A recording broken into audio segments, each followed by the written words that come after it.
Hello everyone, welcome back. We're going to go ahead and continue our Void Knight Spin to Win gameplay. We are continuing here with the Fall of the Empire. After that we got 3 more to get through, and then we are able to move on to Empowered Monoliths. That is the goal for today, to get through the Empowered Monoliths and yeah, hopefully get a couple of those done. So, oh, whoops. Let us continue.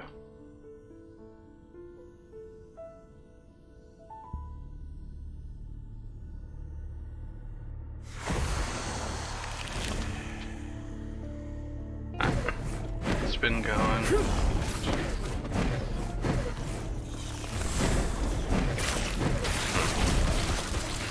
That's weird. I get it to trigger.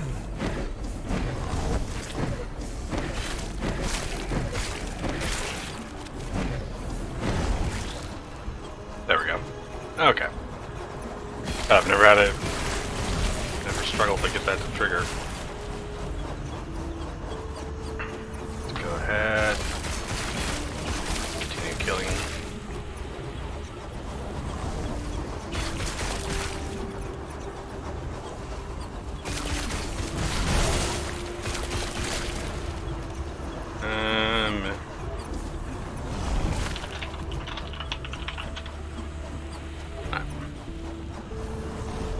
I'm gonna pull this up.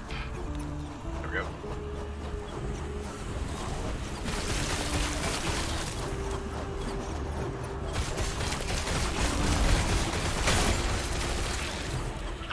Nice and quick. A little laggy right now. Not sure if that's server side or what, but yeah.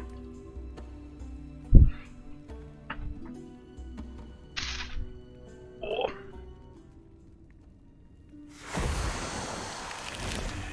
Let's check something real quick here.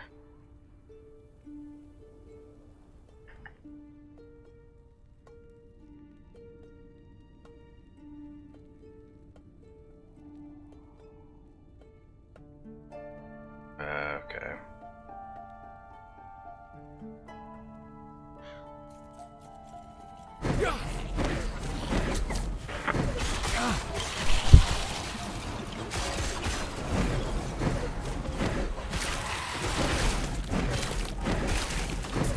Come on. This thing's fickle today. It's weird. Okay. Give us a little bit more comfortable situated.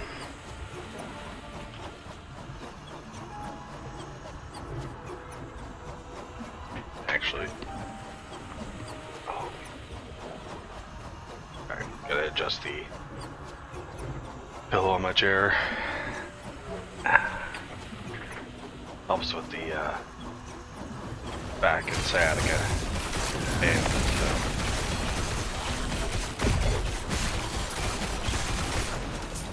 right here. 5, 1, 4, 5. Let's kill this bitch before this fucker kills me. Board gained on kill. Health regen, armor, okay.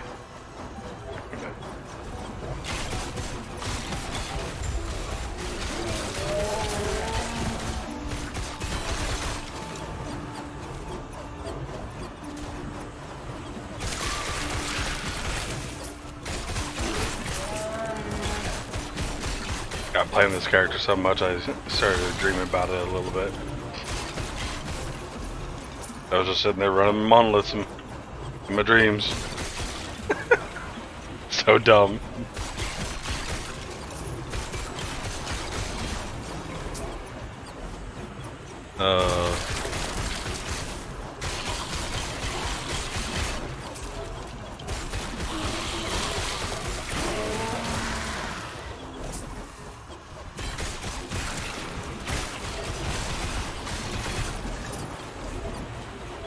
Nothing.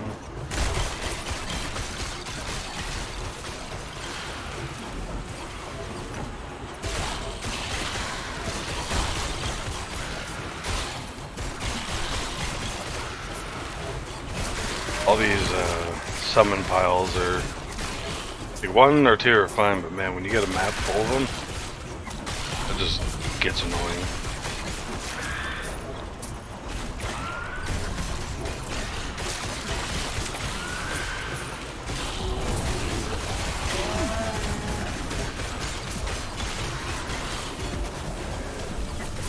Oh yeah, I needed to modify the loot filter. I'll do that here in a second.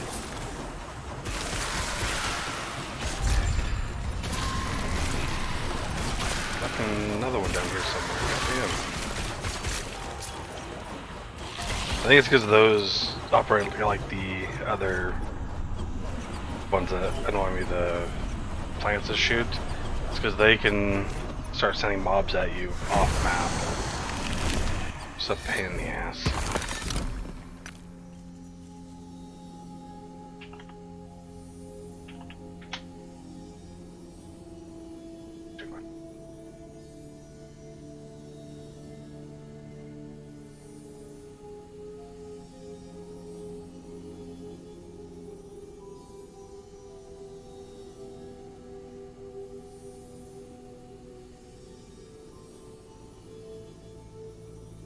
Damn. Well, there goes my plans for Sunday. D&D got canceled. My buddy's busy, so I can't go play cards either.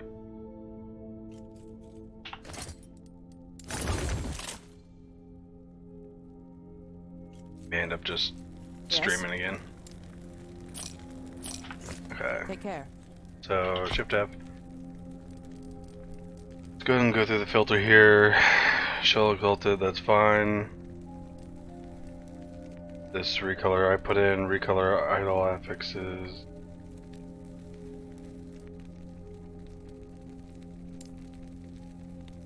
This is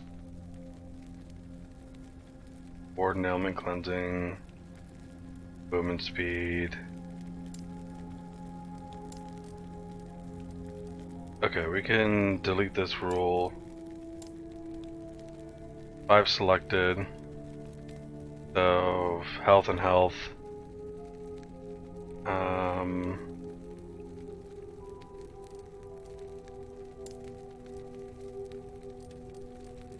All resistance while channeling, we'll keep that. And it has armor shred, level of anomaly. Sure, level of warpath too. Update that.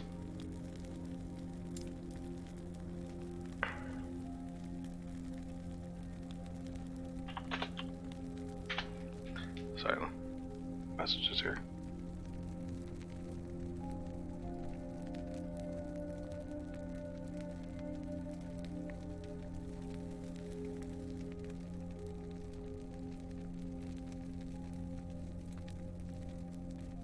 Okay. So this is two-handed swords with specific ones set up, which I don't think I need swords more. I think I can get rid of this. Show 1 to 2-handed swords. What's the strict one?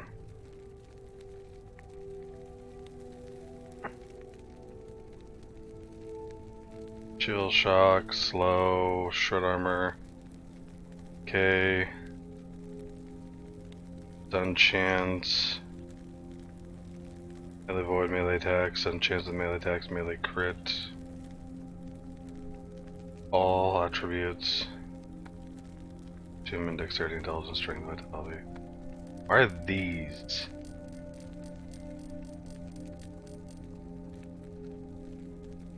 I don't like that.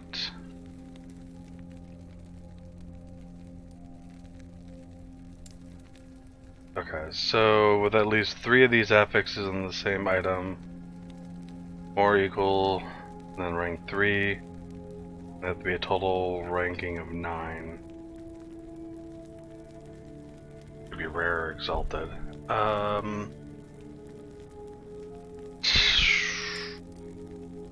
think we're gonna delete this one. Keep the strict one. We're gonna show. What are the wanted helmets? Winged helmet. Okay, so these are the types of helmets. Okay, so this is just showing helmets in general. Oh, sorry, here, affixes. So they have of those helmets with strength, vitality, health, bunch of resistances. I mean,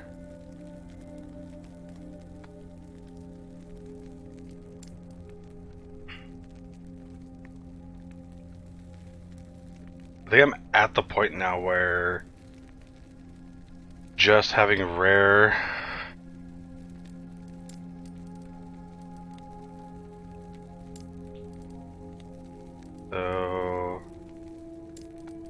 we'll keep the strict ones, but we're gonna delete all of these basic ones. See what that does.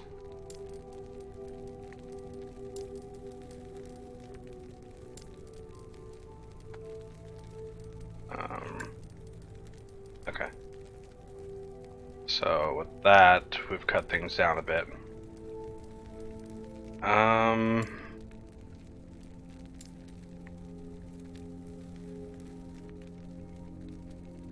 Realistically,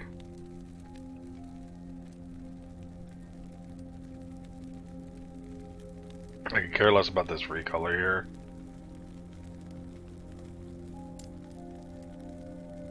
That way now I look at just the important ones, because we got show all exalted items, show all unique and set items. We have this recolor for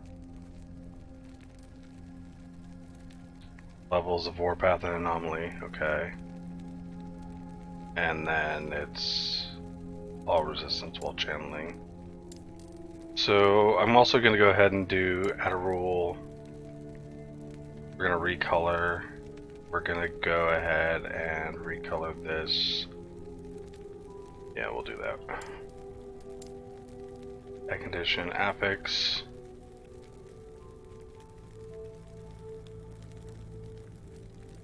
Be all 3 health. Confirm.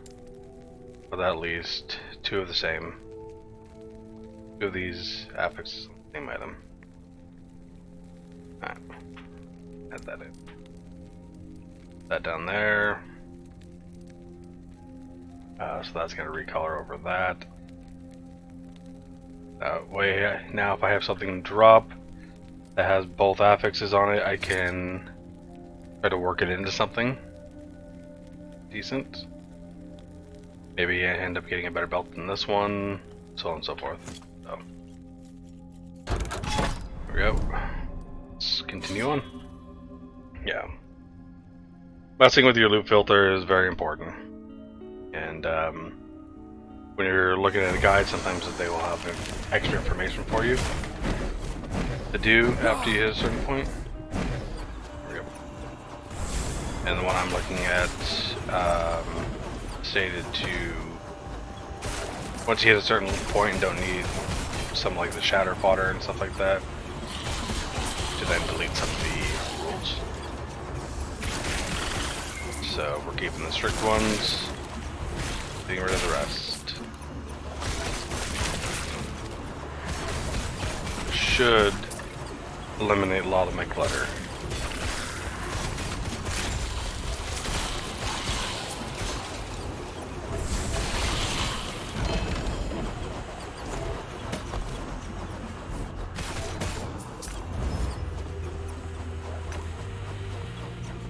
Oh, melee physical. Damn. Yeah, right now I need a 2-handed axe with T6 or 7 melee crit chance. That is the One of the most important things for me to find, I need to find an Apathy's mod with legendary potential on it. And hope for the best.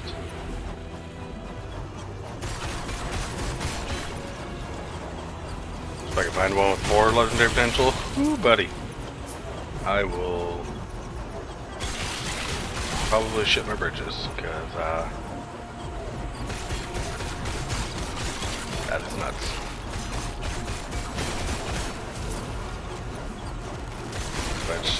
That means I need to try to fight the Shade of Orbis quite a bit at Power Monolith level.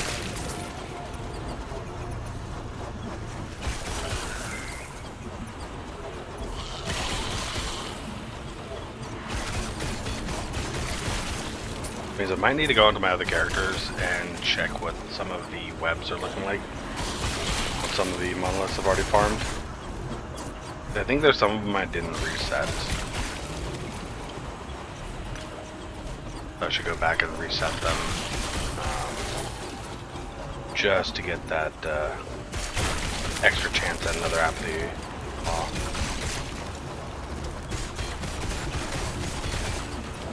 I know I was farming it on my Druid for a while, and then a little bit on my Hammered In. I don't know about my mages though. I'll have to check them.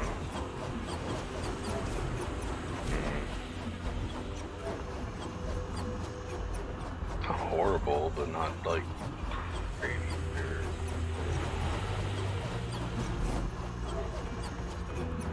Or decay threshold poison damage. Oh, that's poison damage. Nah, fuck it.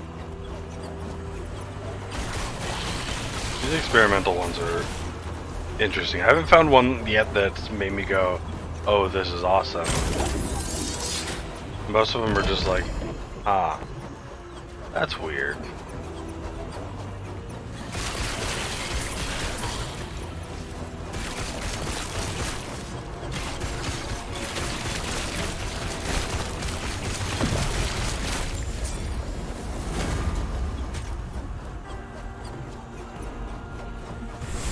XP shrine. Alright, well, let's go ahead and use up this XP shrine before I pop out. Stand down or die.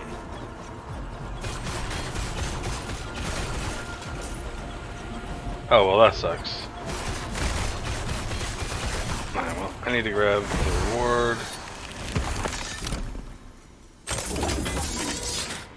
Okay, quickly move on to the next one.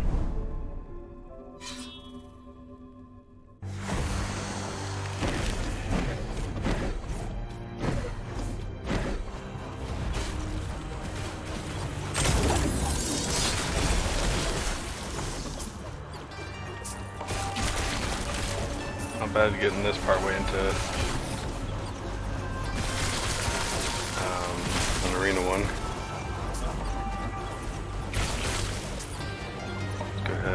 Allied Beetle, cool. Over here, what do we got? Like shrine. Not ideal, but whatever. Alright, got this. Got that. Nothing over here. Alright.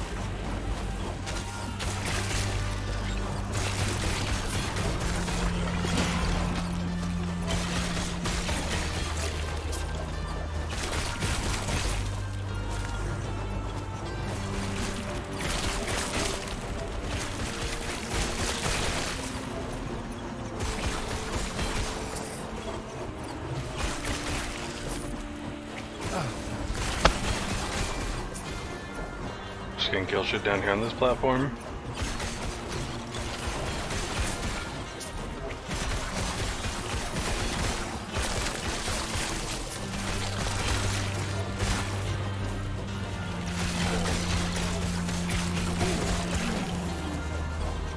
Oh damn it.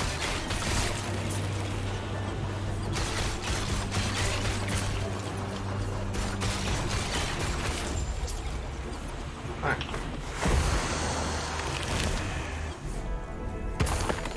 bad, not too bad.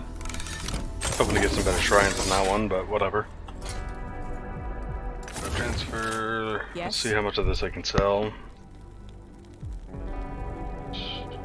That's maxed out melee physical with critical chance. I'll hold on to this one just because I've had some ideas. Damage over time, physical damage. No. Physical bow, bow crit, stat chance, okay, that's not bad. Flat armor? With minimal armor up top? That's kind of a waste.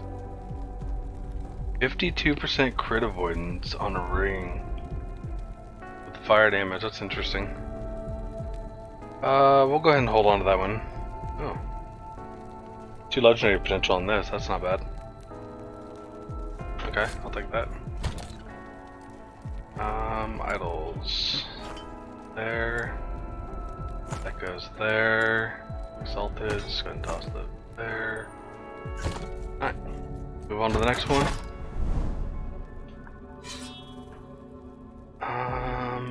Screw it, let's do this one. Go ahead and get the, reveal. See if we can find an echo reset. Gold. Come on. Let's kill this first before I start fucking dead.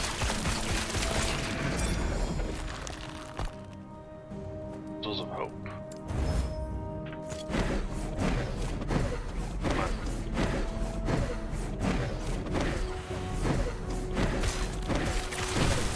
Damn, I had it in it. There we go. Okay.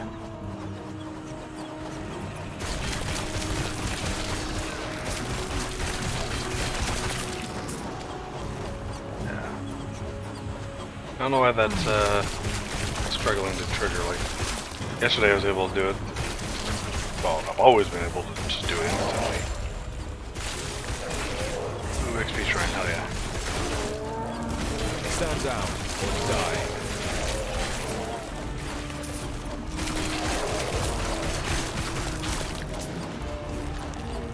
I'll pick that up.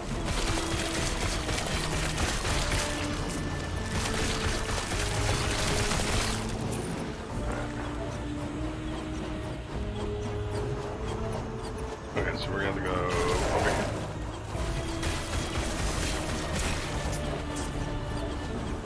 Hopefully there's a pathway down. Back at it, huh? Yep. Gotta keep that grind going, man. I really want to get to Empowered Monoliths. How you doing today?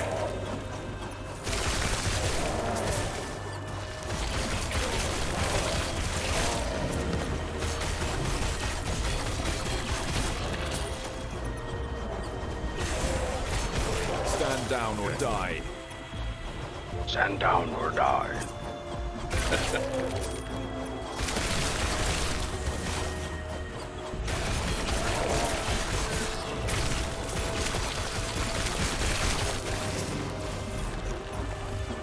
Stand down or die. Charge me again.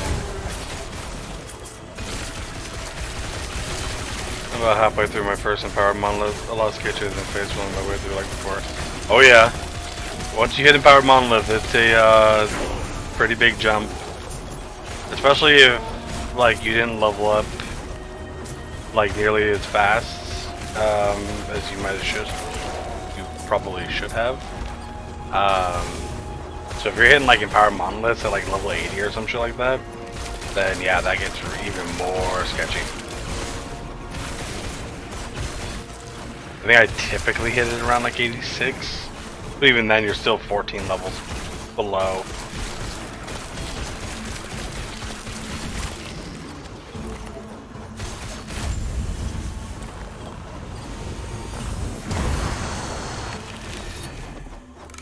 That was weird.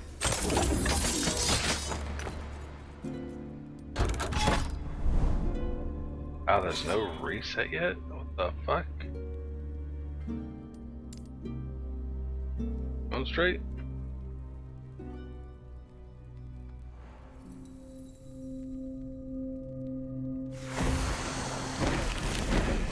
my goal today is to get to Empower Monolith. And hopefully get like one done at least.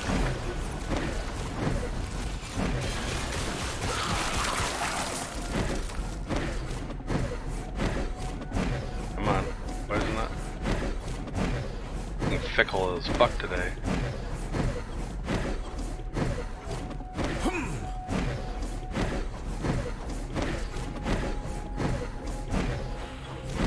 Alright, fuck it.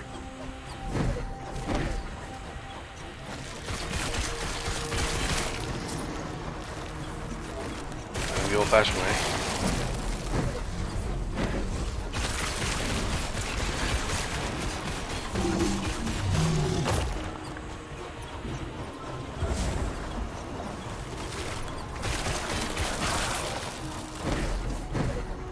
There we go. Fucking hell.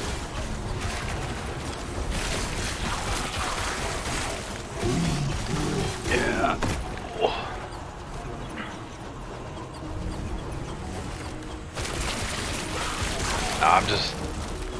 I've been thinking about like I'm excited to start farming for Apathy's Mog and hopefully get some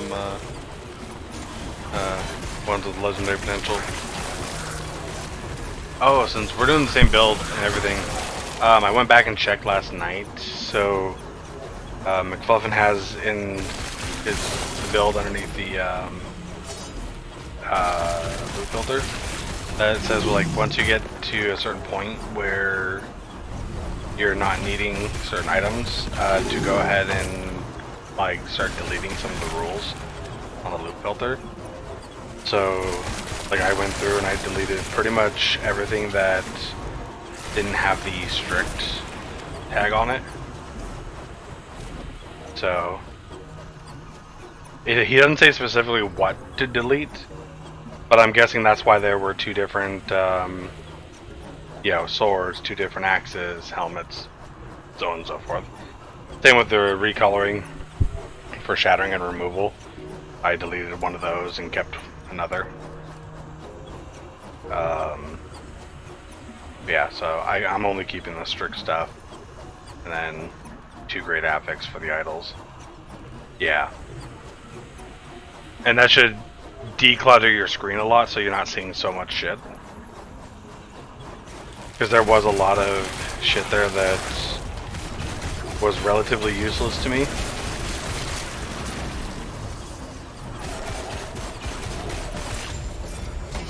And I was wondering why he had that in the filter, but it makes sense. And if you're an empowered monolith at this point in time, you should probably delete some of that stuff too.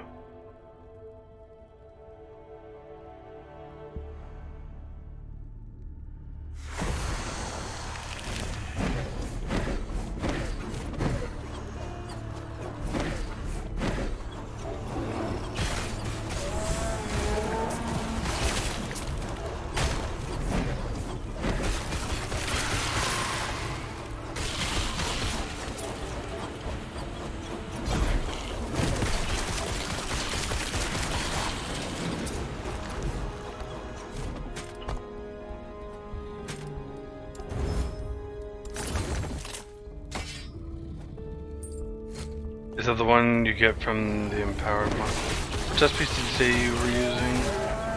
I'm using the Titan Heart. I think it's just a random drop. The Wings of Argentus is the one you're supposed to use.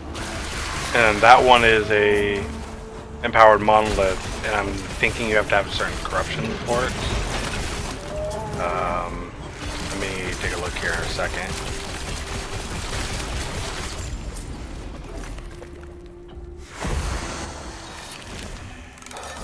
Let's see, Wings of Argentus. Okay, so God Hunter Argentus from the Stolen Lance timeline, empowered only. So that is where you get that.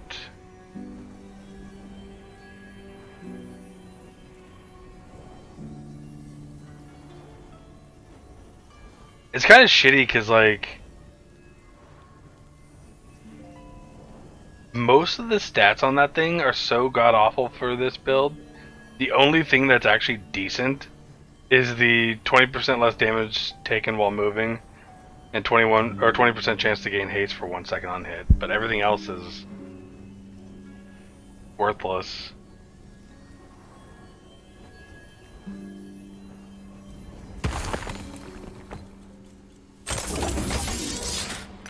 But having a 20% damage reduction just flat is pretty big. I can't lie on that one.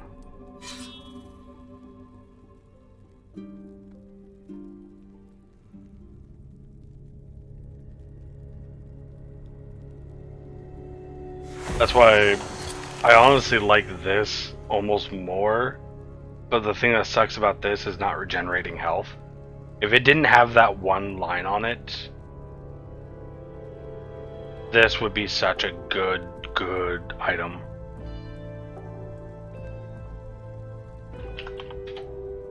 Like, already it's a pretty decent one. Especially since you can use it so early on, but...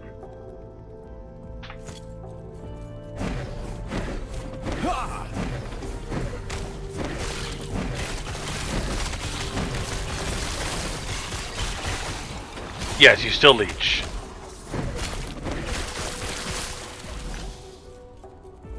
Okay, you haven't found it yet.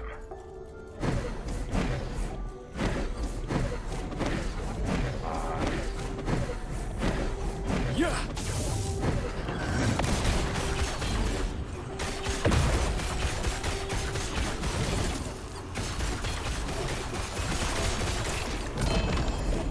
Research. Sell, that's nice. Actually might not be bad. No armor up top, which that part sucks. Grab that one. Yeah, so essentially it just gets rid of this health regeneration right here, but which that does suck because, you know, having health regen is actually decent. But you know,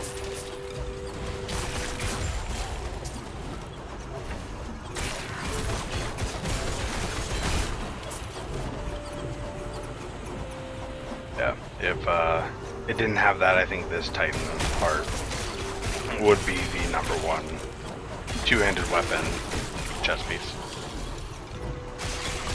Hands down. Stand down or die.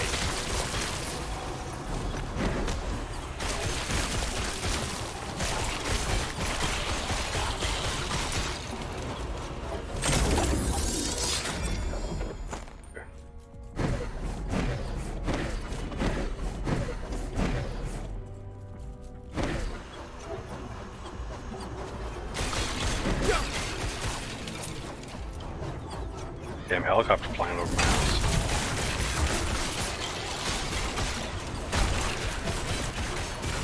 Whole house is shaking.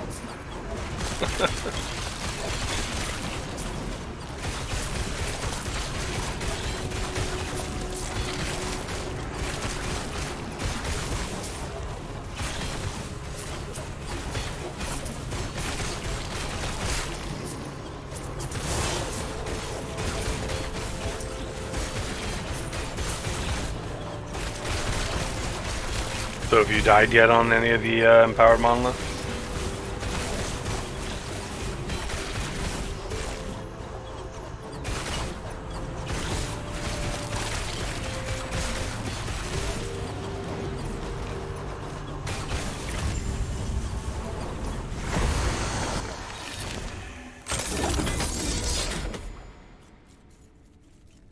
Yes.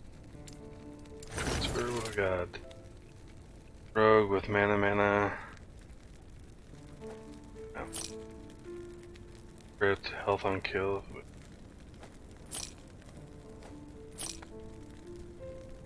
Fire damage, bow lightning damage, slow damage over time. It's a shock. Be some melee damage.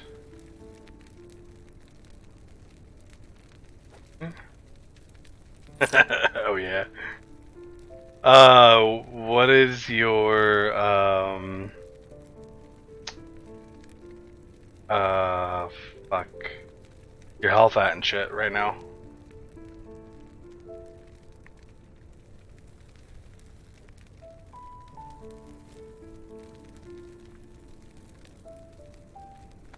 Got one tab while queuing up my sigils and getting this cycling thing going. Frost lasers from the sky. From one of those frost lasers from the sky.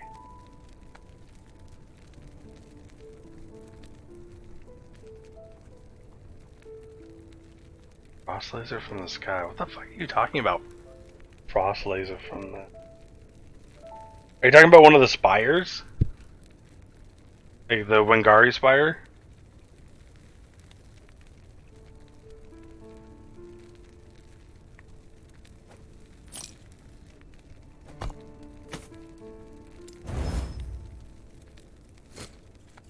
Yeah, it was one of the echoes where there's nothing that yeah. Yeah, okay, so one of the spires. Yep. Those ones, you cannot fuck around, you gotta pick up whatever drops, don't even look at it, and keep fucking moving, cause, and the Wengari Spire one is one of the worst ones, because it does an AoE, and it will just sit there and just absolutely fuck your day up.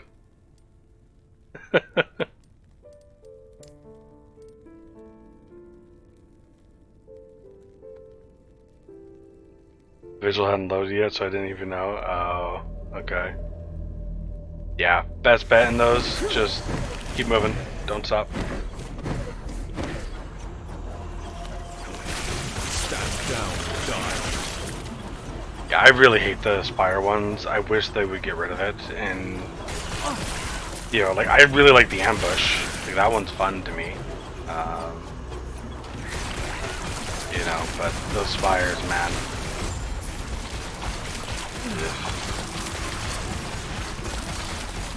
There are some maps where it's almost impossible to actually see, like with the Wengari one, you know, you could be on like a frozen map or whatever where there's snow and, you know, blue frost everywhere and the visual blends in with the background. Or you'll have one of the void spires and you'll be in a map that's all purple and so you can't see that shit on the ground and it's like, alright motherfuckers.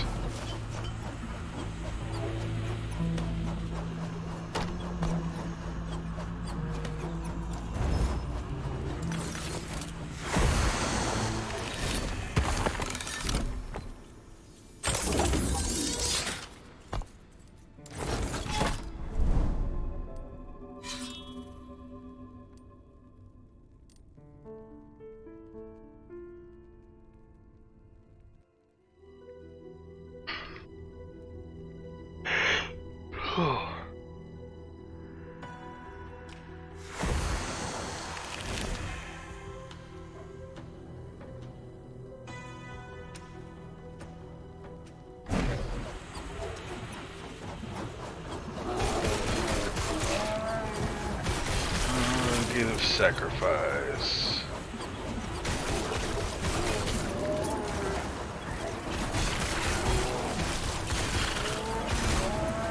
Yeah.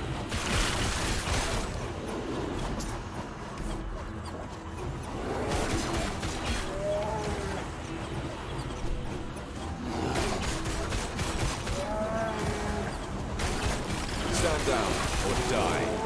God damn, I am so fucking tired. I've not been sleeping the last couple nights. Got big ass bags under my eyes and shit.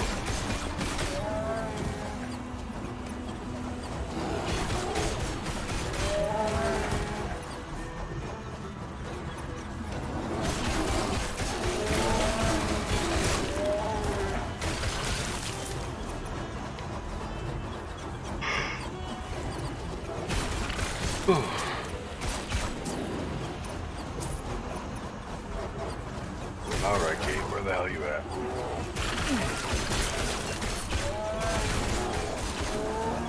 Who can sleep when there are monos to run and loot to collect, right?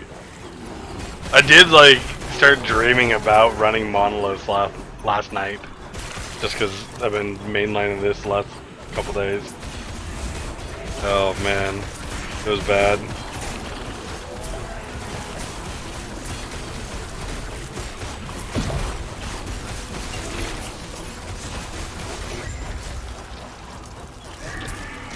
That wasn't what kept me up, it was just I couldn't fall asleep and fucking couldn't stay asleep either. Pain in the ass.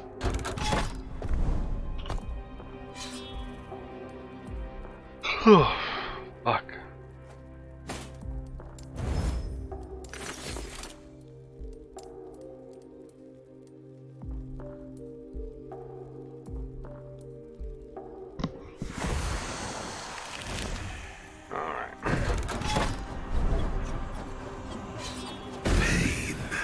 Eternity of pain, unchanging. Why do you resist? What do we got here? Poison's not too bad. Void things kind of suck. What will be erased? Forgot he had that one. That's for damn sure. Oh, that poison line. That one fucking hurts. Why do you resist?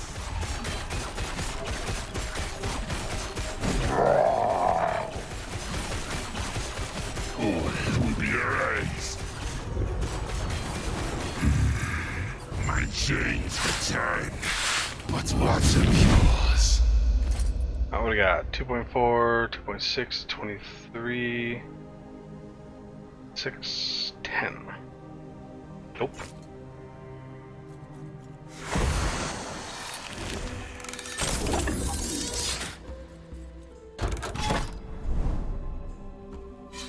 Alright.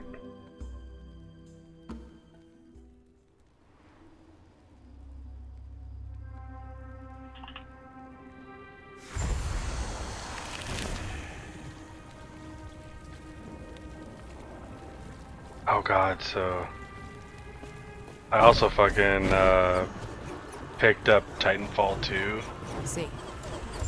like $3 the other day when it was on sale. Just finished the campaign to that game. That shit was so fucking good. Die. Like, probably one of the best campaigns I've done in a long time.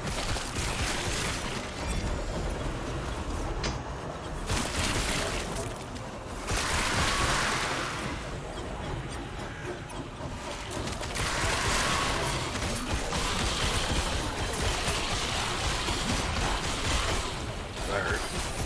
Oh man, I never played Titanfall 2. I really only played 1 for a couple hours.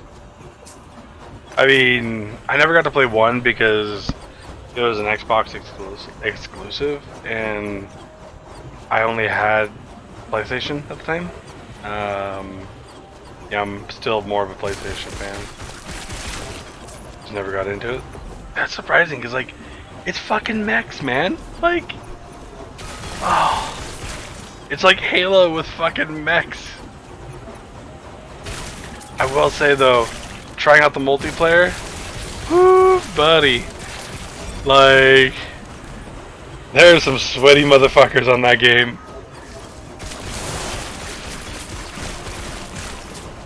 Like, the power gap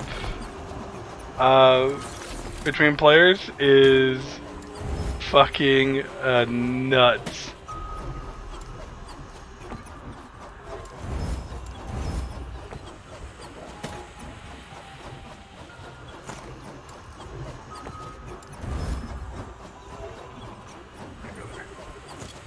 Like, you can go on there and run people, and like, even as a fresh player, I had a couple matches where I was just absolutely decimating people, like left and right.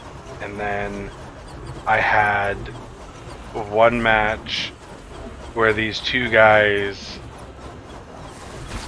well, I had one match where two people were very sus, and I'm pretty sure they were hacking, but then I had another game where like two guys in the enemy team were just flying fucking around, and their movement and aim was so disgusting. Like, I'm talking just wall running along a building, jumping up over it, shooting you in the fucking head as they fly past you, you know, and moving on to the next building and doing the same thing. Like, it was nuts. Fun as fuck. But, dear God, the sweat was real.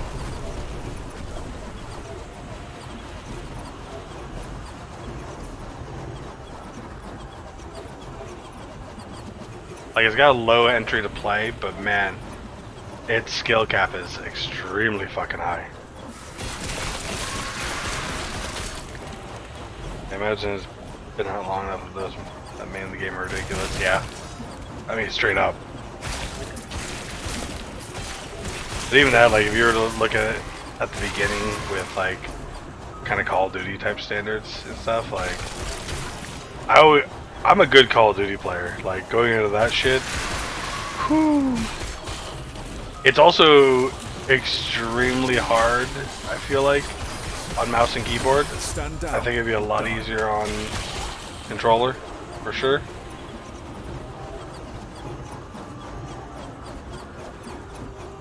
Which I've, you know, over the last couple of years forced myself to swap from controller to mouse and keyboard.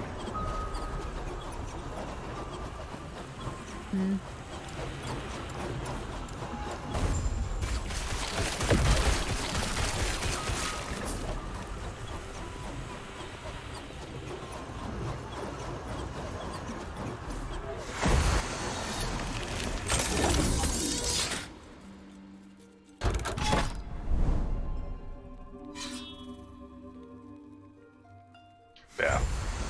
Straight up though, that story, absolutely amazing. Worth the money. I would have bought Titanfall 2 if I had known that it wasn't a Xbox exclusive though. Like, because number 1 was, I figured number 2 was also, so I never touched it. The same way now I have to force myself to use a controller to be on the new PGA game. Okay, yeah. Well, see, like, I originally started on PC back in the day with, like, old school Call of Duty 1 and, you know, Battlefield 1942 and, you know, Counter-Strike and shit like that. So, like, I originally grew up on mouse and keyboard, was extremely fucking good on that. And then, you know, I'm talking like sniping people with an MP40 type good. And then got a PlayStation, and my brother had an Xbox, and we played like Halo, and I played my shooter games on that, and slowly moved away from PC shooters, and you know, so got extremely good on controller, and because I was good on controller, I fucking sucked on mouse and keyboard. I couldn't do fuck all. Oh,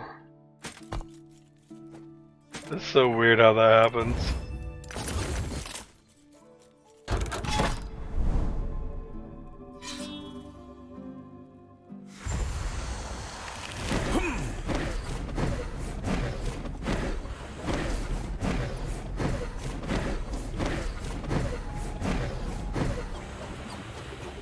Yep.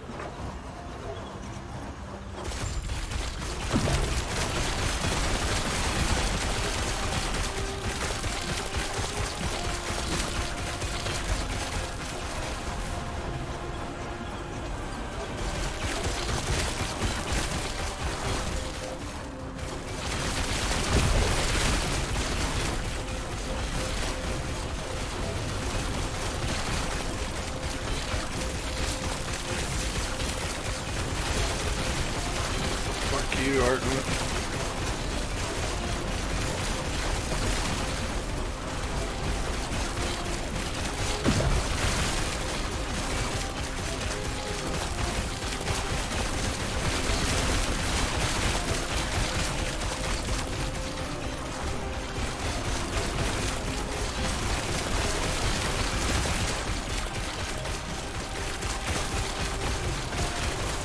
Death is different.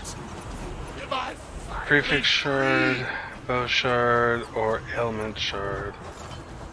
Oh, prefix. Bow shard, ailment shard, yeah. The cap roll? No. Okay.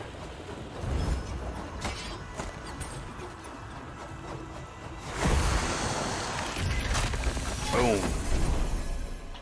Alright, that one's done. Rain dragons. Okay, what is it talking about? Shards. So it's talking about literally these shards down here, all your affix shards. So what that blessing I just got will do, it gives me 11% increase chance to find prefix based shards on the ground from mobs and shit like that, or even from the affix shard shrines. I have 11% more chance to get prefixes than suffixes, which, you know, plus to skill level are prefix shards. So those are fairly important.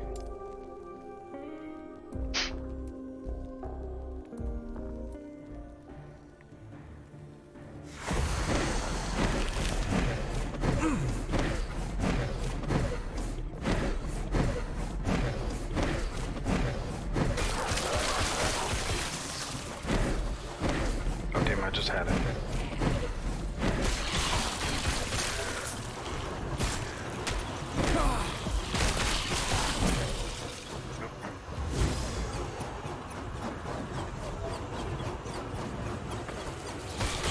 Stand down or die.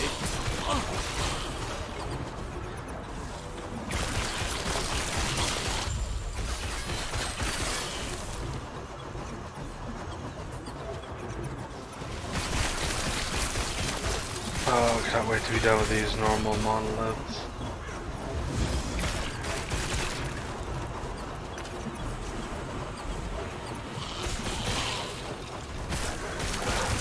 Slowly but surely getting there. Yeah, like, this is what I mean, like, void damage shard.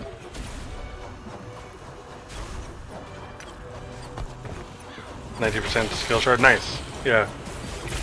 So that gives you a higher chance to find skill shards.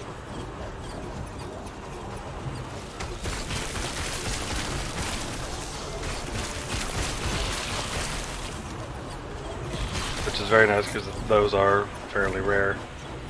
Like, some of them I still don't even have a single one of.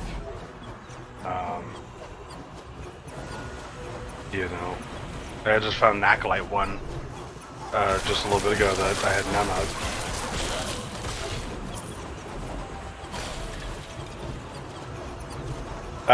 of. So ring shard would be shards that only show up on rings. So, can I look like this?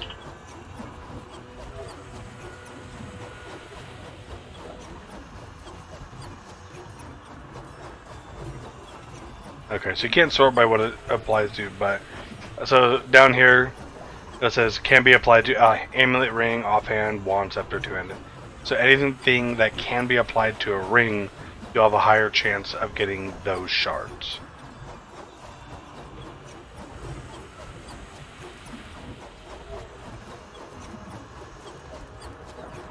Yeah, like, look at this. Level of Wandering Spirits, I have 5 of. Hungering Souls, I have 9 of.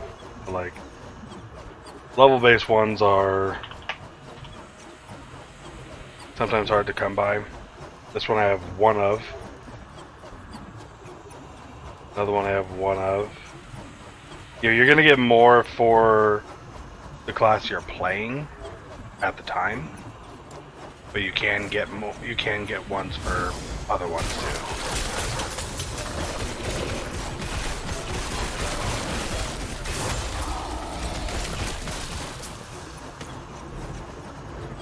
Go. Continue to kill shit because I have an XP shrine. What level are you, by the way?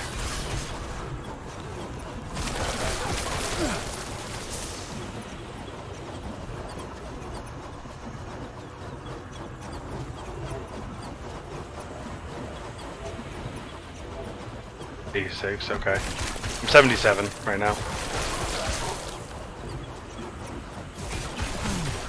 Yeah, you got into the Empowered Monoliths roughly about the time I usually get there, so. Not too bad. What's your health pool looking at?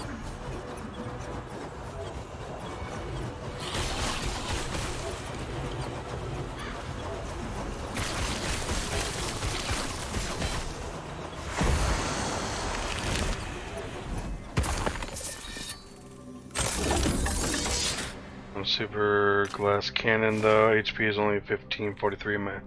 All resistances are terrible. Okay. Yeah, like I said yesterday, you know, get to upgrading on your gear best as you can. It's got forging potential, use it up.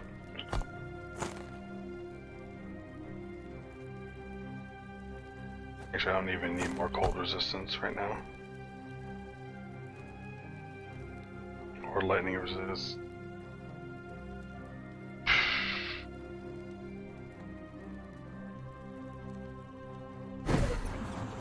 Yeah, one of the big ones is making sure you get something that has a all resistance while channeling. That's going to be pretty huge for you. And yeah. Take care. Yes. Yeah, your health is a bit low. Gotta try to get something with health. Remember to supplement your health if you can here with also idols. Finding ones that have percentile health at the top and then raw health at the bottom.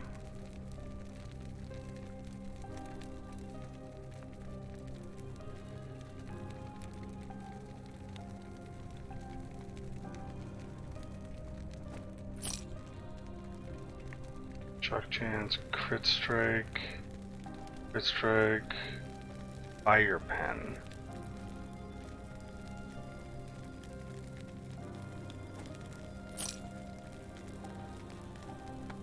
Fuck the lightless arbor, mana regen, void damage.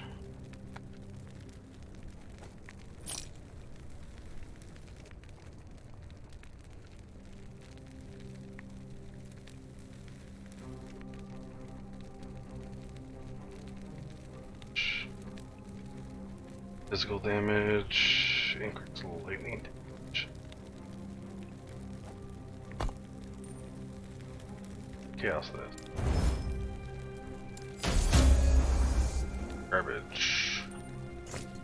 Yes.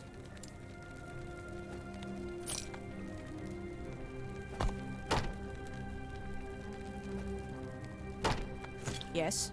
I think I'll sell this. Like this. As much. The void, increased void, chance to cast abyssal echoes on melee kill. Void damage leads his health.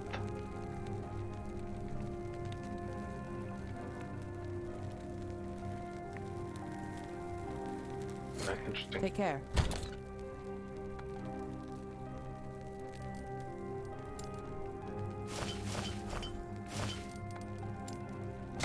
There, that can go there. Alright, back to farm.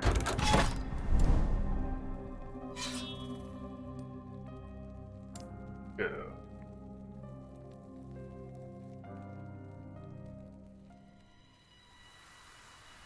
Oh.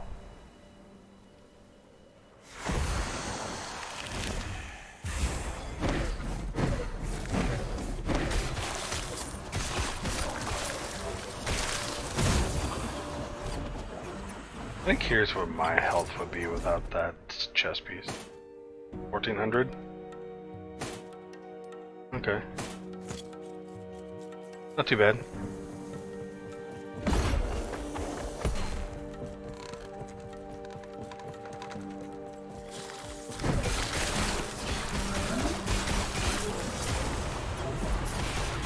Yeah, that's also one of the problems with us taking so many uniques in our build, is that we don't get a whole lot of stat upgrades. We really got to focus on upgrading what we can when we can.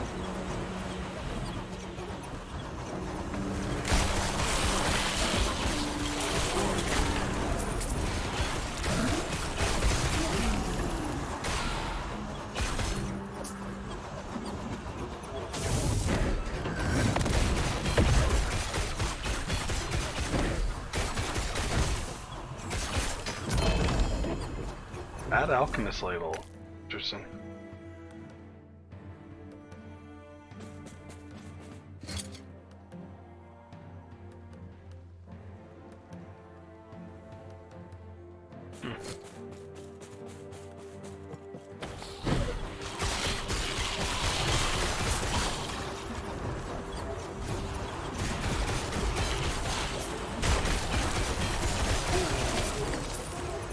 I found one idol with 5% health, 12 health, and that bumped me up 16, 20. Appreciate the reminder. Yeah. No problem, man. Like, idols will help you carry you over for a bit. If your resistances are doing real bad, there are like ones that are percentile health at the top, and then resistances at the bottom, but they're for only elemental ones. Fire, cold, lightning, or elemental just in general. Yeah, don't ever forget about those idols. They're pretty important.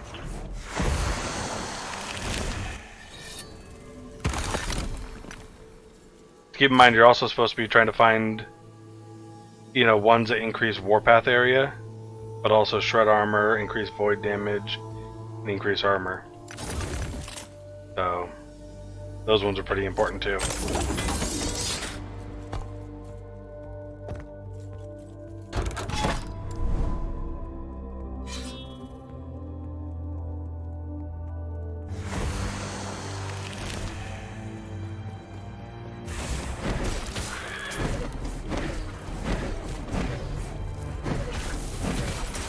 I found one warpath one with shred armor.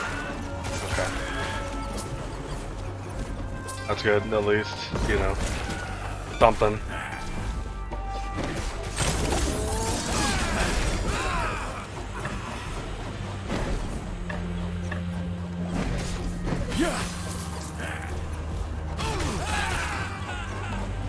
Yeah, like I went through all of my idols, and even I didn't have like a bunch of good ones.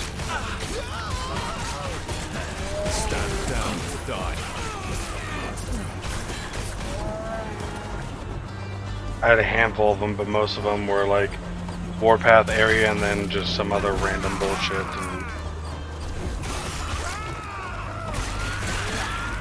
RNG has not been kind to me.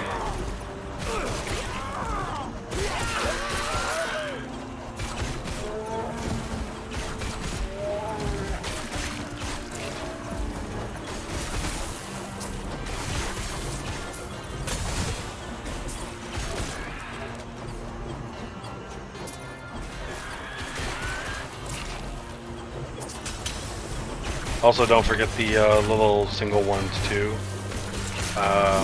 Those ones are bridles. I mean, those ones are good for rounding out your resistances. Also, they don't give a whole lot, but yeah, you can get upwards of 8% just from one of them.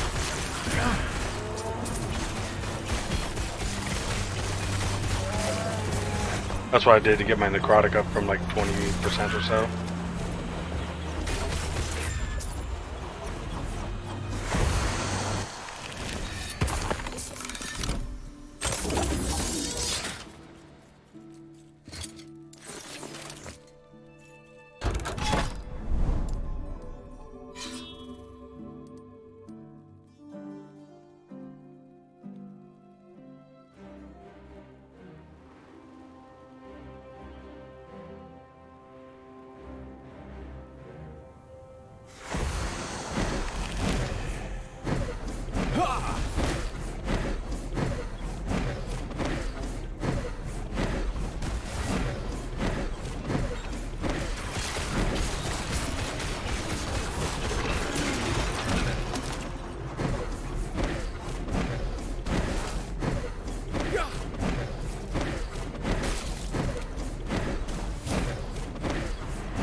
this way.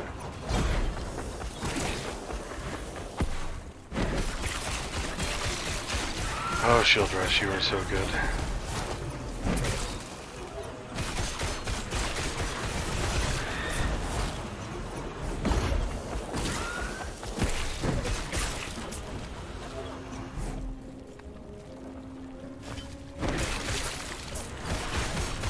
Oh look, I just found one with Warpath area and void damage. But the Warpath area is like 8%.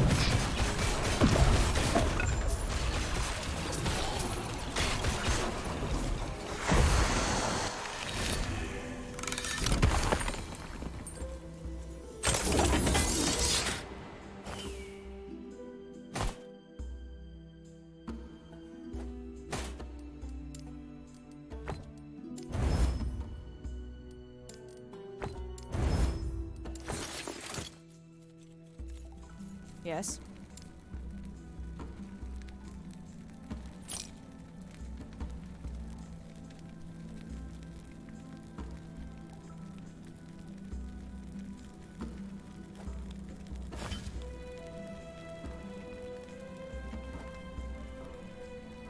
Okay, let's sell that one. Oh, that one could be good. What do we got here? Melee fire with cast speed. Give 48% increased spell mana cost? Why? Why would that be a thing? What's that? Chance to chill on hit? Huh? Melee physical? Huh? This does give... Wait. Ah, fuck that.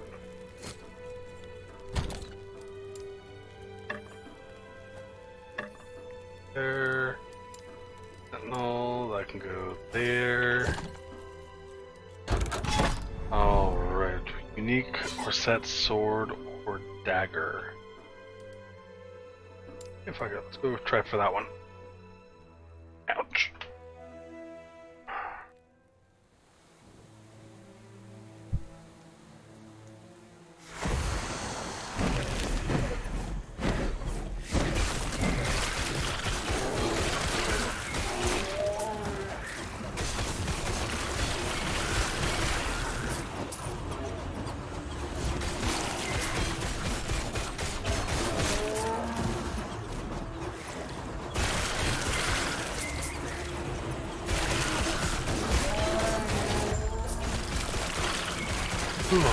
Still feel like Warpath in general could use some love from the devs.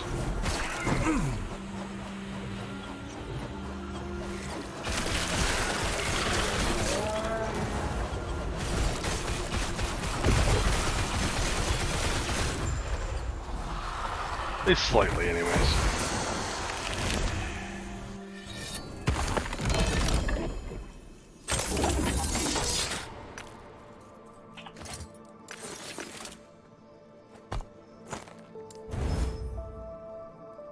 Ah, yes, the meteor is converted to lightning damage staff. Latria's downfall.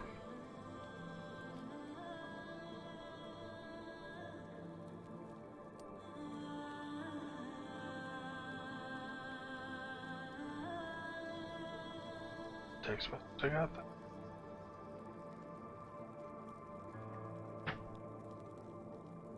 One crack. Thought I heard my phone go off.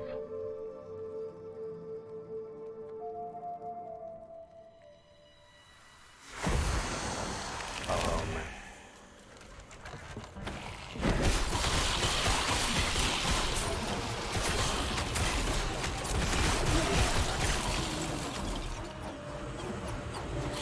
I think it was you I was talking to yesterday, Jamashton, about like all the kind of like bots and stuff like that.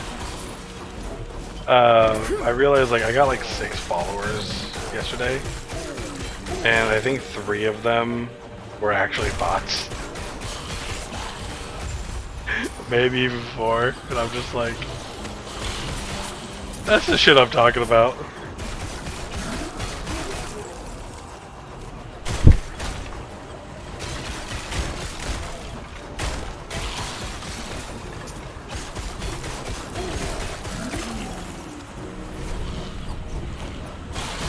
much in like a week usually. I think they unfollow or something like that.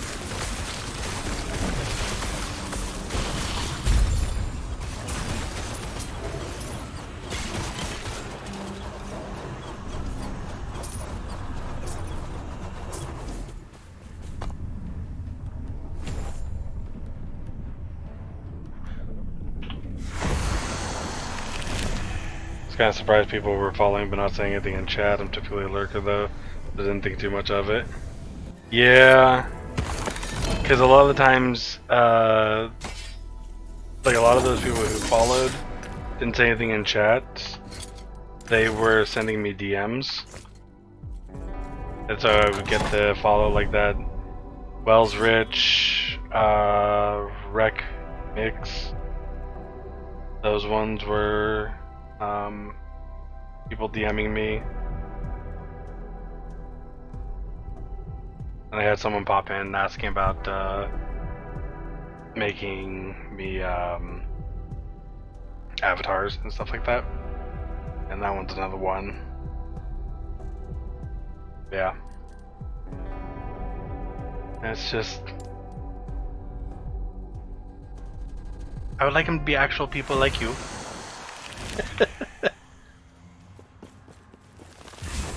2 XP shrine on the arena, hell yeah. Ooh, 2 XP shrines, fuck yeah. That was amazing.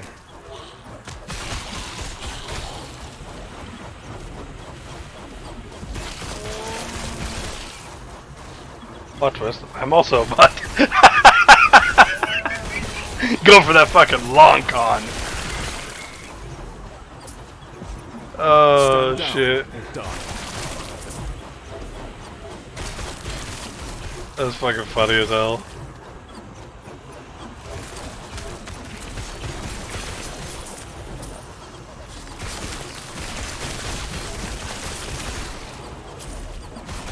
I'm gonna talk to you about your car's extended warranty, you motherfucker. Oh shit. That's so dumb. Oh my god. Okay. Have you been following Starfield at all?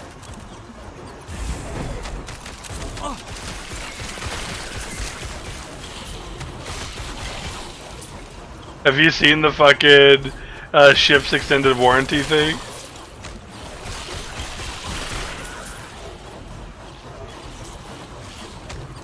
Oh my god, a ship comes out of fucking hyperspace, sends you a transmission, and it's like, oh, you know, good timing, we've been trying to reach you about your ship's extended warranty. And it gives you the fucking option to just straight up attack them.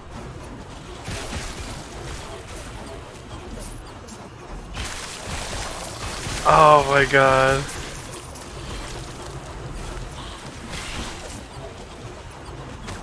I haven't got to play Starfield because I don't got the money to buy games right now. Which Starfield and Armored Core 6 were up there for me. But I've also, like, from what I've seen on it, I'm really disappointed in how it turned out. Like, it still looks good, but it's not like... It's not what they promised, you know what I mean?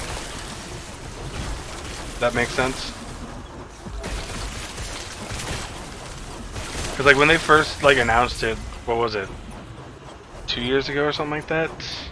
They went and made it seem kind of like it was going to be a Fallout meets No Man's Sky. You know, that's what they originally made it seem like it was going to be. And then when I, you know, watch people play and stuff, and yeah, see, you know, watch people play, and it was like, oh, well, you can't really explore the planets, you can't really do this, you can't really fly down to the surface, you can't, and it's just like, what's the fucking point, you know?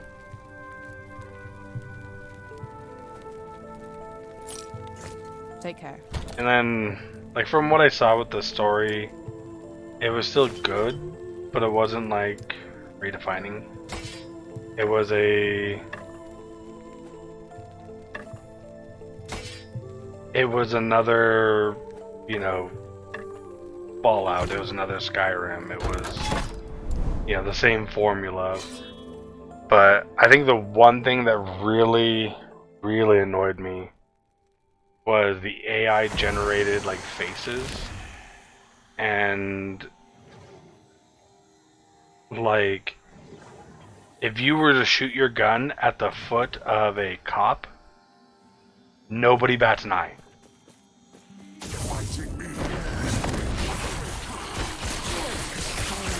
And I was on No Man's Sky back in 2016, so it was a special place for me. Yeah, same here. I got No Man's Sky when it first came out.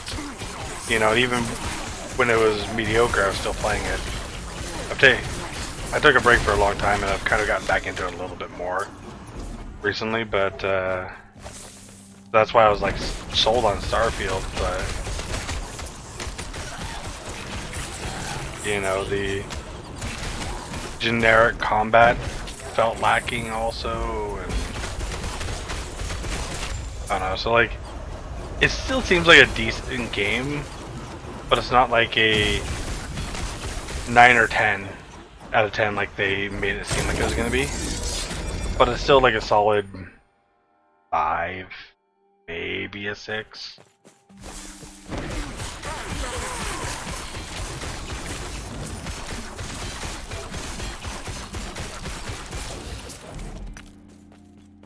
Like it's not game of the year, but it's still like worth playing.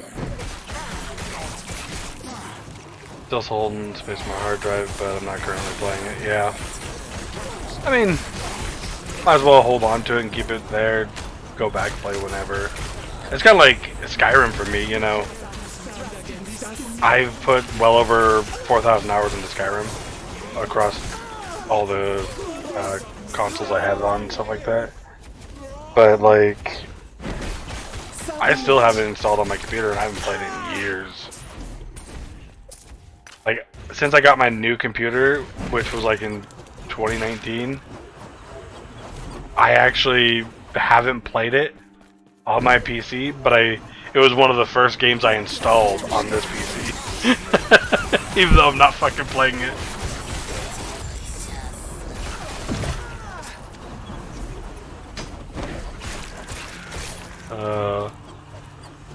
Yeah, no, so like Starfield had so much potential, but they played it too safe, is all. And yeah, then you got fucking Cyberpunk did its big ass update, and I guess is like a whole new fucking game now.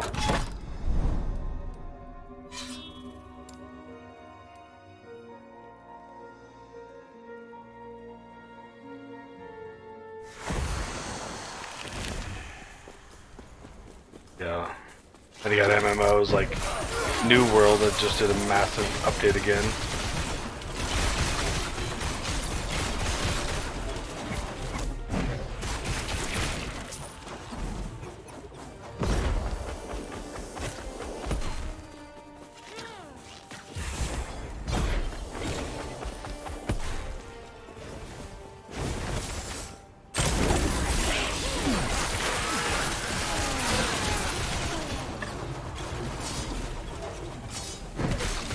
I have COD, Cyberpunk, PGA Tour, Last Epoch, New World. I've been thinking about getting back into it. Path of Exile, Stardew Valley, Starfield, Terraria, Witcher 3 currently on my hard drive. Okay, okay.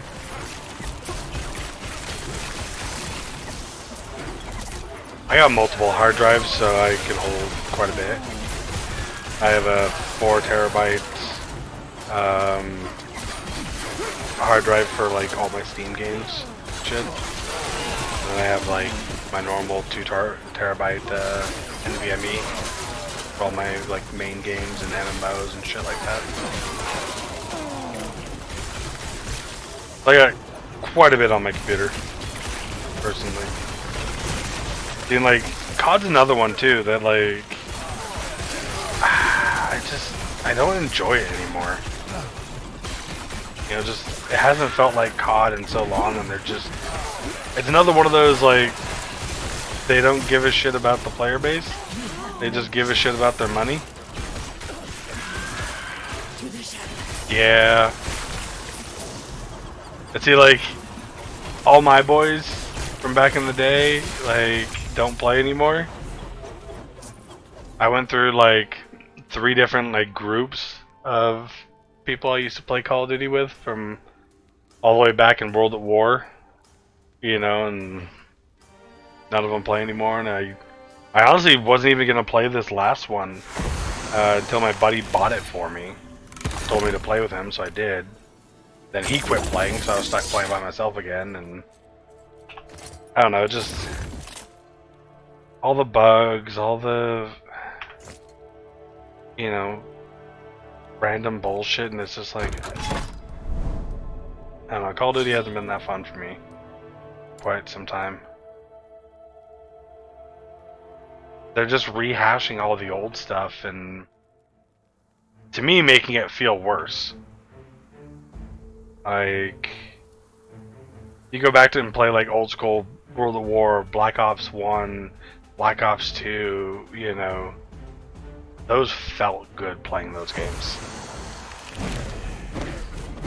You know, multiplayer action was fun, the guns felt good, the systems felt good, they're nice and simple, nice and straightforward. You know, you didn't have all this like power sliding bullshit and, you know, hit detection was actually relatively decent.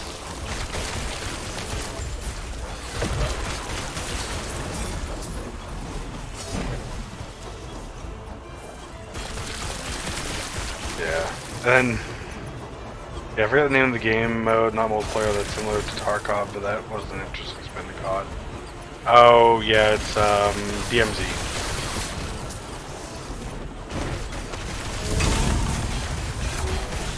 I never really, like, understood DMZ, to be honest. I don't know, I personally didn't like it.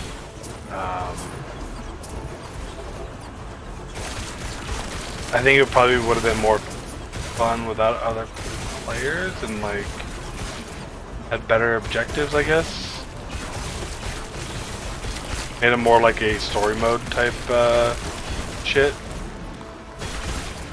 that you could play with people. That's the only thing you really played? Okay. They did Warzone, like I was big into Warzone 1 because like I originally loved Blackout. I didn't even play the multiplayer much of that. Like once Blackout came out, and I think it was what, Black Ops 4? I played the shit out of that. I'm more there for comedic relief. They tend to do the killing, I'm just bait. Okay, fair enough. I can respect that. That was funny as hell, though. The fucking bait.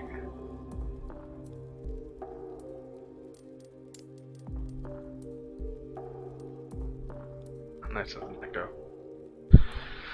Reset. Oh. Yeah. I think the worst part too with like COD, they're even like their rehashing is so bad that they're literally just straight up calling it the same game as it wasn't before. You know, Modern Warfare 2, Modern Warfare 3, again. Instead of trying to come up with new fucking names for it, like, how lazy can you be that you can't even come up with a new Call of Duty name? That shit just blows my mind.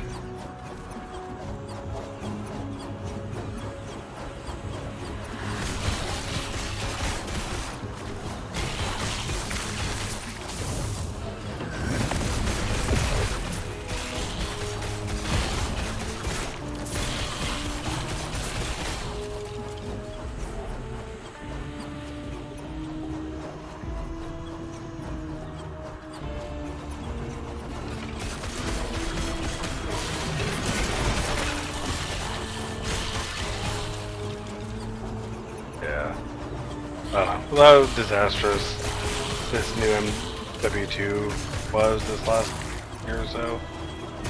I don't know, I think I'm done buying Call of Duties unless someone buys it for me. Like, if someone buys it for me, I'll play it. You know, but the community's so fucking toxic, it's like, the company's toxic, it's all they care about is their battle passes and making money instead of, you know, making sure the game actually functions properly.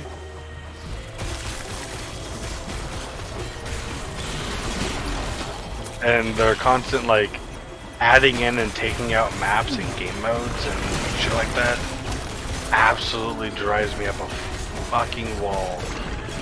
Because, like, I'm a hardcore player when I play multiplayer.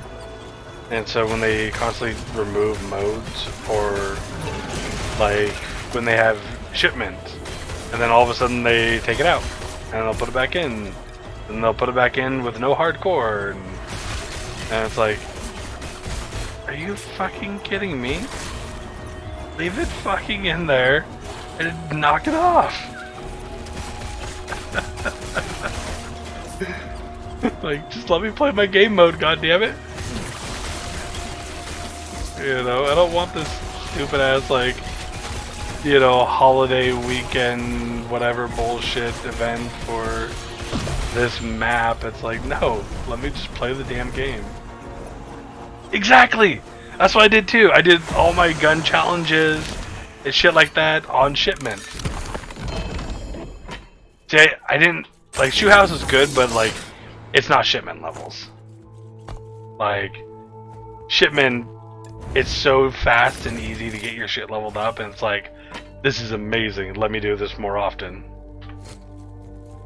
Yes. Yeah, like, I paid for the game, let me play on the damn maps, quit taking them away.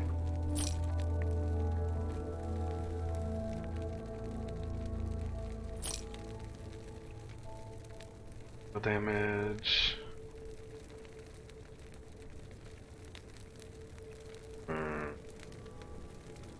Hold that.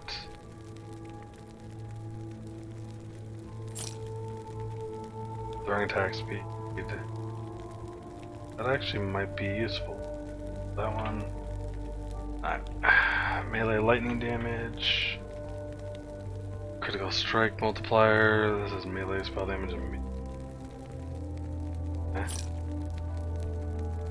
minion spell damage.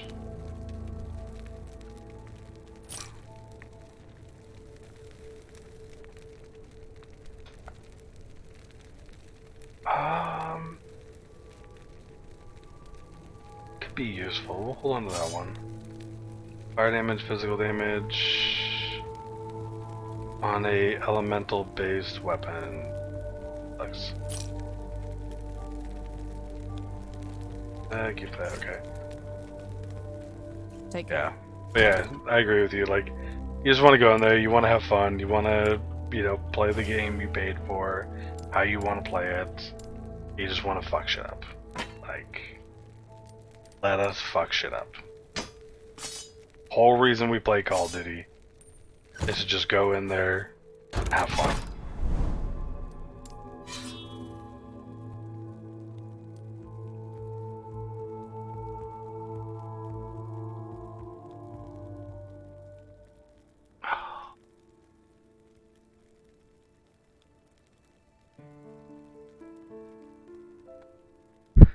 Yeah.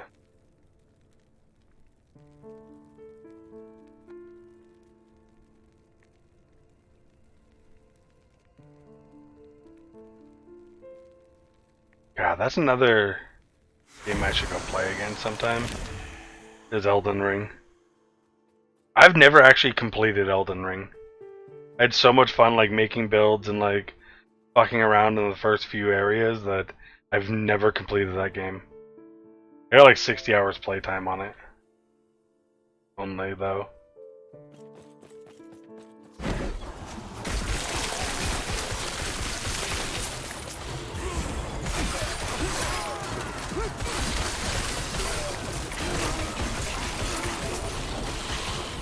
Oh, so am I, but like, If I remember correctly, there's a difficulty setting for Elden Ring, which the other ones didn't have. But like, I do not like Dark Souls. I do not like Bloodborne. I do not like any of those. I love Elden Ring. Like, it was the first Souls game that made me love a Souls game.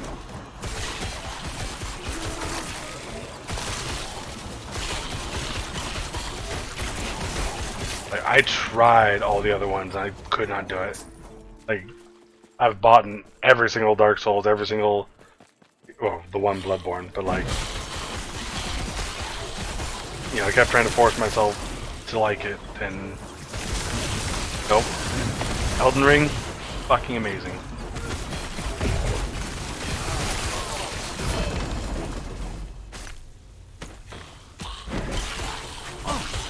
Tough mob.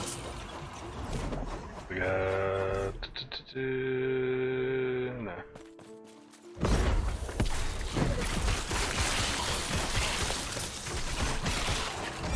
I also did find some cheese ways to level up real quick in that, so you could sit there and get to like level 100 like instantly. I mean, it takes some time, of course, but like not nearly as long as it should.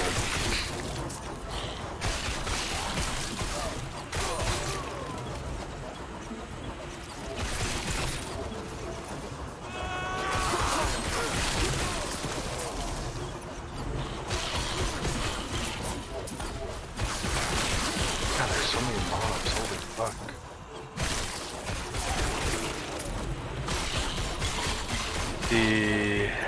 Have you ever played Dishonored?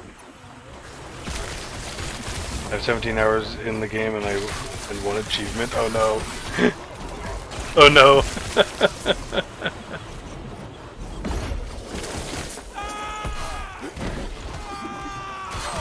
Stand down or die.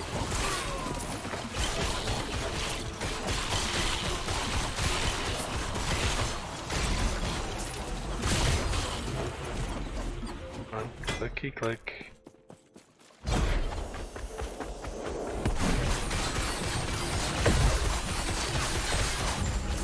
They had an achievement for getting murdered by that dude on the horse in the very beginning 100 times. Have that as well. Yeah, you're not supposed to fight that dude at the beginning. You're supposed to go around his ass. Like, there are people who do it as a challenge, but like, normally, no, that dude is a boss, like, straight up. You're supposed to go around his ass, do your own thing, have fun, kill some shit, then come back and fight him later on.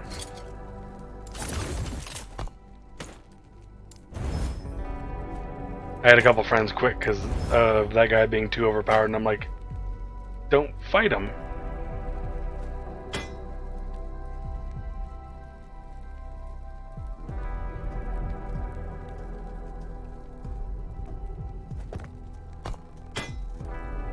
That's chaos. This.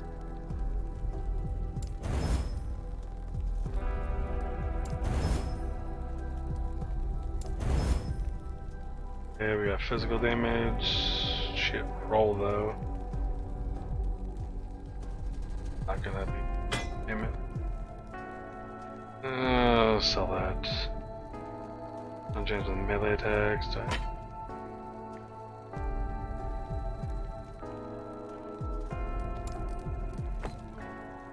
Physical damage, stun chance with melee physical. Okay. My inner kid destroys all of those Souls games and he just laughs at me when I try to play it. I've really only tried Souls 3 and Elden Ring. Oh no! Getting trolled by your own kid. Yes? Oh. That's rough. That's rough.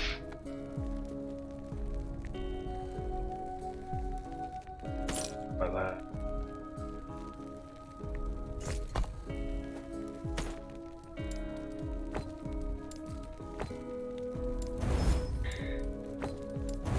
Yes?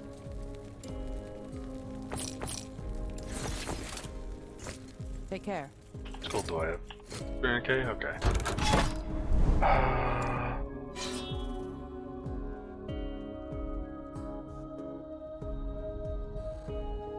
To be fair, he's 19, so I don't feel too bad. Okay, okay, fair enough. That's not that bad. Like, now if he was like 8 or 10, like, okay. Listen here, you little shit.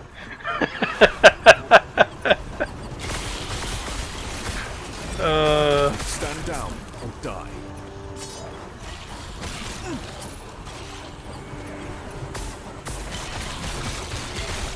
Damn.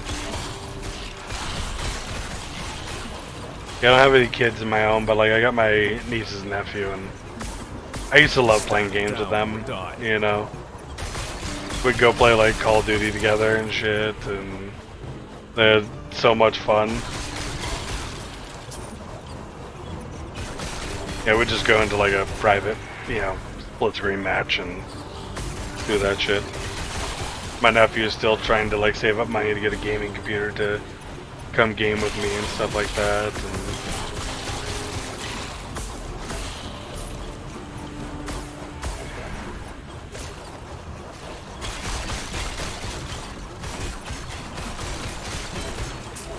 And I think the youngest one is now 18 or 19 out of the 3.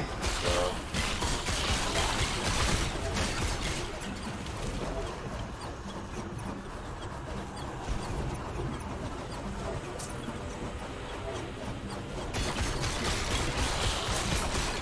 Did you ever pull the old, you know, give them an unhooked controller bit when they want to play with you?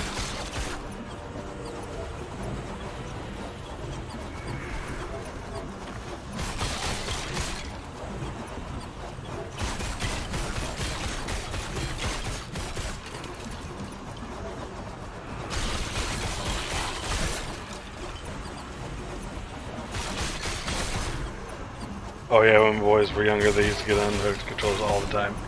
I tried that shit with my fucking nieces and nephew. These motherfuckers were too smart. And it did not work with them. I was so pissed. Like...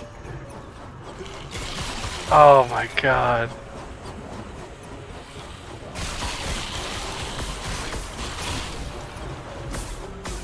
Like, my nephew would give me shit for this, but like, he wasn't the brightest bulb when it came to school and stuff like that. But when I tried that controller shit, it was almost instant that he knew that the controller wasn't like working.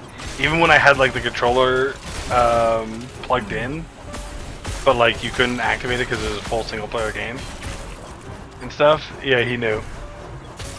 I was just like, motherfucker. Stand down or die.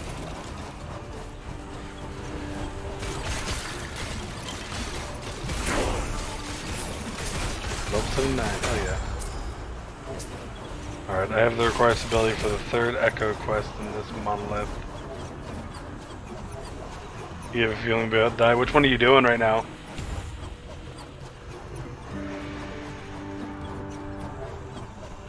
No idea who that is.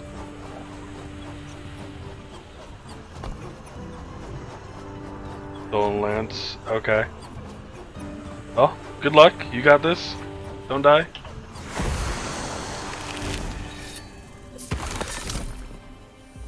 Leave the chest under Maw. Okay. Yeah.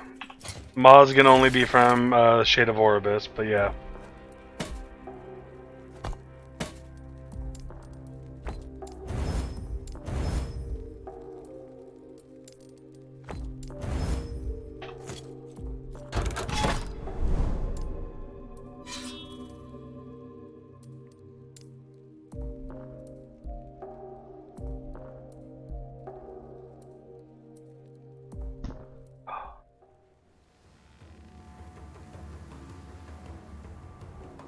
Yeah, I don't know if I'm gonna focus on finding the chest piece too early on.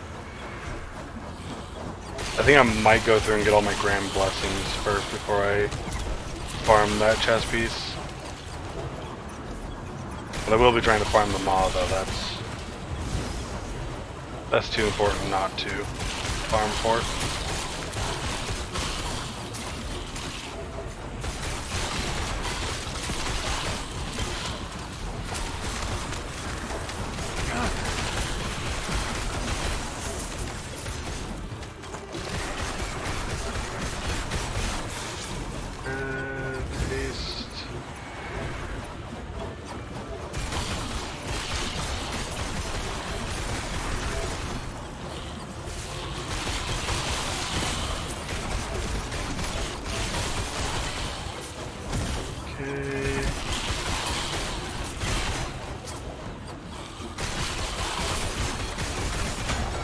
One big thing to keep in mind, remember that your volatile reversal, if you take a big hit and it doesn't kill you, hit that volatile reversal to get all your health back instantly.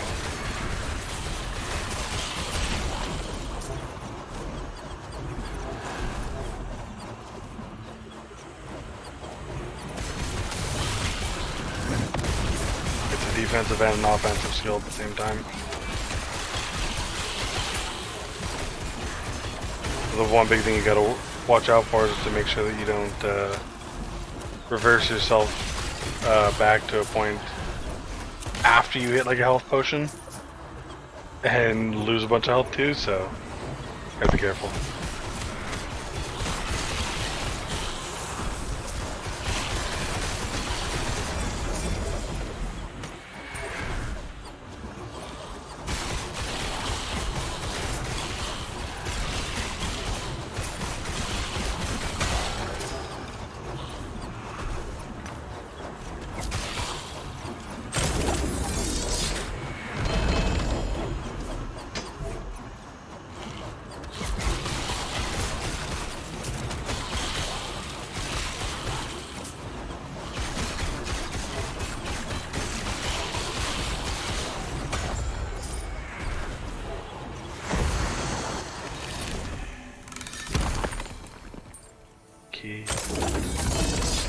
Buffing catalyst. That's what we got. Okay, Abyssal Echoes. 5.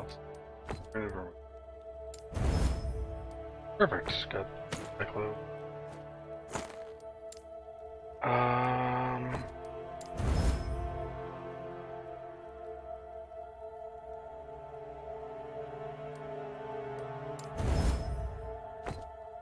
Got the one I wanted. Here. Yes. Sell the Lightless Arbor, sell Arena, sell the melee void. Sell the melee damage leads to his health. 82 mana. That actually might not be a bad thing. Hold on to it.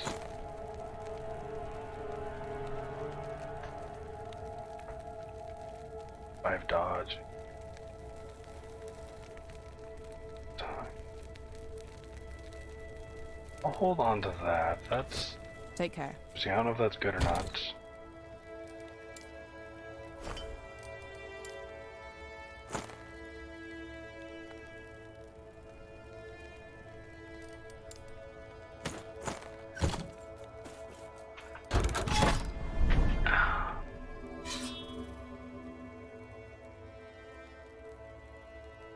California, yeah, I have no idea. I don't know anyone from California to call me. Fuck. I need 550. Did you live?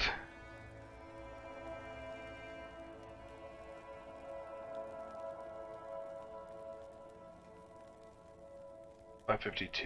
Okay. Took forever, but I finally got him. Good.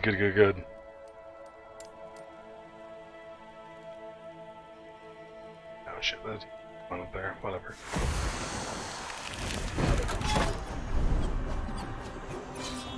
You understand nothing, traveler. Nothing will remain. Okay. kill those. We're gonna kill that.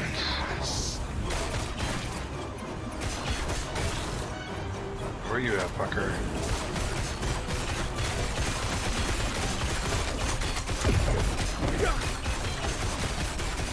Nothing will remain.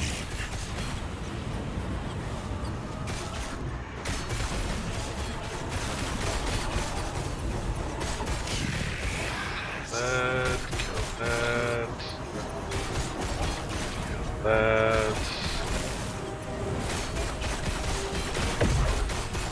Nothing will remain.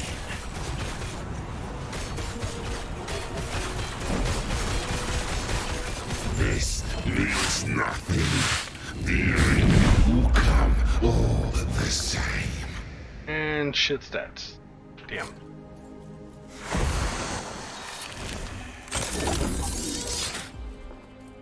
Alright. It's time for me to do Reign of Dragons.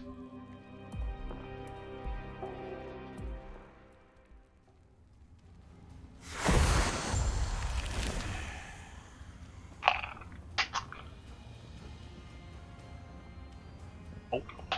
Icebreaker mints. Love the damn thing.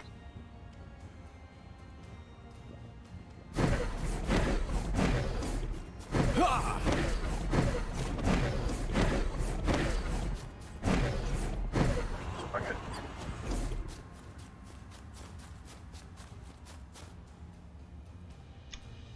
Yes? Eter's grace be with you.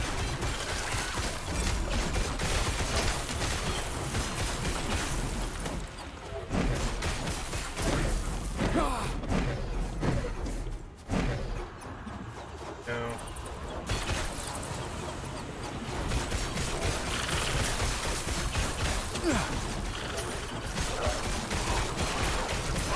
Hey, my cold's maxed out. Physical's low. A little bit.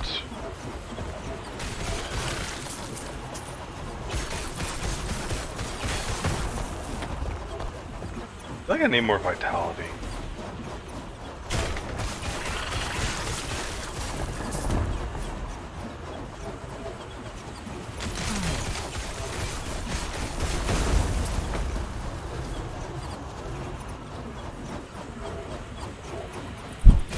Also, you get anything good off that boss or not? Stand down or die.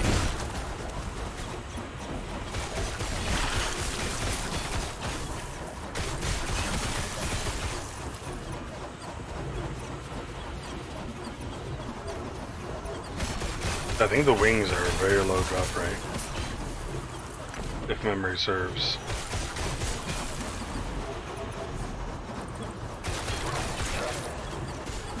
That relic, but I haven't seen it yet. Still trying to pick up blessing. Yeah, okay. Yeah. I want to say, like, it was less than like a 5% drop rate on that shit, but could be wrong. Stand down or It's been a while die. since I've actually looked up drop rate for it.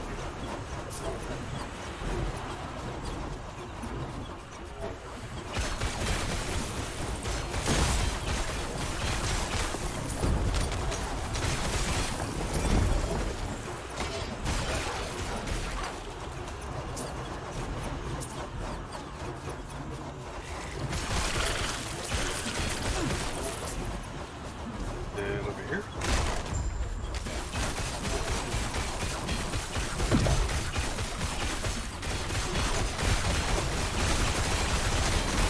Stand down or die. Come on. Spreading frost. Oh fuck, there's two of them. How about that?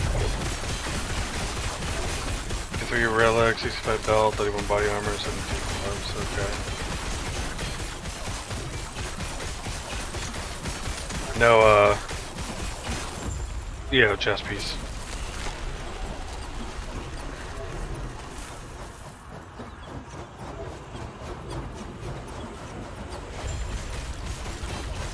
Get up.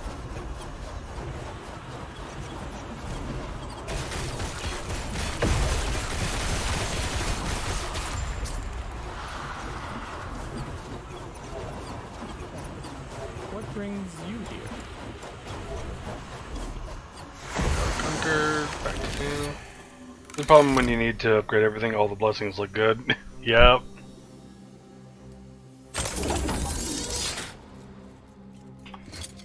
But check the guide. The guide will let you know which ones you should be trying to get.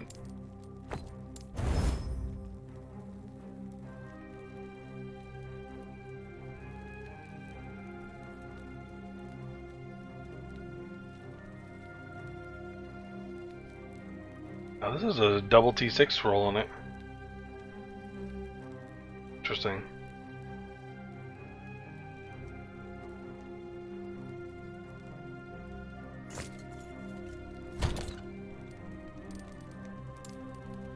Not great, but you know, something.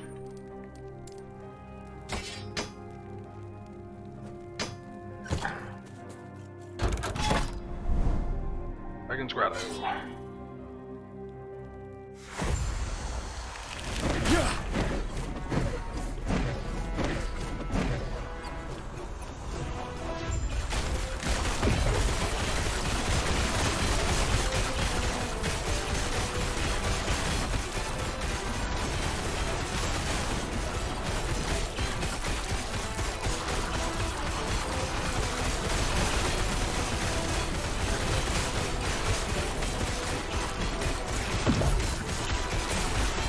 You dragons.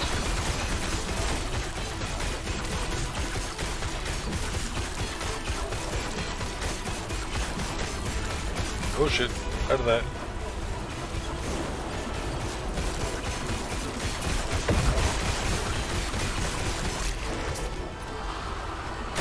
Let's destroy all the eggs.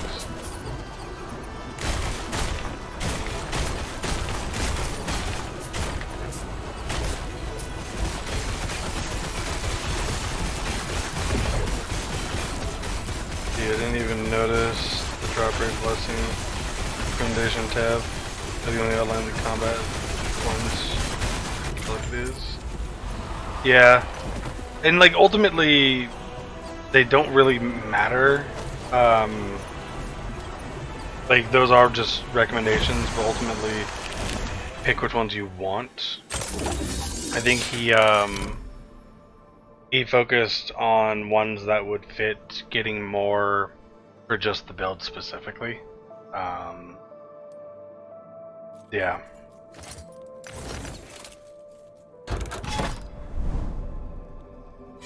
Like, I wouldn't worry too much about the shard-based ones.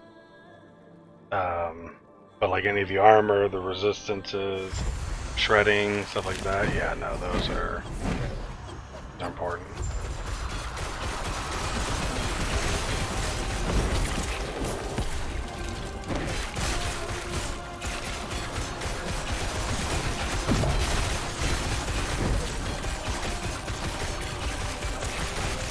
God, Emperor of Corpses is such a bitch to fight. I hate him.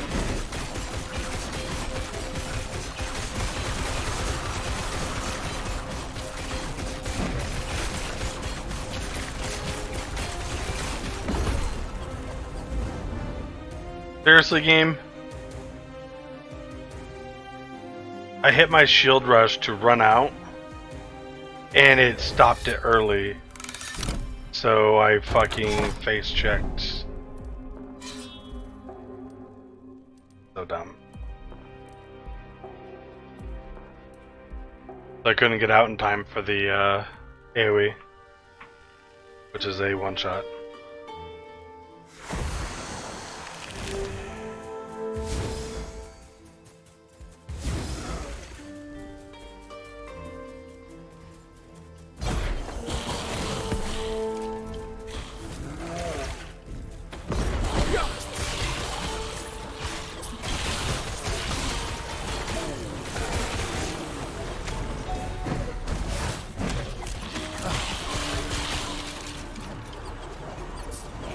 First time I fought him, I didn't realize what the indicator was. I ate it and died spectacularly. Yep. Yeah, you have to have some type of traversal skill to get out of his shit on time, or extremely high movement speed. Like, It's kind of annoying. Stand down or It's die. like they really need to also reduce the size of that ring because it does take up 90% of the arena.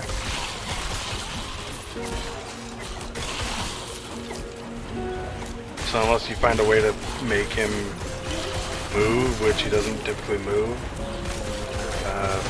you're stuck with a very, very, very small window to avoid it.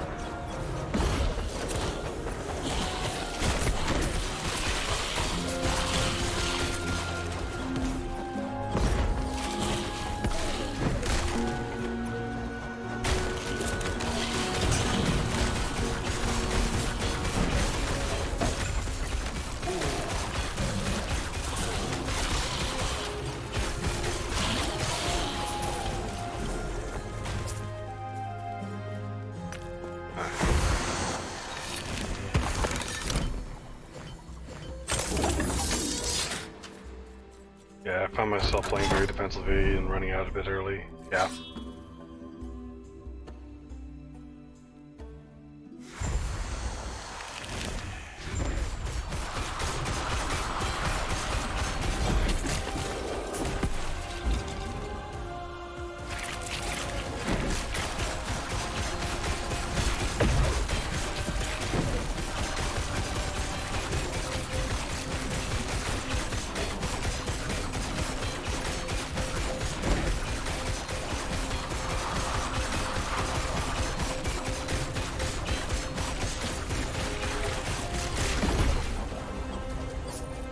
It damn near did it again, motherfucker.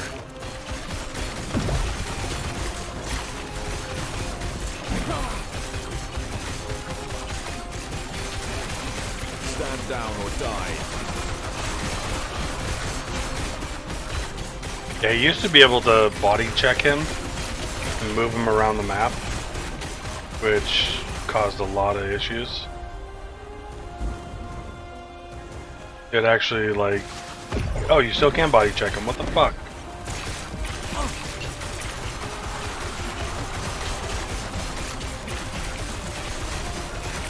Yep, because then he gets into corners like this that are blood-based, and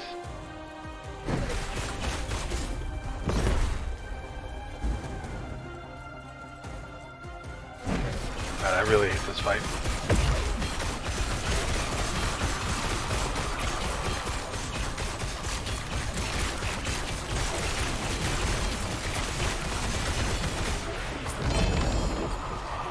Critical strike avoidance, bleed, and necrotic damage.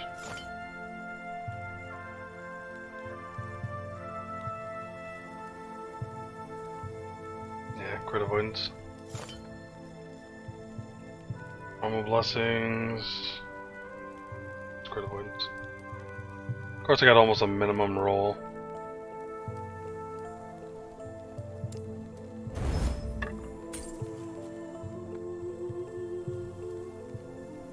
Yeah, it's. I'm gonna report a bug.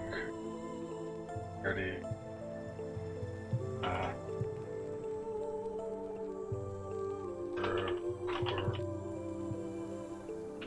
Dragon boss.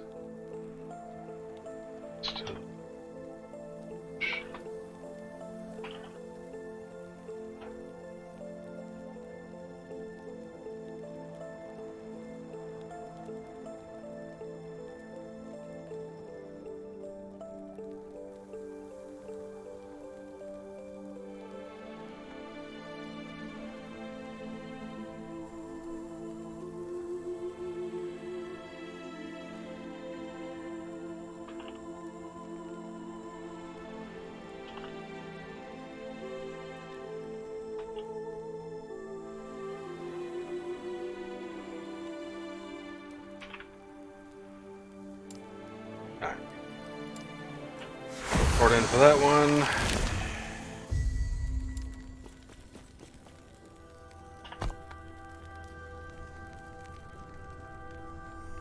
Okay, so I have 3 more, right? Spirits, Age, and Last Ruin. Age and Last Ruin. Let's go ahead and get these going.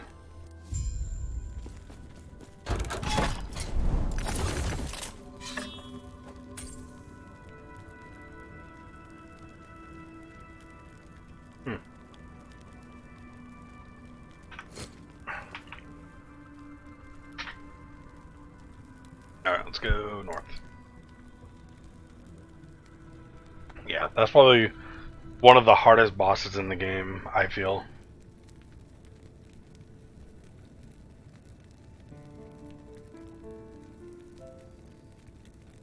Just because there's so much damage output. It's like the skeletons explode doing damage, you have the blood pools on the side that do damage, you have his massive AoE which you have to instantly move out of.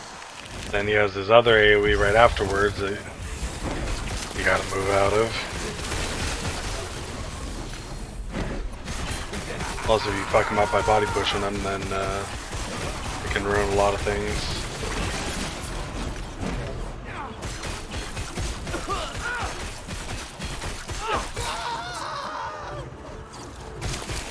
Yeah, it was like him and... God, there's one other one. Harriot's kind of a bitch too, but yeah, he does have a shit ton of damage that goes out. He'll like knock you around into the AoEs and shit like that.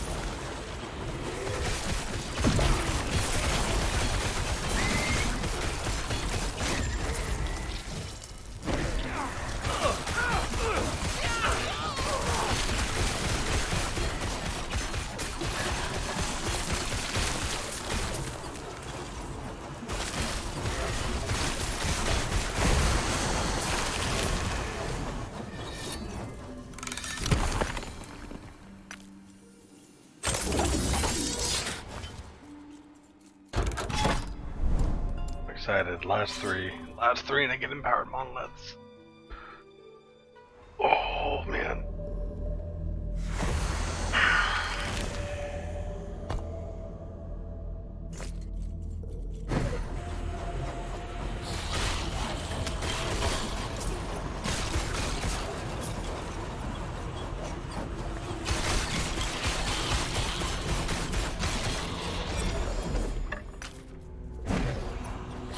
Yeah, I'm wondering if one of my other viewers can pop in all today. He's been in the hospital, and so he was watching me play while I was in the hospital.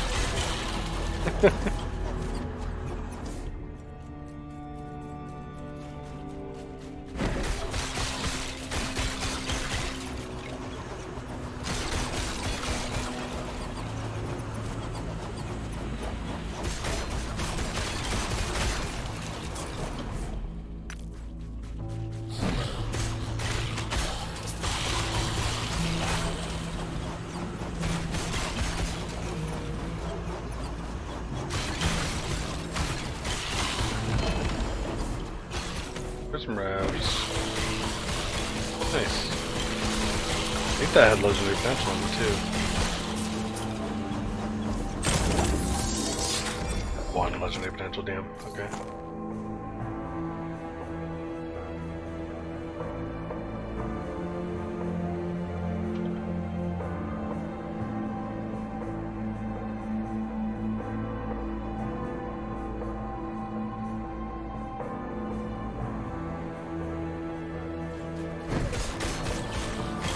Got him the second time, no moth.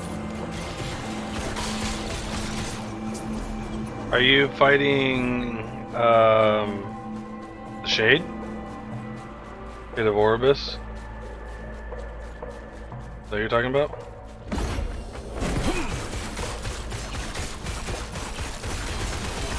Okay.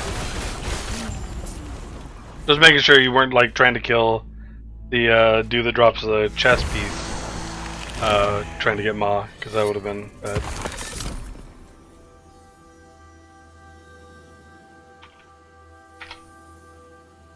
Got me the first time, much easier the second time. Yeah, he's strong, like A lot of good effects.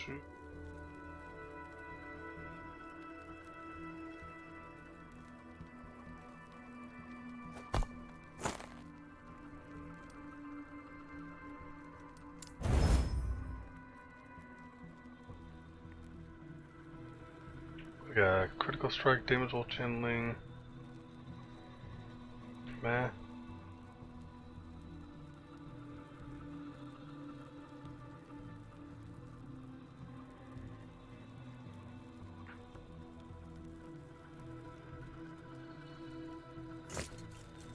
Yes. Sell, what's this? Melee void damage with armor. Key goes there. Goes.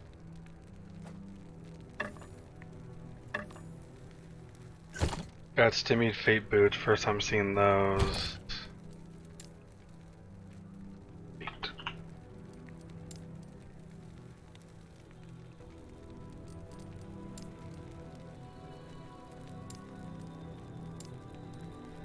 Can't see the name. Know what these are?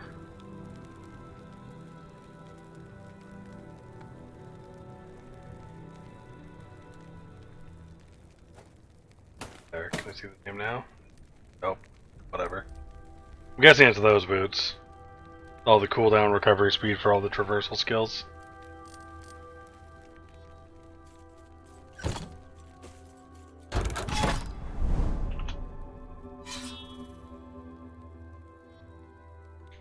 Yeah. They're interesting, to say the least.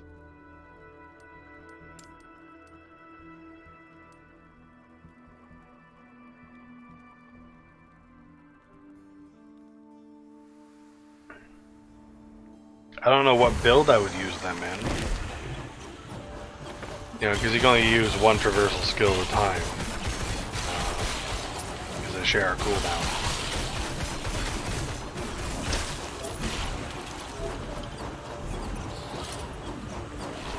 I mean, yeah, but we already get doomed from the ring, and losing out on these boots, you lose out on a lot of movement speed.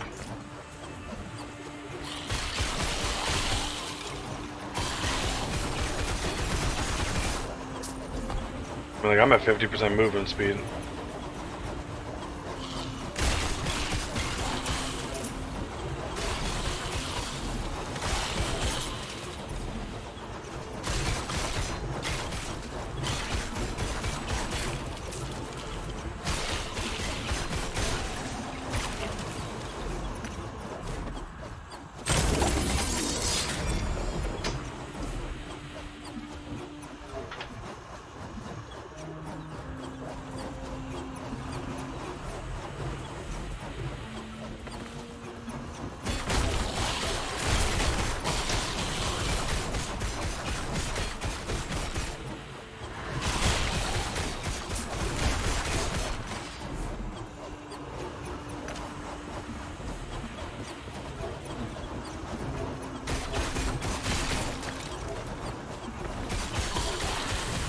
I'm 47, curious what the plus 30 from haste would put me. Yeah, I mean, feel free to try it out, you know, it doesn't hurt nothing. You know, you're gonna lose some damage off of it. You know, because the plus 10 melee void damage and the, you know, upwards of 42% increased void damage is quite a bit. Mostly the 10 melee damage is, you know, a lot of damage lost, but, you know. Go ahead and be fast as fuck, boy. I honestly would love to see a build that made you just fast as fuck. Like, min-max speed, that's it. That shit would be so entertaining. Can you imagine having like a 200% movement speed?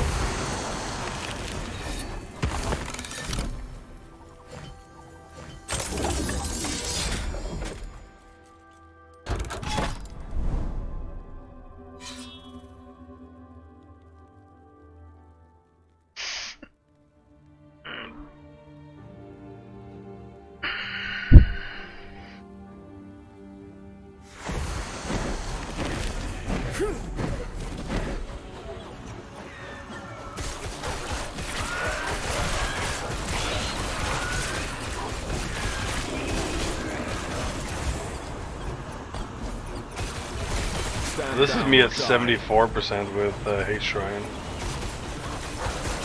It's not too bad. Kind of nice actually.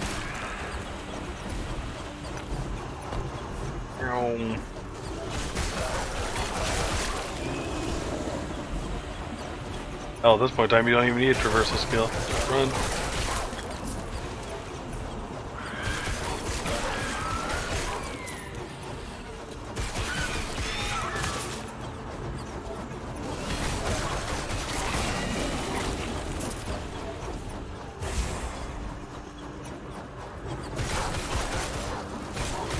Fast as fuck, boy.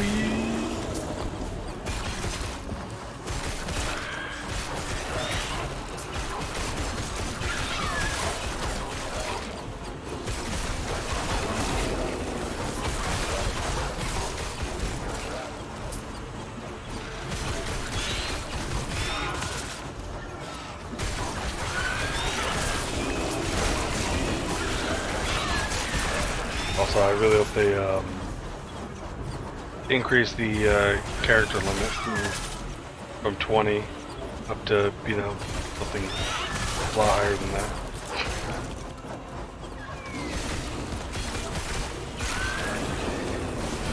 I'm at 20 right now, and I have like 6 more build ideas I want to do.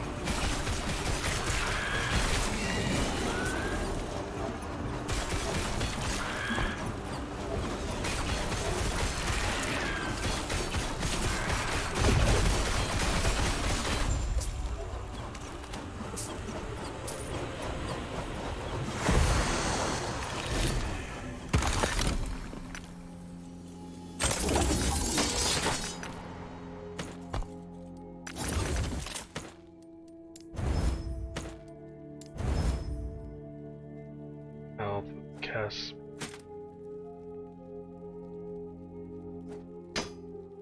Physical melee attack speed.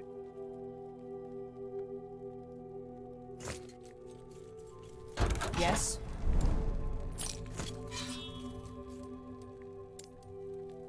Oh, there. Alright, we got an arena. There's a reflective shrine.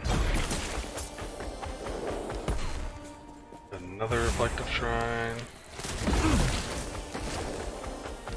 Got another reflective shrine. And we got a stunning shrine, okay. Have you run Spectrum on a Whirlwind Barbarian in D3? Spectrum? What's that?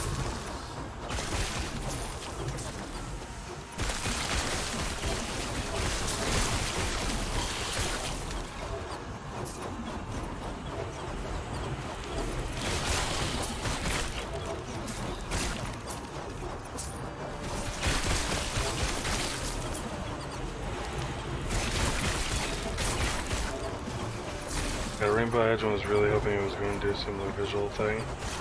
Oh, yeah, yeah. I don't know if I ever even got the Rainbow Edge, now that I think about it. Yeah, I remember farming for it for years, and I don't... No, I think I did get it, actually. But that was because someone else found it and gave it to me, because I never had the transmog for it. And that was like recent, like within the last year and a half. I used to farm the fuck out of that.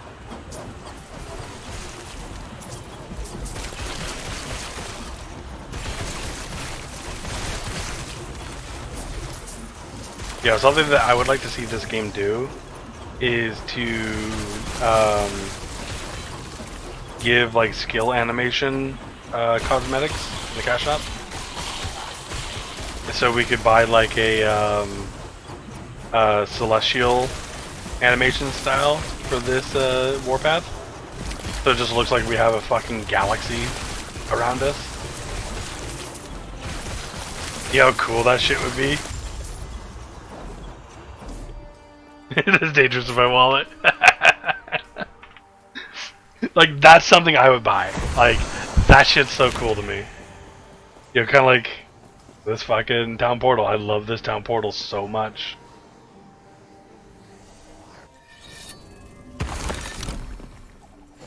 Oh man. Like, that would be a good way for them to make money while running this game, is to do something like that. Like, skill animations. Whew.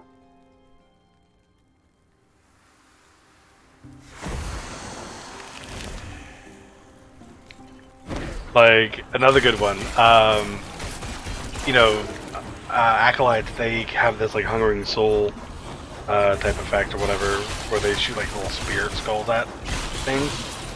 Could you imagine a skill animation that turns them into, like, unicorns with, like, rainbows floating behind them? You know how much people would pay for that shit?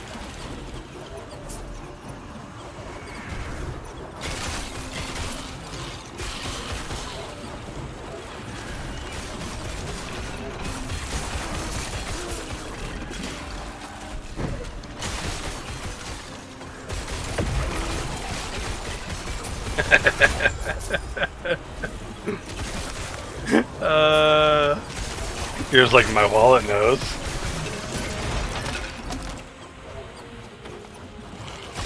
Oh, they are. Like, realistically, I would love to run a video game because, like, I know the things that people would pay for in the cash shop type thing. I've played games long enough that I know what people like for the most part. Like, I would love to make my own MMO at some point, but, like, that's never gonna happen. Like, just realistic, never will happen. But yeah, it would be fun. You know, I know what people hate monetization wise. I know what, you know, people are okay with. You know, I know what type of playstyle people look for the most part. You know, shit that people hate. I mean, God. I have played almost every single free MMO in the last 23 years. And I've played probably at least half of the paid ones. You know, so like I have a good idea of why certain games failed, what were certain aspects that drew players to certain games.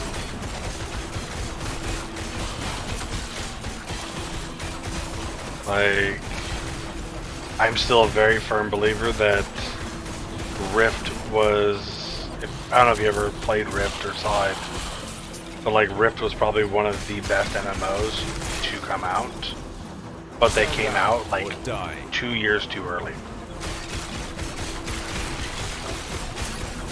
See, Final Fantasy XIV is one of the best MMOs to come out, period, but its early game is slow, and it's got a higher GCD than most games, because most games run with the standard that WoW has set, of like, I think it's 1 second, and I think the GCD for Final Fantasy XIV is like 1.5 or 2 seconds, so it makes the combat feel slower, and then their skills aren't quite as responsive as most games.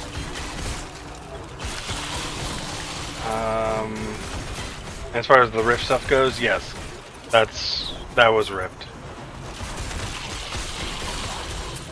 All the random like little world events and rifts you could open up and get materials and gear and stuff like that. Yeah. That was one of the best MMOs to come out.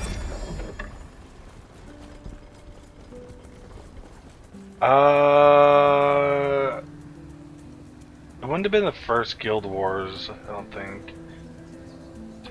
Guild Wars 2. It would have came out with So it came out like a year before Guild Wars 2 did. Rift was March 1st, 2011. Guild Wars 2 is August 28th of 2012. But the real problem was that it came out while WoW was still at its kind of like peak-ish. You know, it was just starting to kind of collapse with its player base with all the changes it was doing. And Rift came out like while people were still riding the high from, you know, Wrath of the Lich King. Even, you know, Cataclysm had some high points to it.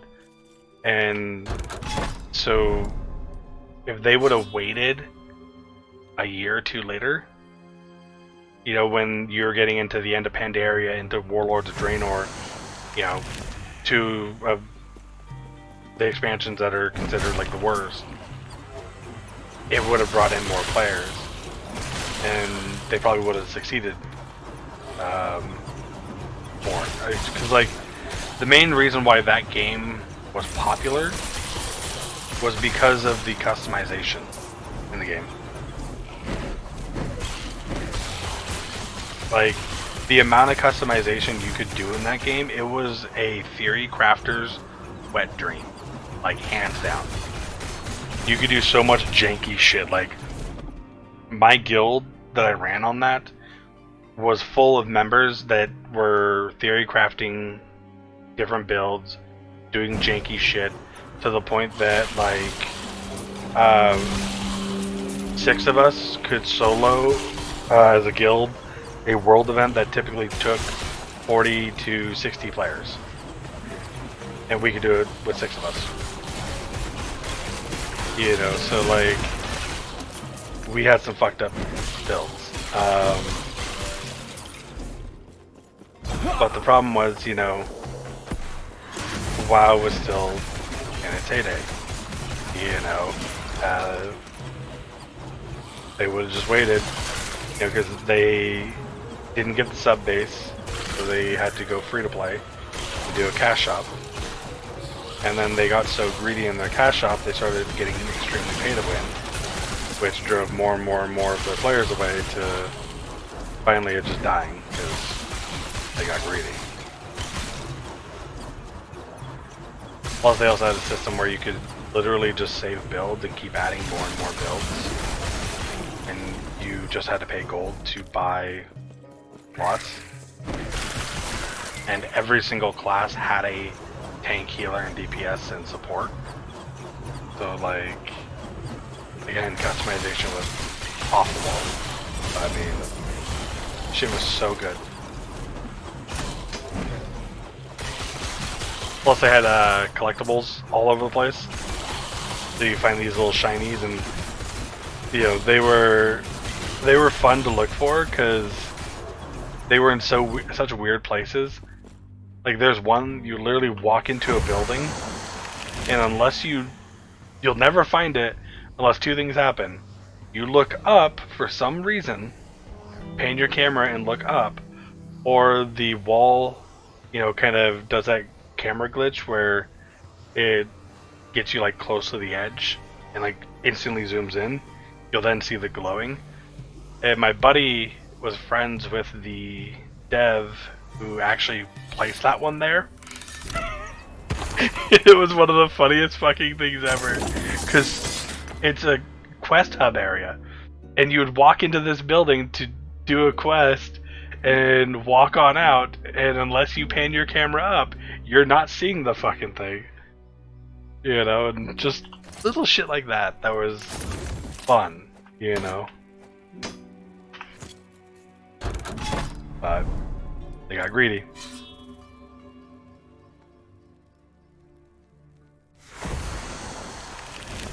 You know, ESO is another good one right now.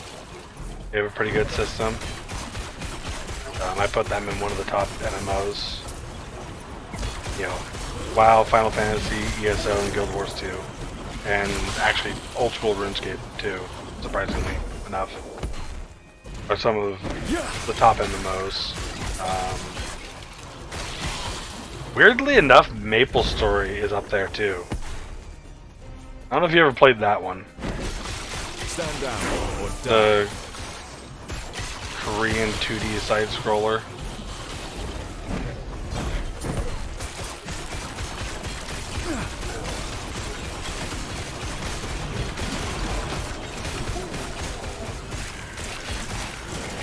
Played ESO and Guild Wars 2, never played Maple Story.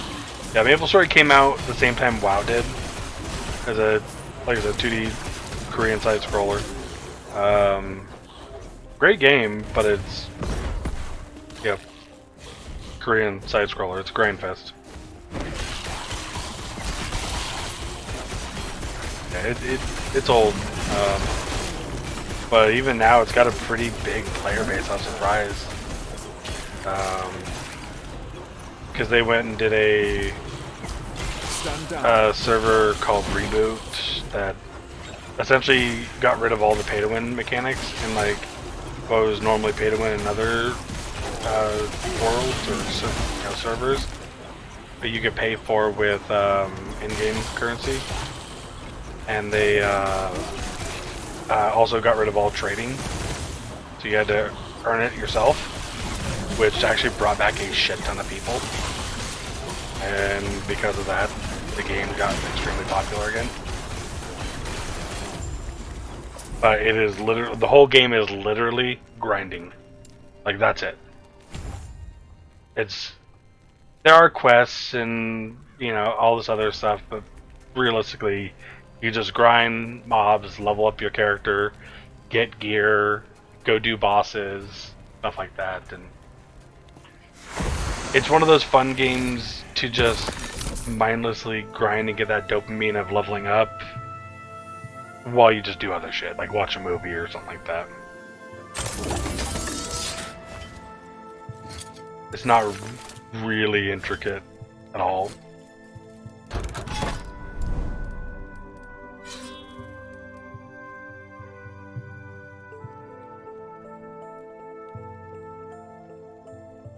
Yeah. As far as like ESO though, ESO, one of my favorite ones, hands down. That's another one of those games where you can make tons and tons of different builds.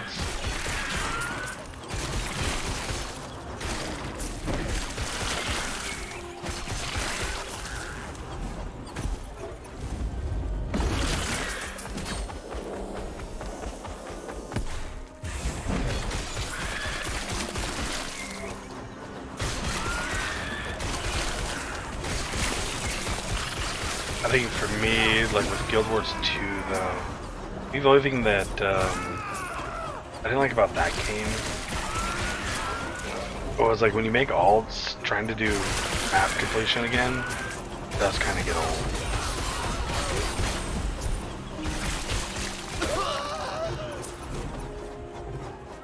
If there was like some minor catch-up mechanics for alts, that would be really cool. But yeah.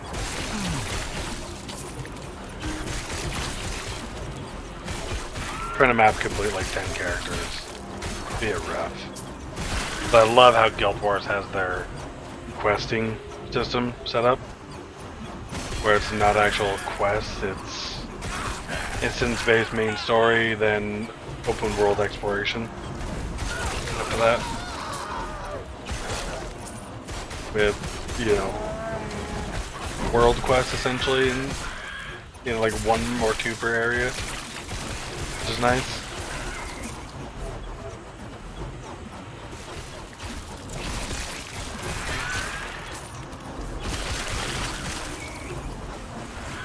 Oh, okay. It was essentially you would pick your base class or whatever, and you know, like you would get skills based upon what weapons you used. You know, so you had a great sword and shit like that, it would give you different skills than the one-handed sword. Star Wars Galaxy. God damn, I haven't heard about that in a long time. Never did play it, but I've heard mixed things about it. Some people are like, you know, claimed by it. It was one of the best games ever, and some people say it was absolute dog shit, and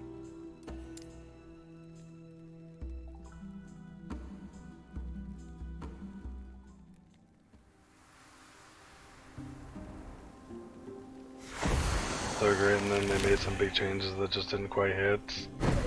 Okay. Have you played Star Wars Galaxy? Did you ever play Star Wars The Old Republic?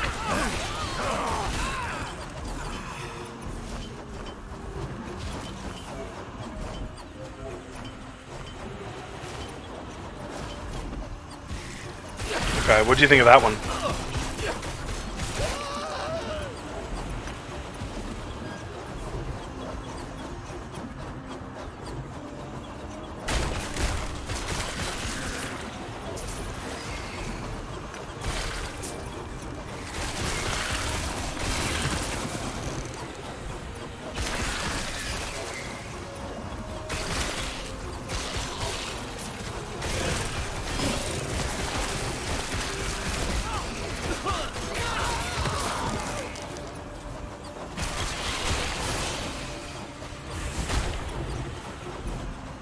I don't remember, must not have been too memorable. Fair enough. To me, like, I still tell people to this day, Star Wars The Old Republic is the most fun I've had questing and just playing the story than any MMO ever. Like, hands down. It had a great story, it was extremely fun. But the biggest problem was, a lot like with Rift, just even worse, was that they were so money grubby that it was so unfun to play the game if you did not put some form of money into the game.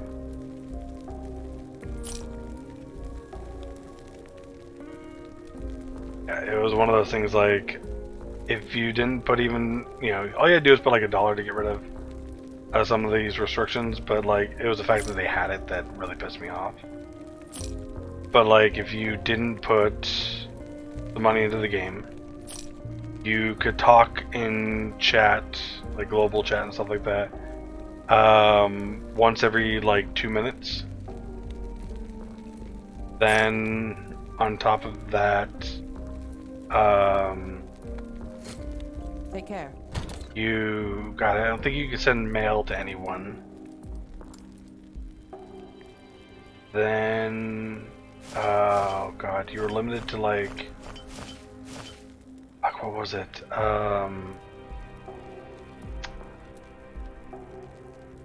Shit. You were limited to 4 or 5 dungeons, raids, or PvPs. So any combination of doing those 3 events, you are limited to 5 per day. Maybe the raid one was weekly. You were limited to like 1 or 2 per week. Either way, it was like really bad. Yeah, gross. And Yes. oh god, there's so many other things that were just locked behind paywalls. But even now, like even after like I spent, I think I spent like $5, something like that, at one point in time, finally to get rid of all that. Oh, that was the other thing. Money. You could only hold up to like, I want to say it was 50k credits or something like that. Anything above that got put into escrow, and essentially you could not touch that until you paid real money to up your escrow limit, or to up your credit limit, to then be able to pull that money out of the escrow, which is still a thing in the game. Even for someone like me who's put a little bit of money into the game, I still run into that. And it's like, the fuck is this? Like, I pay money for this shit, Why do I still have these type of limitations? Okay, I'm looking at it on Steam now. I don't really remember the gameplay. I got into a few years after release because I found someone I went to high school with. Worked on the game. I don't think I stuck around very long. Okay. Yeah, I mean that's how it was for most people. But like, it had such good gameplay. I did go back to it and recently because some buddies of mine and replayed it, but like its actual story and questing and like making choices for your light and darkness, stuff like that. It was really fun and was very entertaining. Fuck, that was the other thing that I ran into that put me off when I was playing. So like, unless I buy a certain thing on there, the last time I played, if I don't spend like, I think it was $20 or some shit like that, I cannot use gear that is purple or orange. And it's like, you have white, green, blue, like the 3 lower end ones. Then the highest tier gear is purple and orange. If I do not spend $20, I cannot use purple and orange gear. I cannot use the end game gear. I was so pissed because I got a piece and I couldn't use it, and I was like, "The fuck is this?" Yeah, they got so money grubby that it made the game like not fun to play. You know, it's like, fuck, man. All these companies, they have so many, like, good ideas and good starts and good premises, and then they just screw the pooch, one way or another. You know, like, if you build an MMO where you have the story of, like, Star Wars: The Old Republic, where your choices matter and, you know, shit's fun, stuff like that, mixed with like the customization of Rift, you know, mixed with the big open world of like World of Warcraft, you know, shit like that, your game would be great. I think one of the best games I've played story-wise was KOTOR. Okay. Maybe it's just nostalgia at this point, but I remember I couldn't put that game down. I mean, to be fair, like almost all of the old school Star Wars games were absolutely amazing. Like, hands down. Like, old school Star Wars was fucking gold. I mean, God, I don't remember which one it was, but, you know, you used to be able to actually sit there and, like, slice people in half with your lightsaber. And actually have, like, the body parts fall to the sides.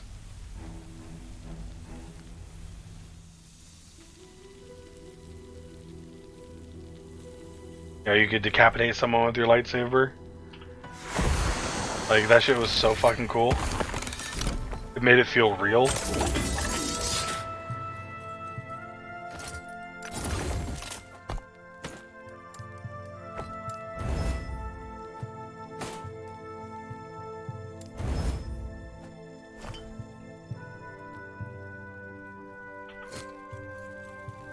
Yes? Yeah, I was huge into Star Wars games when I was a kid. God, they were so good.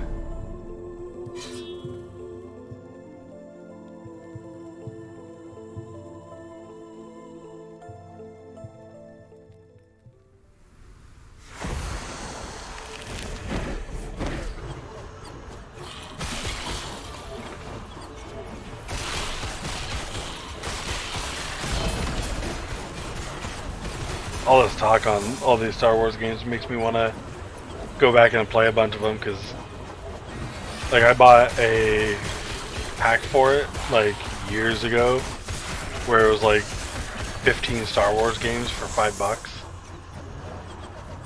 So I got all the old ones.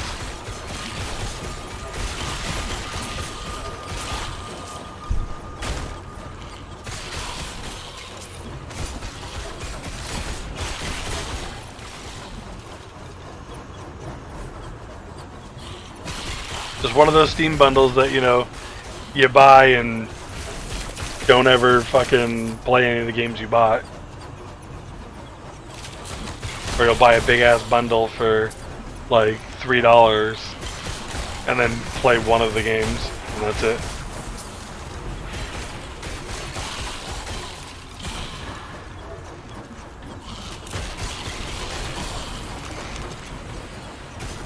Tough for me to play really old games though. I got into the Witcher series at number 2. Yeah, sometimes it is for me too. Part of it's just, I think for me it's a resolution thing over a graphics thing. Oh, then did you play 3 and it's right going back to 1, just couldn't do it? Yeah. Yeah, that can be a problem for a lot of people. Some people it's the graphics, some people it's the resolution. Like for me, it's mostly resolution based. Another big one that really fucks with people is field of view. Yeah. A lot of clunky controls, graphics. Yeah. See, that's another thing too, is like the fucking controls and shit like that. If they're bad in the older games, it gets rough. Like, right now, I could go back and I could play Diablo 2. No problem, right? I've done it. I like Diablo 2 still. But if I try to go back and play Diablo 1, I know for a fact it won't be really as fun as it used to be back in the day.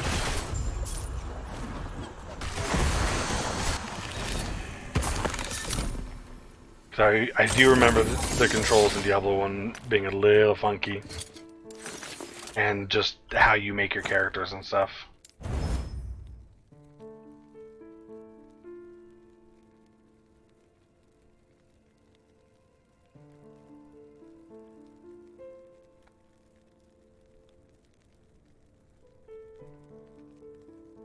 Interesting.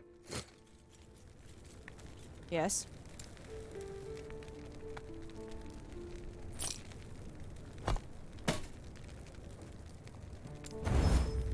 Or sitting. Take care.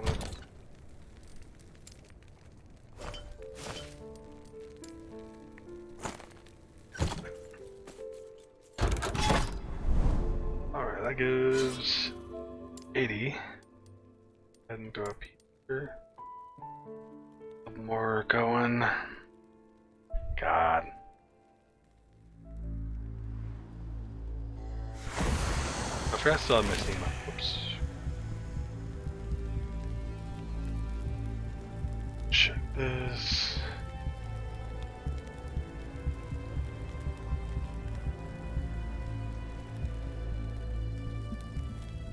Sure I didn't sign up for this, right? Not.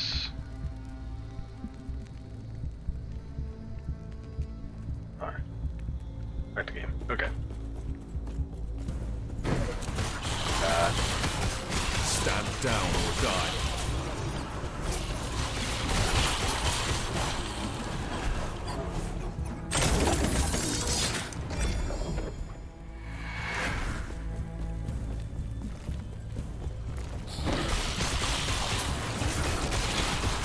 I'm also kind of debating right now if I am going to stream tomorrow or not.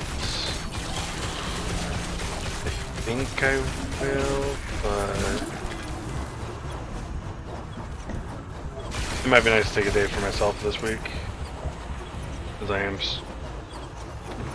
Well, maybe I'll just take Sunday as my day for the week, because I don't have anything planned then. Yeah, fuck it, we'll see what happens.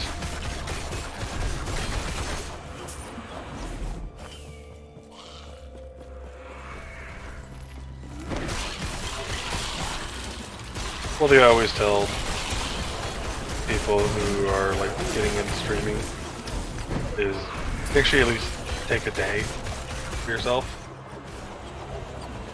because you can burn yourself out pretty quickly if you're not careful.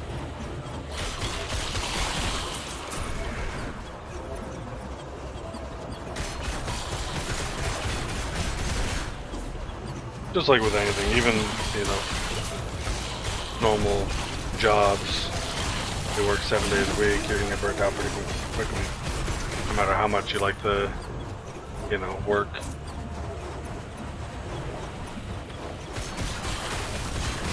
Stand down or die.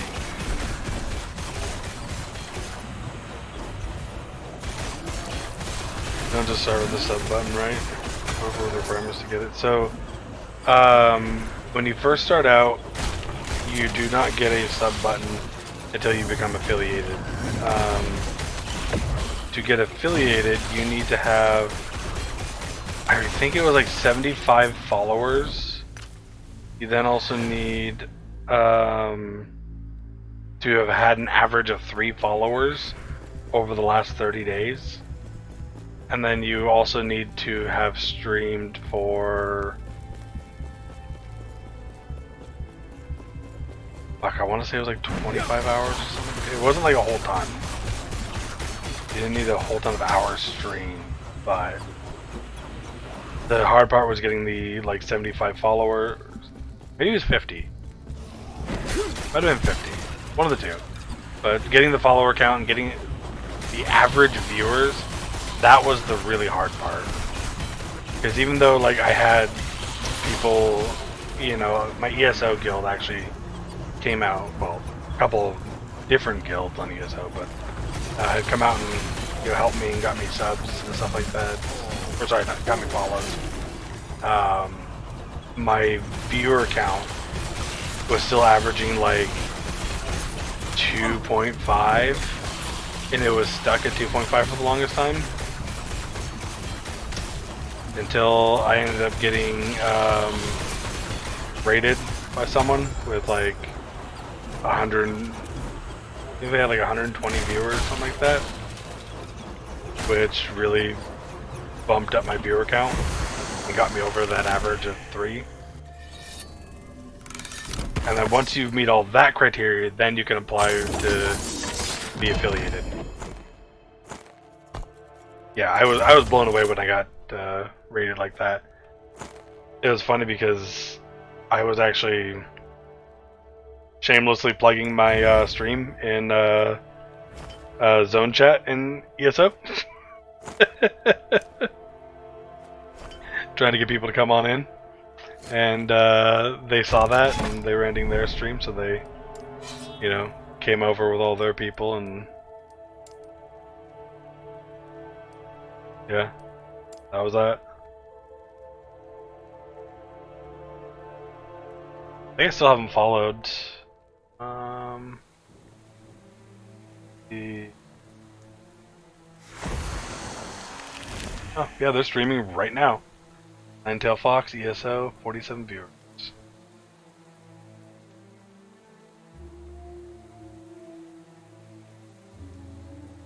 Yep.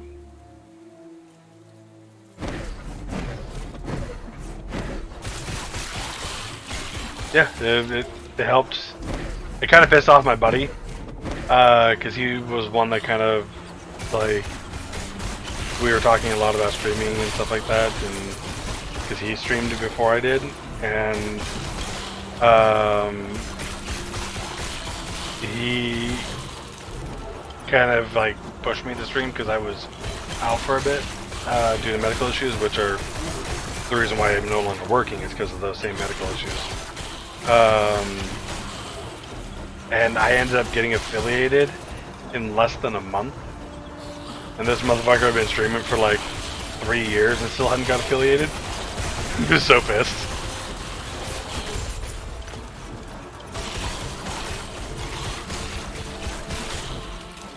Yeah, getting affiliated in less than a month was extremely ridiculous. And sadly, I would have kept up with it, but I worked for the post office, and I proceeded to start working anywhere from 6 to 7 days a week for the next like 3 years, and working anywhere from 12 to 16 hours per day, and it completely destroyed my body. I'm 32 years old, and I started the post office 9 years ago. In that time, my body is fucked completely. Oh, it can be. There's a reason why they call it going postal. Let's put it that way.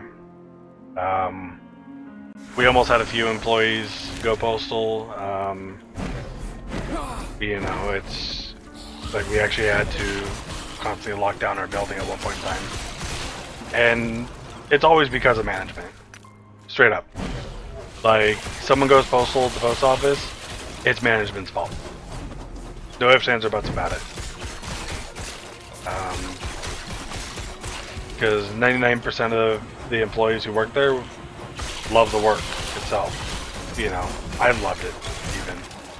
But, yeah, management are all pieces of shit, every last one of them. You know, and they will lie to you, abuse you, and honestly, they will do whatever they can to not pay you. Which there's a big issue going on now where, you know, people in one of the crafts, the rural craft, just didn't even get paid. One pay period. Affected like, God, I think it was like 300,000 people across the U.S. And yeah, the vehicles that we drive, the little tin cans, those things are literally held together by zip ties and duct tape. Yep, rural craft.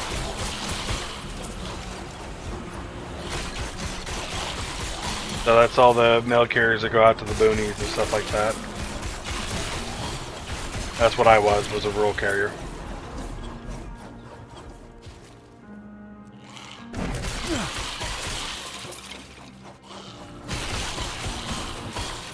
All the carriers who go out there to, you know, where you start hearing banjos and shit like that.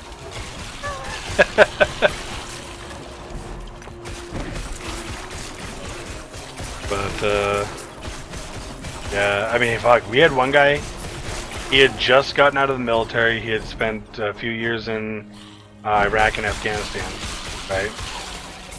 And he got out of the military, he came and he worked for us for 3 months.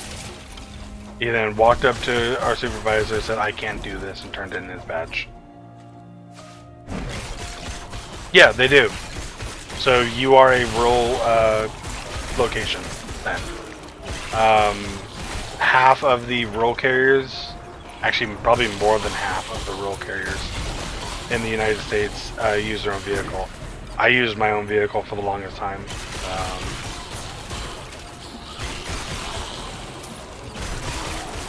Yeah.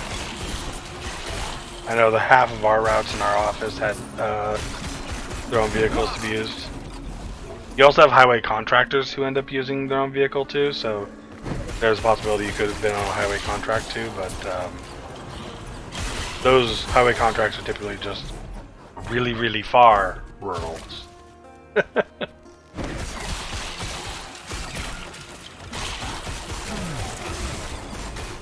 Like typically if a route is like over 100 miles round trip, it was highway contracted out.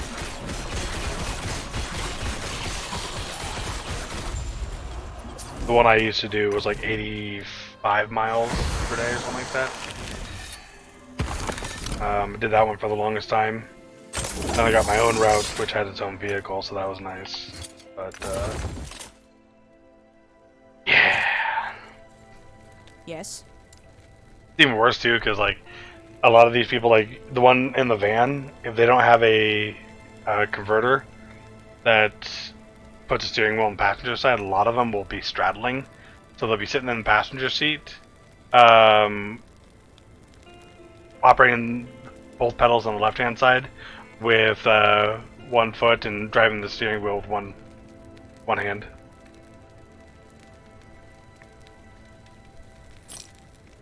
We had a lot of carriers who did that, so I always said fuck that shit. I actually ended up buying a right-hand drive Jeep for work.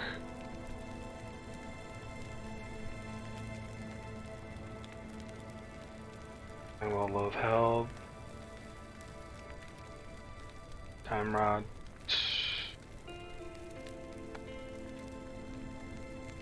Actually not bad.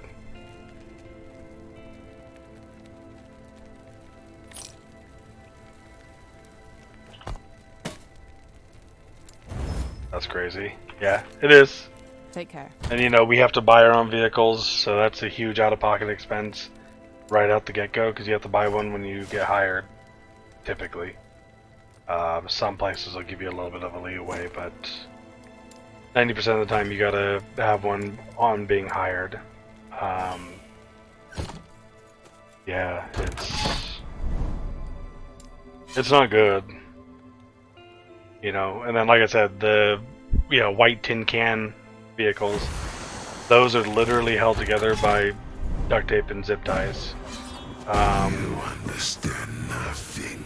Like, I legitimately had my boss sit there and tell me to just go out and drive a vehicle up. And keep in mind, my route went up a mountain. I would go up and down a mountain. And they told me to drive a vehicle that had a steering column that was not attached.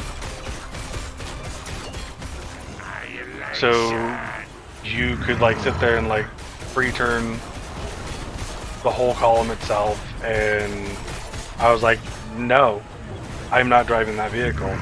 You get me a different one or I go home. Because fuck that noise. And they almost argued with me.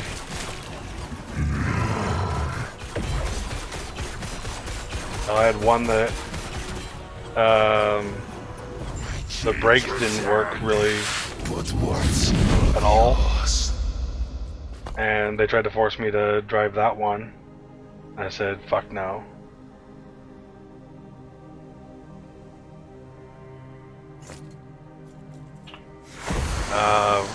Plenty of videos of carriers who... Oh yeah. All those okay, so all those vehicles you see, if they're not like the brand new ones that just came out with the new contract, so all like the old square, smaller box ones, right? Those are all typically anywhere from 36 to 29 years old or something like that, right? All of those vehicles were built to last 15 years. That's it. So, like, they're being held on by hopes and fucking dreams at this point in time. And the post office doesn't want to put the money into actually, like, repairing a lot of this stuff. And so they will stopgap it and not address the actual problems. And, you know, like, a good example is, so we sit in the right-hand side.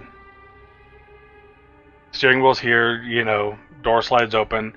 Right to the side of the steering wheel, you have the e-brake down below. And right behind that is the fuse box, right? Fuse box is completely open, everything, so you could literally just grab a fuse, pull it out. Now, these vehicles are so old because they weren't meant to last this long that, you know, they constantly leak. And you can watch videos, fuck, you can probably even find them on Reddit, of people who, when it's raining out, will have a river essentially running from the upper windshield that's leaking down across and down to the fuse box, and water just pouring through the fuse box. And we are told to shut up and just drive it.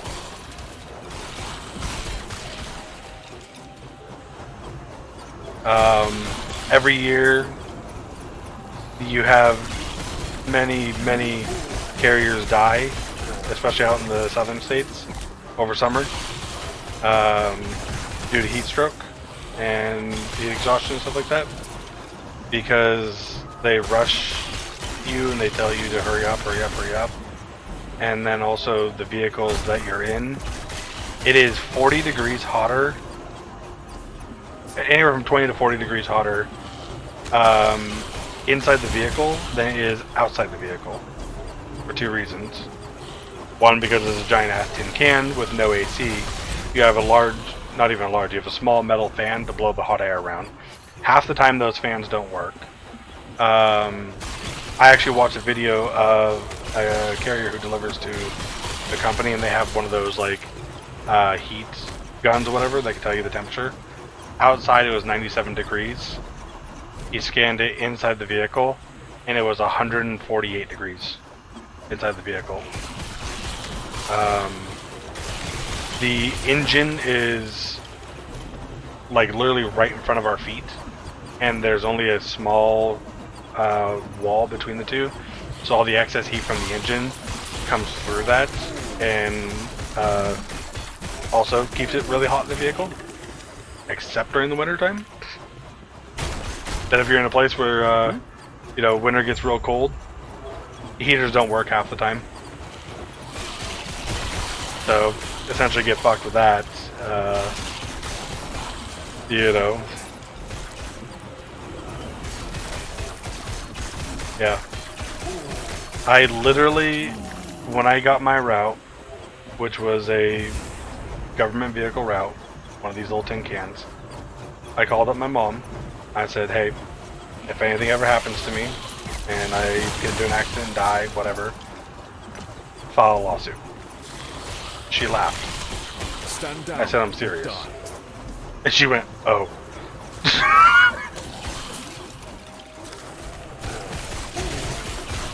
You know, and one of the reasons why I'm in such a bad condition that I'm in now is because that the seats themselves that we sit on are so bad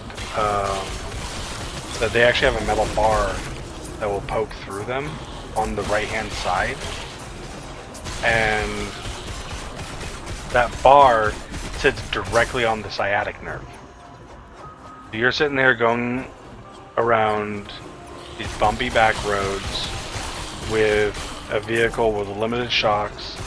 You have a stiff bolted in chair that has no support, no no bounce like a bus driver's seat might have, and you have a metal bar that sits right on your sciatic nerve. And that's why one of the reasons why I've developed sciatica so fucking bad. The one that I can't even walk half the time anymore.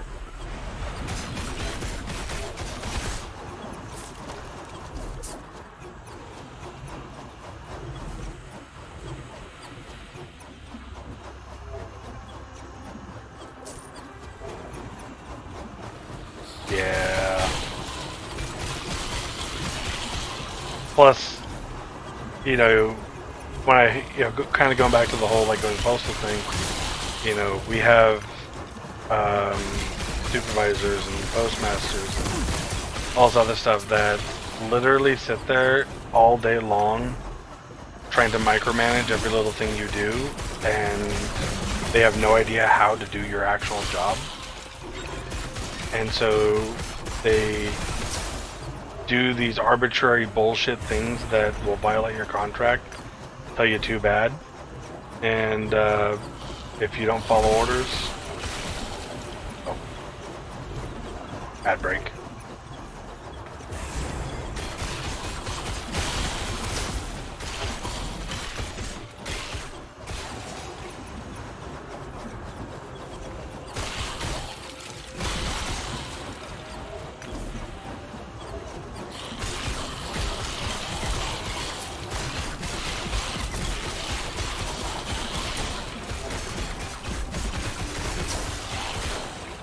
Alright, ad break's over. Sorry about that. But yeah, so I was saying, like, if you don't follow orders, even if they're breaking your contract and forcing you to work for free or, cost you out of pocket, they will sit there and write you up if you don't, and then they'll try to fire you, and they will essentially do everything in their power to continue to try to fire you and make your life a living hell. And Stand down the or union die. is so fucking worthless that unless it's an easy fight, they won't try to fight management over this type of shit.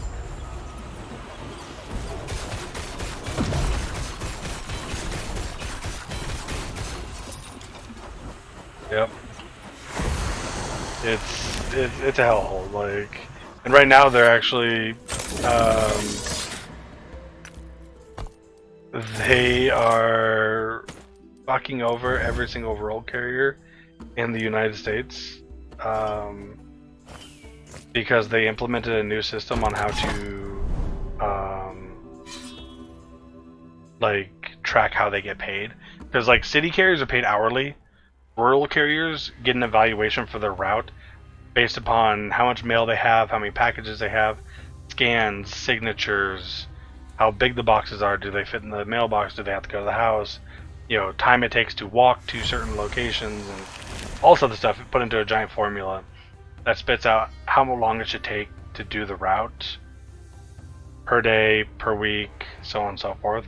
And that's what the carriers get.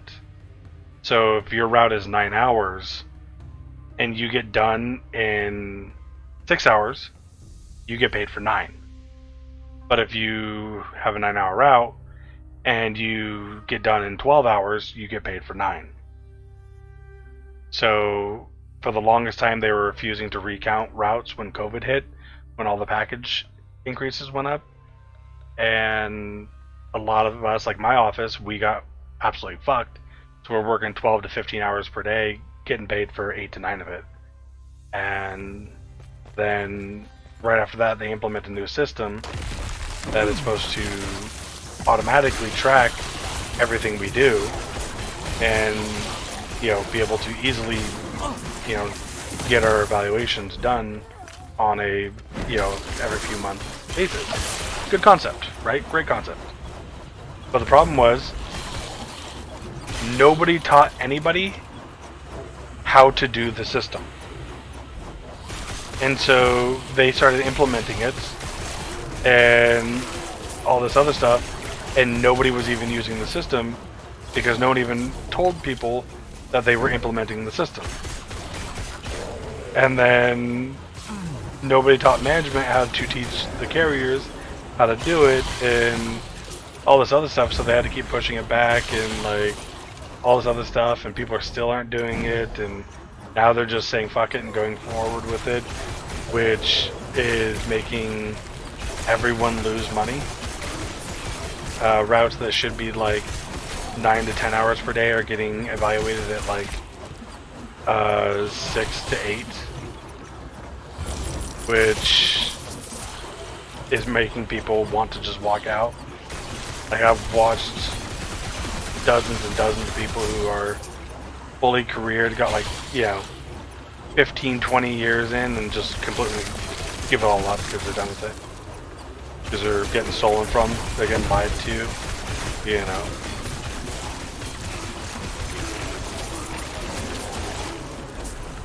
It's absolutely fucking wild.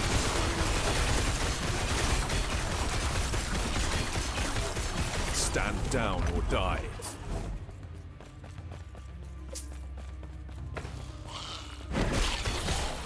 Sorry, just kind of went off on a tangent there. My bad. Just, Stand down or die.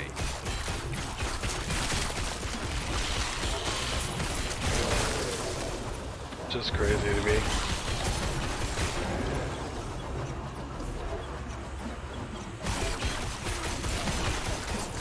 I do miss my customers though.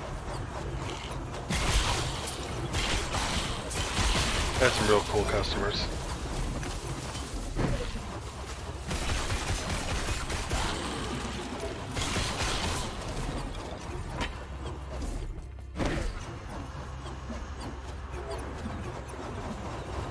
I had one lady that, like, she legitimately told me if I want to come up and, you know, just look at the view up at her place, just go ahead and come out whenever I want to. You know, just, and if it's not when I'm working, just send her a text and let her know I'm heading up there. And hell, even if I wanted to bring my friends, she told me I could. Maybe she'll have some cookies ready for me. Oh, I loved her. She was so sweet.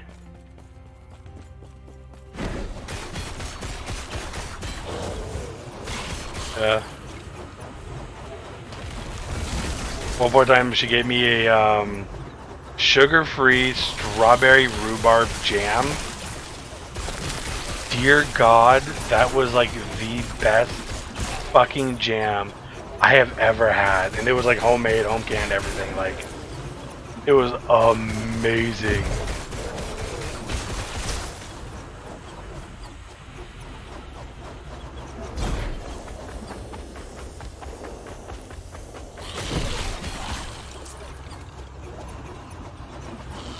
And also the view from her place was so good. Like, you could see the whole town, like 100% the whole town. And then you could also see like all the boats coming in on the water and stuff like that, all the ferries and cargo ships, and you could see all the way out to Canada and stuff. And oh, it was such a good view.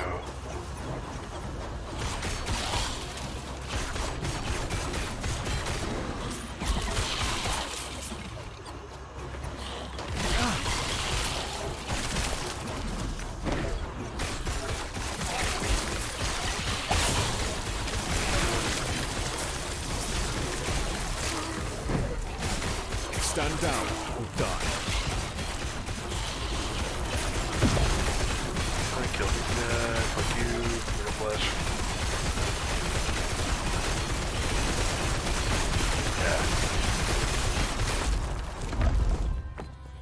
Yeah. Like, realistically, the customers is what made that job extremely fun for me. Everyone was so nice. I did have a couple really bad ones. Like, I'm talking coming out, yelling, screaming, throwing a hissy fit, acting like Karens, including one that literally chased me up the mountain and blocked me in so I couldn't drive away, just to yell and scream at me because they didn't like that I didn't deliver something when I couldn't safely deliver to their house due to a lot of construction and shit like that. Yeah, safety is, you know, #1 priority.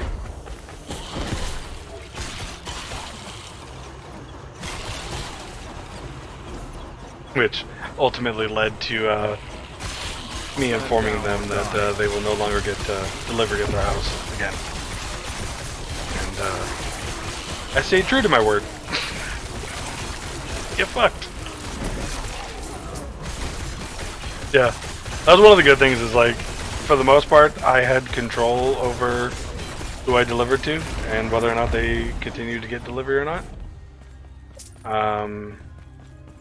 Yeah, because like the first time it happened, you know, I wrote up a couple packages. You know, they've been living there for about 2 years, and they were doing a lot of construction on their driveway, on top of having like a wood chipper and truck like right in front of the staircase that goes down to the front porch. So I would have had to carry boxes while trying to squeeze over that wood chipper, and you know, a lot of potential to fall down the stairs. It was a safety hazard, so I wrote them up. And then the next day the lady was outside, so I pulled into the driveway. I was about to write up packages again. And she came out yelling, screaming at me, telling me that I'm fucking lazy and blah blah blah, and I know where the front door is and all this other jazz. And every time she called me lazy, she would sit there and she would look at my stomach. And I'm a fat guy. Eternal flame. And you know, I had my coworker in my earpiece, so she was hearing everything else to, you know, back up my story. And this lady would not stop yelling at me, and I went back to the back of the vehicle to grab the packages that I had written up for the day.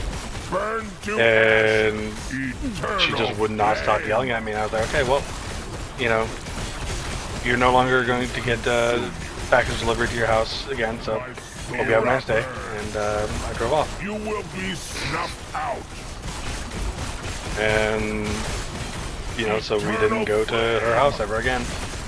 No, And then I the agreed, flame you know, is because my boss, who was actually one of the few good ones I had, came up to me and he didn't last very long at the office due to other stuff, but embrace the flame. he came up to me and was like, hey, you know, hear from this customer, you know, what's going on. So I told him what happened, and he goes, Burn okay. to ashes. You know, so I was like, okay, sweet. Erupt. Oh, and from there, I compromised with them, and they put out a parcel My box, soul burns. and I would deliver to that. Fire damage. And then, but that also means that, you know, like anything that needs a signature, you know, they would have to come pick up and stuff like that. So one day the guy got it certified. And it's for the husband. So I brought it up like I normally would and moved on about my day, and sure as shit, this motherfucker comes lowering it up the mountain as I'm coming down. And he whips his car in front of me and blocks me in so I can't drive off. Comes out yelling, screaming at me, going, you know what that is? That's my livelihood, blah, blah, blah, blah, blah, and all this other jazz. And I was just like, okay, well, you're a firefighter, right? Yeah. Like, you got rules and regulations, right? Yeah. And what happens if you don't follow those? Oh, I get in trouble. I'm like, cool. These are my rules and regulations.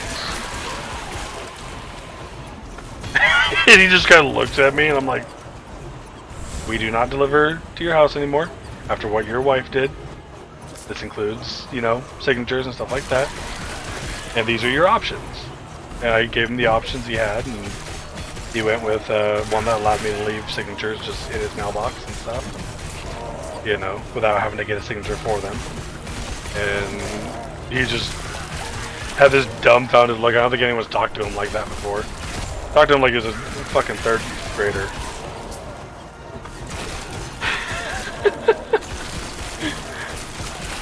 But, you know, that was the one good thing. If I had a hostile customer, I could simply just stop delivery. If I had a driveway that was unsafe, if I had a dog that was unsafe, you know, like, yeah, we stopped delivery to one house because their dog actually jumped through the window and bit my coworker. Like, straight up shattered the fucking living room window to attack my coworker. Yep. Like, it used to, like, we used to deliver normally to the house, right? Went to the front porch, and it would constantly, like, be throwing its body into the window and everything. And, you know, this poor customer had to constantly buy new, like, blinds and stuff. And it was getting to be where I was, like, getting a little worried about it. So I said, hey, we're gonna deliver to the garage, which is just right next to it, so it wasn't too far. And they were like, okay, that's fine. And my coworker still, for some reason, was delivering to the front door. And Yes? sure as shit, that dog jumped through that fucking window and bit him. Thankfully, it wasn't, like, too bad, but, you know, we had to tell him, like, hey, you know, that's it. You don't get any more delivery to the house. You know, you'll need to come to the post office, pick everything up. Yep.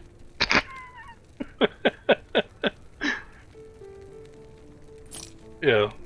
And it blew my mind because that dog was so hostile. I've never seen a dog that fucking hostile. Because, like, they had, like, a long road, right? And there was houses on both sides. And, well, I say long road, but it wasn't that long. It was enough to fit, like, 1, 2, 3, 4, 5, 6, 9, 10 houses with, like, no yards. And then at the end of that road, there was a long row of boxes, right? And at that row of boxes, they had a neighbor who was elderly and, like, disabled to where she was, like, hunched over all the time. and their dog came running out of their garage and like almost attacked this fucking woman and like was pitting her up against her vehicle and shit like that. And I'm like, what the fuck? And no, my coworker didn't sue, and no compensation. Like, it wasn't enough to like cause too much damage. He had like a scratch on his hand and stuff like that because he was able to get the package out there and get the scanner out there, so the dog bit those more than him, but it did like catch on the top of his hand and like put a little gouge into him. So it wasn't enough to cause excessive damage, but yeah, it wasn't good. But yeah, that dog is fucking violent, dude, and I don't get it.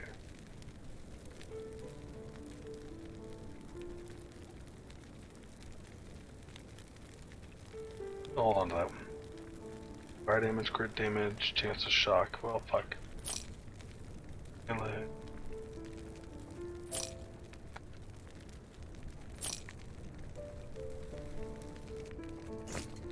Take care. Yeah, like if it had like straight on, you know, tore a massive chunk out of him, yeah, I bet there would have been some form of, you know, paying medical bills, etc. He didn't even have to go to the doctors for it, but it's still the fact that he got bit as a carrier, which is a big deal because another reason why people go postal is because management does everything in their power to find you, the carrier, at fault. If you ever get bit, that's what they do.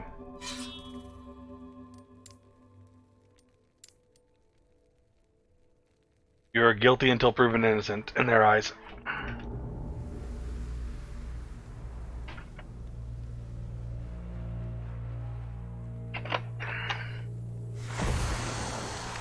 Oh. Which kind of goes with anything that could cost them money. They consider you guilty until proven innocent.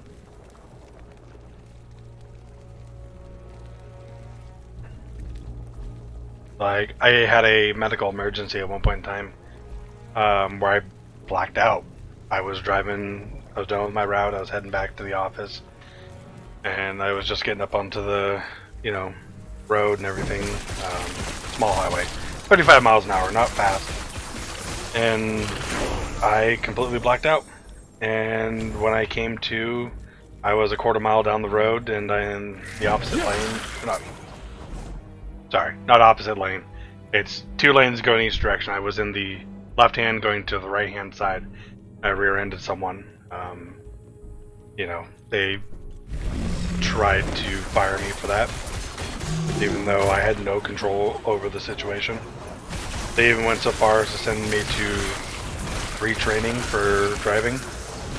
And when I got there, the instructor asked me what happened, and I explained to him what happened, because this is the part where they were going to tell you what safety things you could have done to avoid it.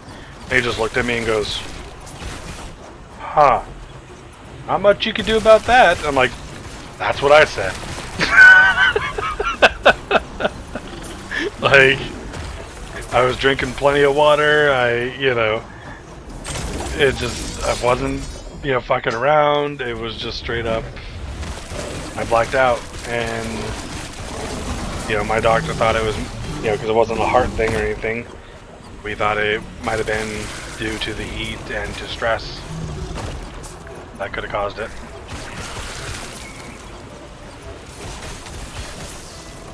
But yeah, that whole time they took me out of work, refused to pay me, and tried to find a way to fire me for it.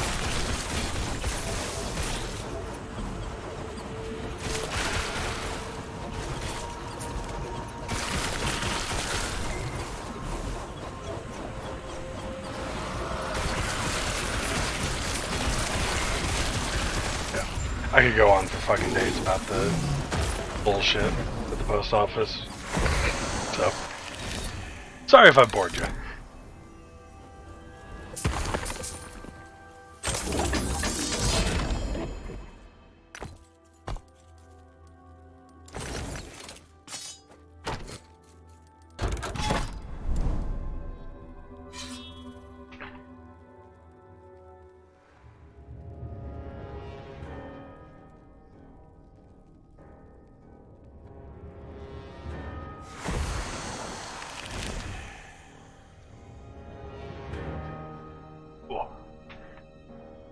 Ooh, XP shrine, hell yeah.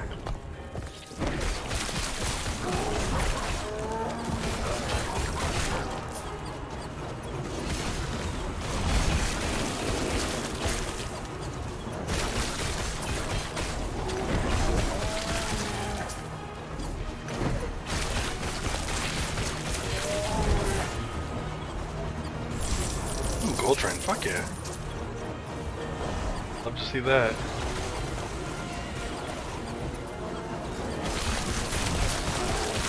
Oh lol, I need to find a new job in the post office with thought. I haven't put any effort into looking into it though, this is good insight. Yeah, and keep in mind, like, not every place is as bad as what I was describing, but I would say a good 75% of them are. So, if you want an idea of whether it's a good place to go, I would try to talk to your carrier as much as possible. You know, just if you can ever catch them at the mailbox, something like that. You know, just tell them to give you an honest opinion. I would also say if you do go to the post office, go with the city side if there is a city route in your office, because you'll have a way better union there. Way better union. A union that actually fights and cares for, to the point where management's actually kind of scared of the city union. But either way, you're going to work so many hours, you're not going to have a life outside of the post office if you go there. You get mandated to work a ton. Now, this is only if you're at an office that still delivers its own Amazon. If there are Amazon drivers in your own area, the workload might not be as huge. So, that's something else to keep in mind. There's a lot of factors that go into it all.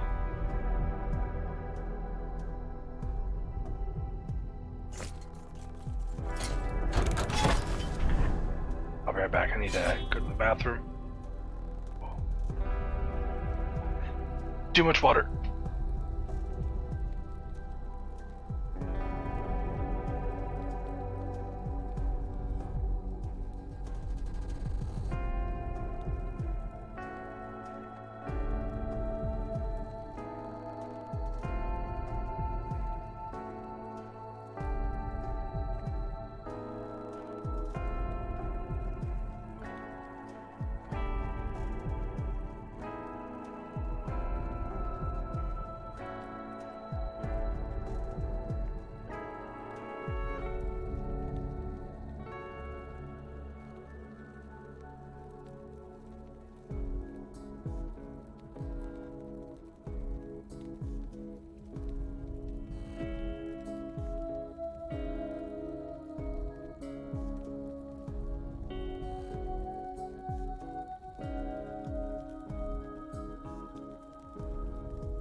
I think I'm gonna go check out the wife, see what she's up to. If you're still here, man, take care. Hope you have a good day. It was good hanging out with you again.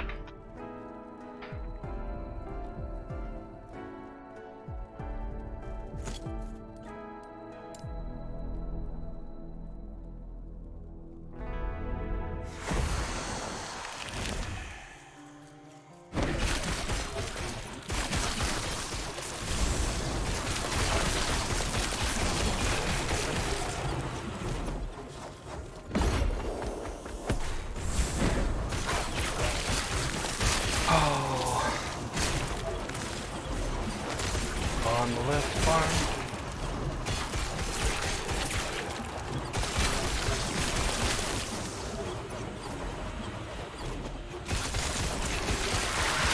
Stand down or die.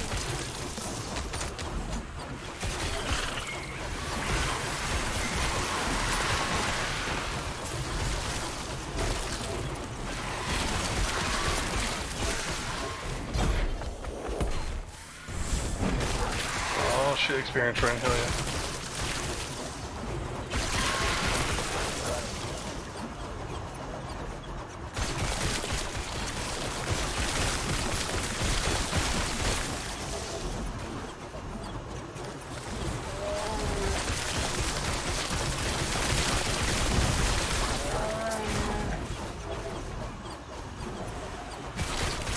Stand down or die.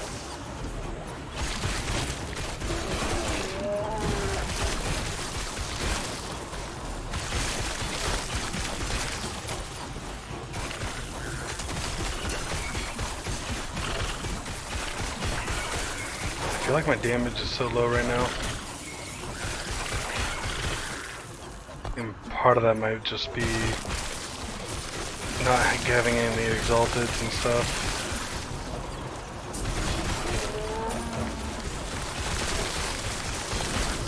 Or not many Stand exalted, down I or guess. die.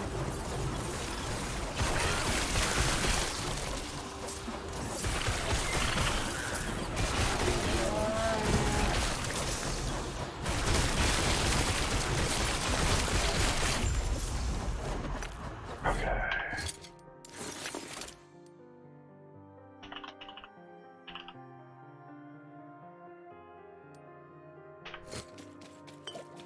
Wait, what the fuck was doing damage to me? Melee crit. Applied to only weapons. Okay. I was hoping gloves could have it too, but...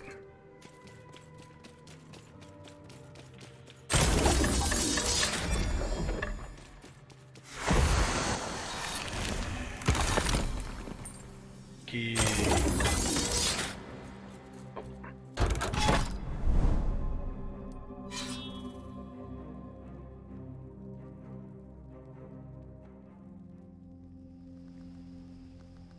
Ouch.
What's going on? There's people actually in chat like asking if how people feel about if they delay the game.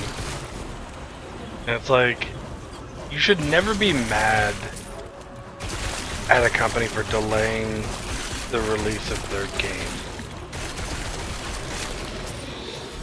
Especially if it's in early access like this one is, where you could still play it. You know? Because why does it matter? You know, it doesn't change anything for you, really. And also, if they delay it, it means that they're doing that so it's more complete, more finished. You know? That way it's not being put out in an unfinished state. like, you know, Diablo.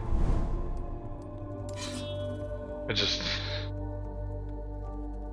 always blown my mind in the gaming community that some people actually get upset about that. Crazy.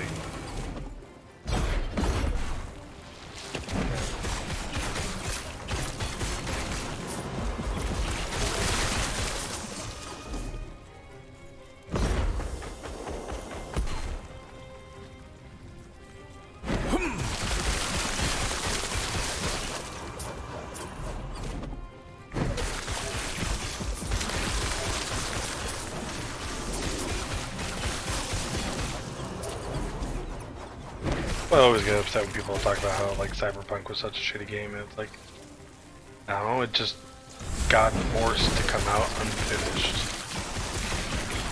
because people were bitching too much.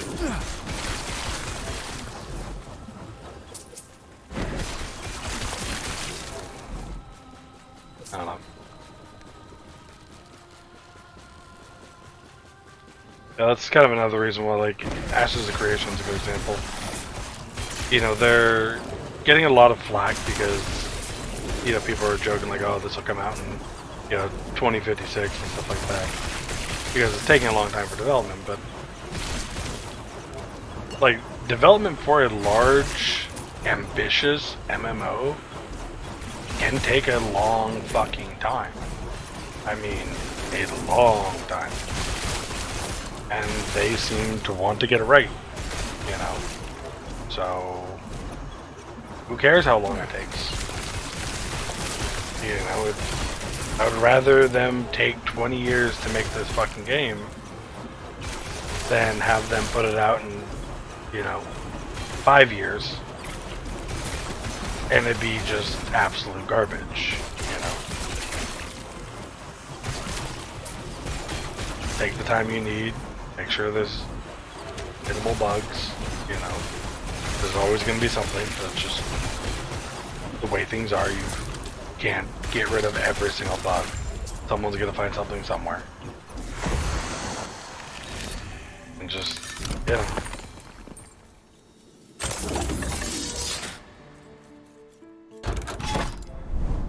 That's something that your average Joe player doesn't understand, I guess. Which sucks, because it can lead to problems.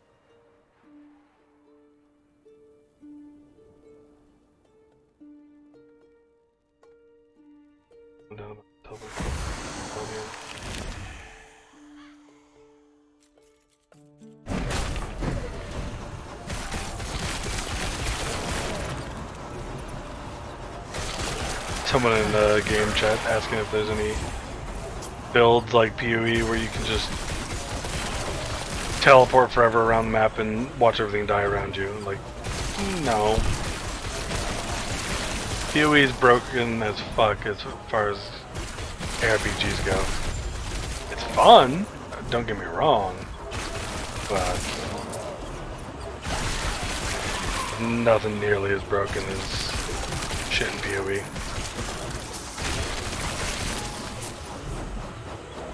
That was the only reason why I wanted to play PoE was I wanted to do these like stupidly overpowered broken builds. I want to make my own shit like that.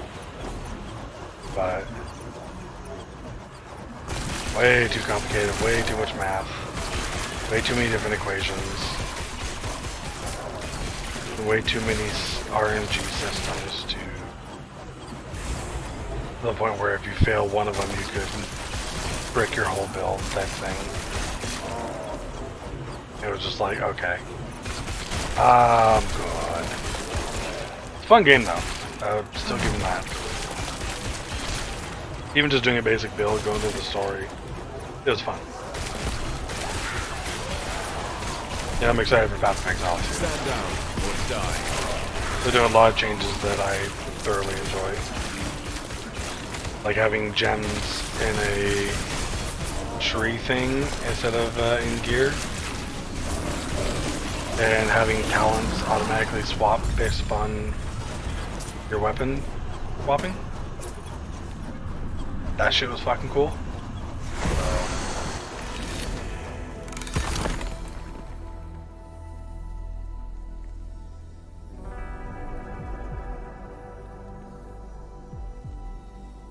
That's a good fucking chess piece, goddamn.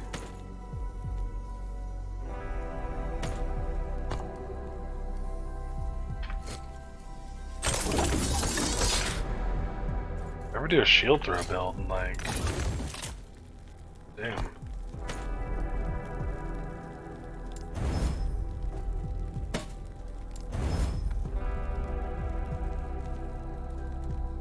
Yeah, like you just need a. Oh, I think chess piece can have hybrid health. I think that's the only downfall. If we chaos off the mana, that doesn't take up everything.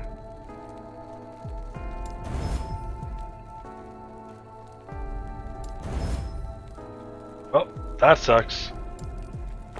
Shatter. Yes. Crit multiplier with T6 with physical damage, no. Damage while channeling, increase critical strike chance. While channeling. Well, hold on to that one, that one's interesting. Void, melee, fire band, no. Build necrotic.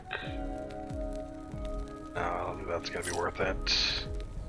Damage reflected to attackers. That might be decent for my tank build, but that freeze rate multiplier up top sucks.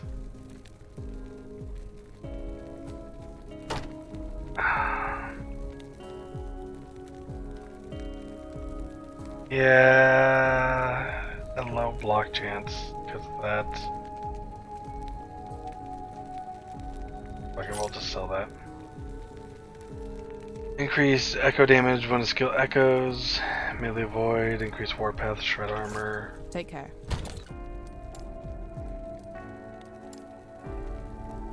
Sort.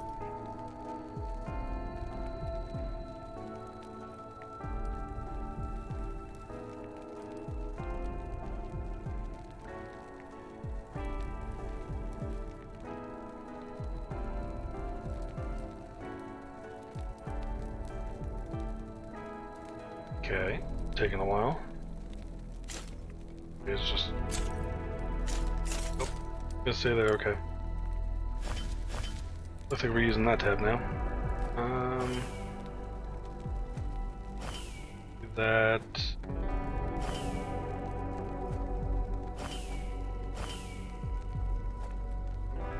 That. That gives me options for a 4 and a 3. Go. God damn it, game.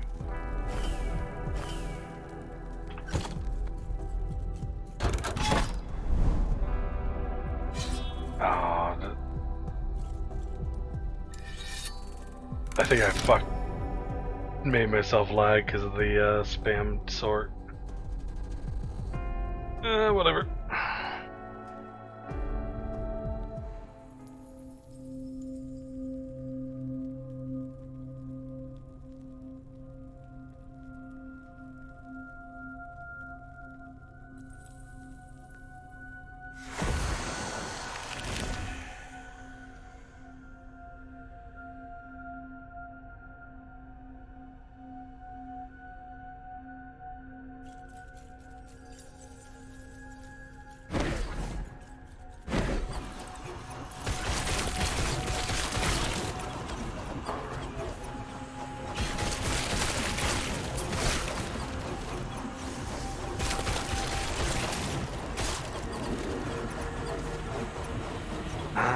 Getting excited. Almost done with normals. I have 1.5 more to go.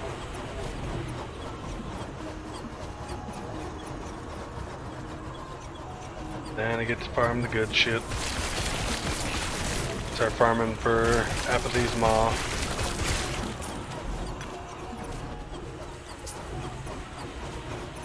Start building that damn corruption.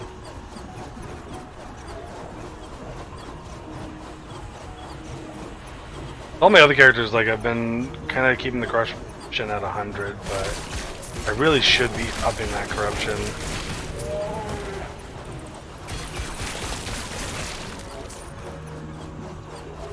We'll see how my survivability is in Empowered before I go straight into trying to empower or up the corruption more. I want to make sure I'm actually able to kill ships.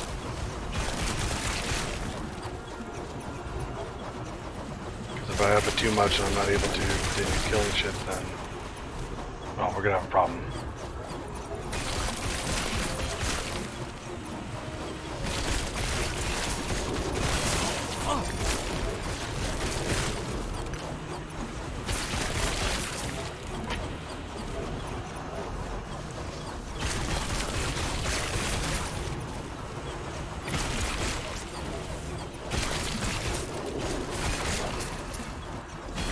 Gold do I have? Oh shit, I could buy another fucking tab. Hell yeah.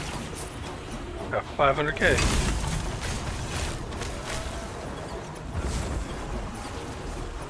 I'm rich. Probably gonna need to buy either an exalted tab or an idle tab. One of the two. Really need to go through my idols and like cut down the junk ones. The ones that are like double minimum rolls. Stand down or die. Get rid of those.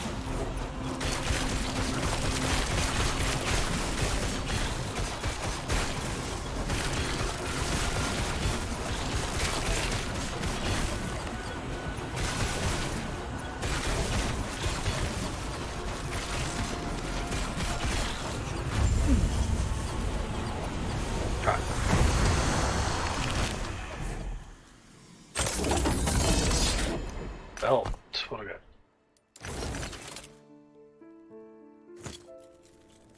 Yes. Shop. What do we got here? Damsel channeling. Oh wait. I didn't.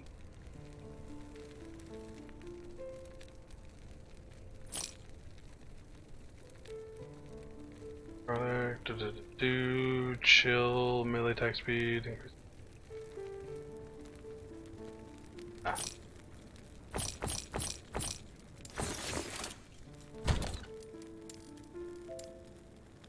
Oh, I need another. Fuck. You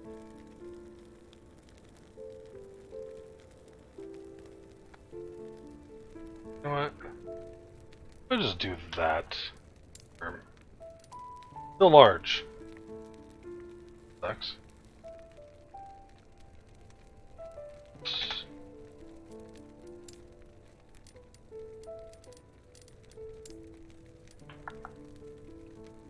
So I need to do actually.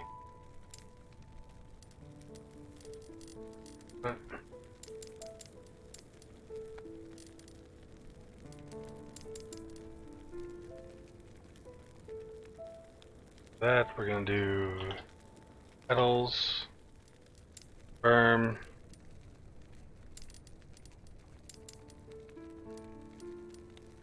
That. I kind of wish that I could make this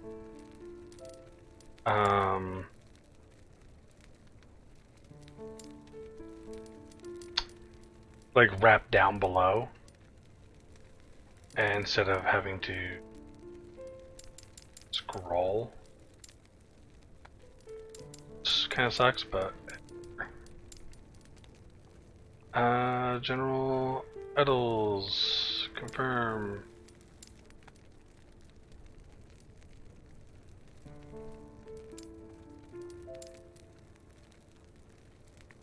Idols confirm.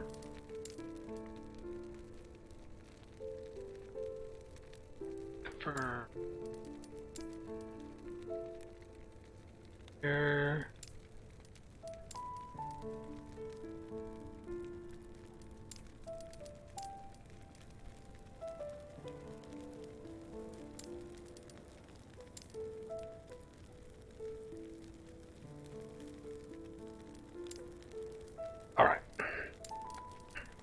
there. We are still going to buy this a lot.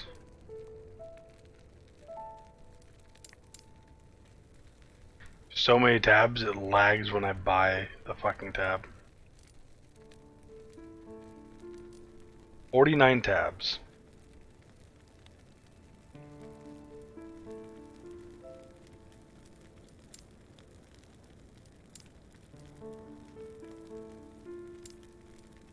Alright.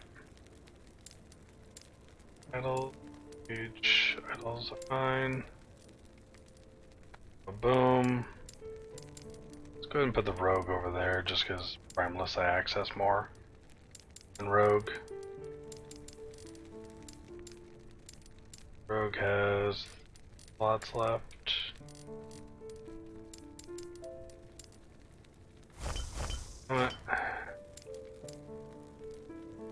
I'm not getting a whole lot of primalists right now. That's gonna go there. Idols now has more room. Salteds have room, and then this just shit tons of fucking units. Okay, we're good. Full inventory management, and holy shit, that revealed a lot.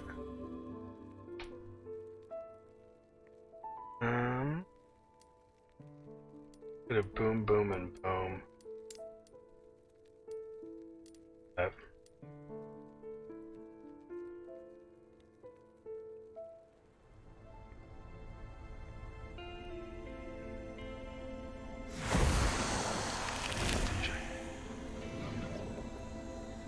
Check something quick.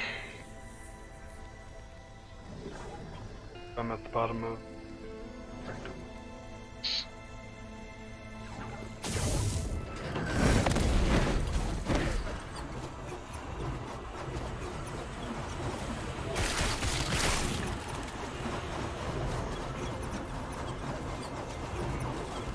Stand down or die.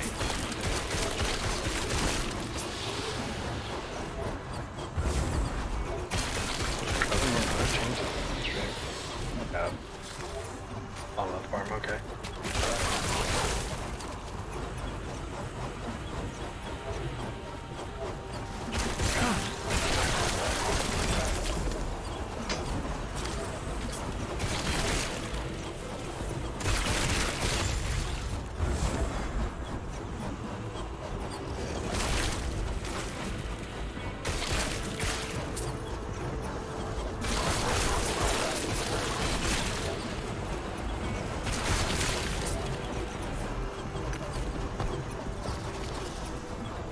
Ouch. That's only critting for like 1700. Which isn't great.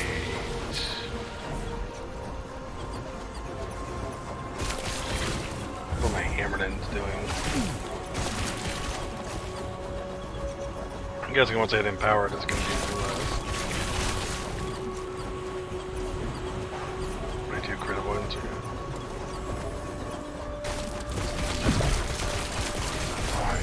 See oblivion.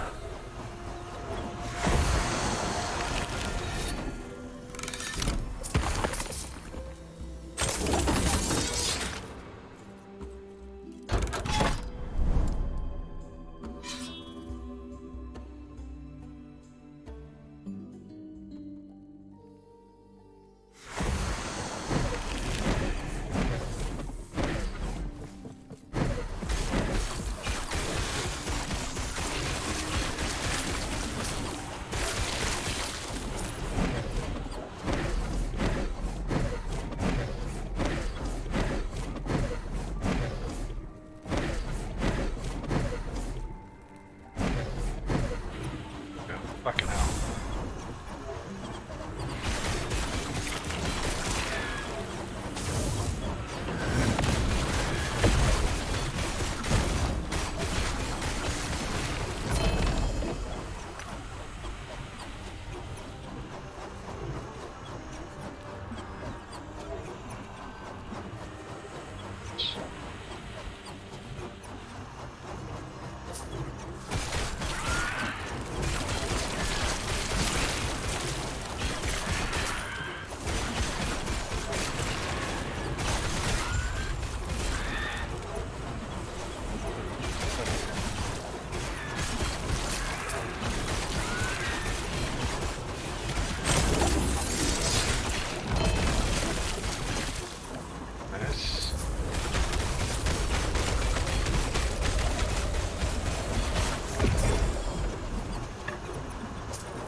trying to think if there's anything I should use that Rune of Ascendance on. Because before it was Bastion of Honor, but I don't think I can get Apathy's Maw from a Rune of Ascendance.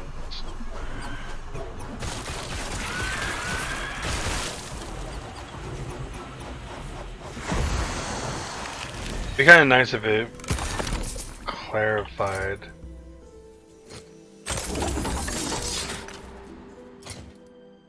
Transfer view.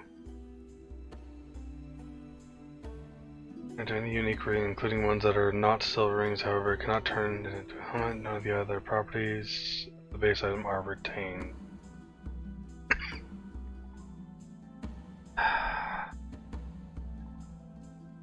Take a look, see of Ascendance last.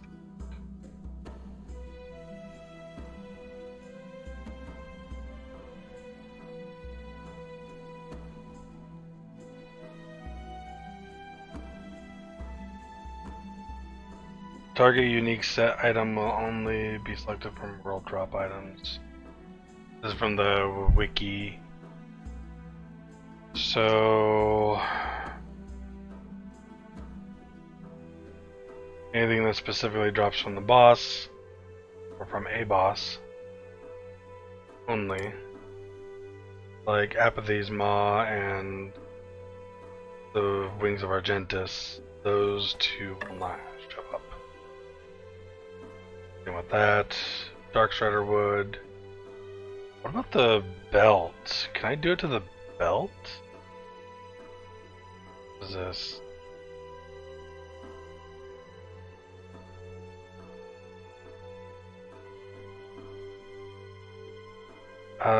Shattered chains. Shattered chains.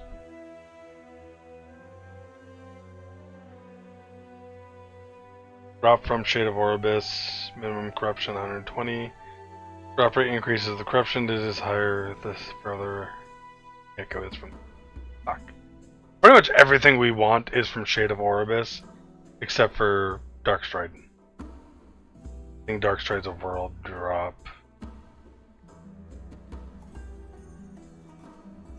Darkstride.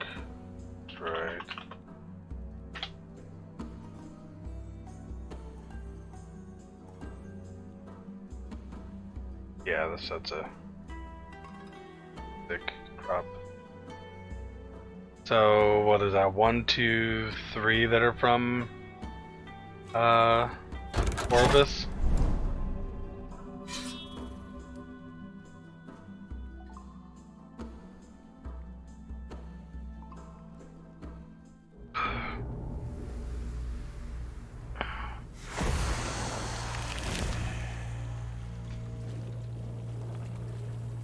I could do Rune of Ascension on boots to try to get Darkstride boots with legendary potential, but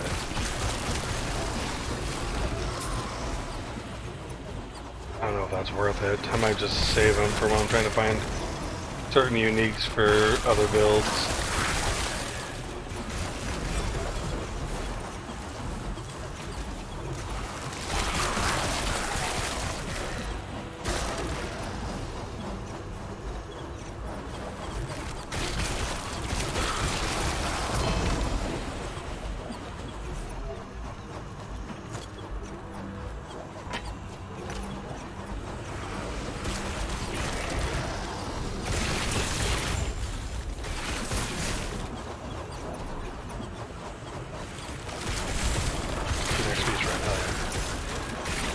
Always happy to see an XP shrine. Unless the echo's over, then it's kind of disappointing.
evolve thing.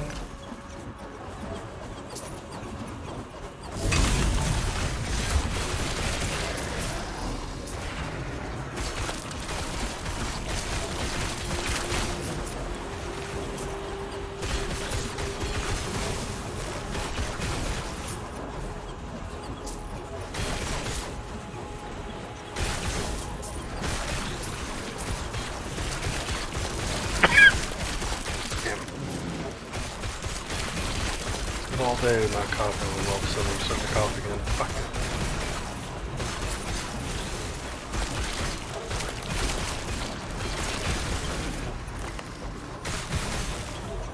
Stand down or die. We're almost 82. Which I think I'm 2 levels away from getting my last skill.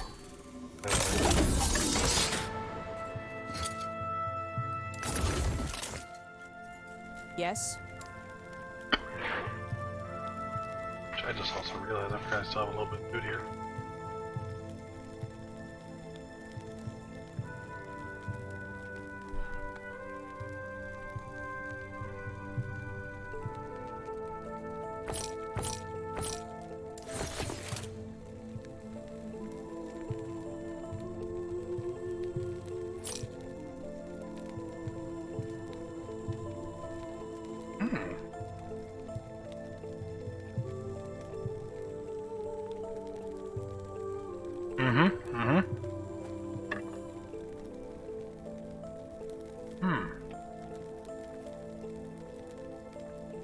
Okay.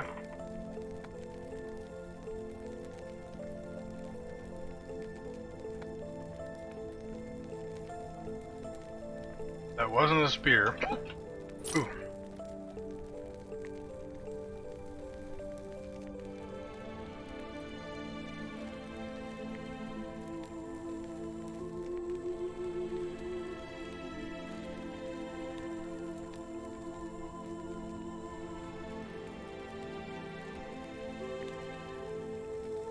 If that hadn't been a spear, that could have been good.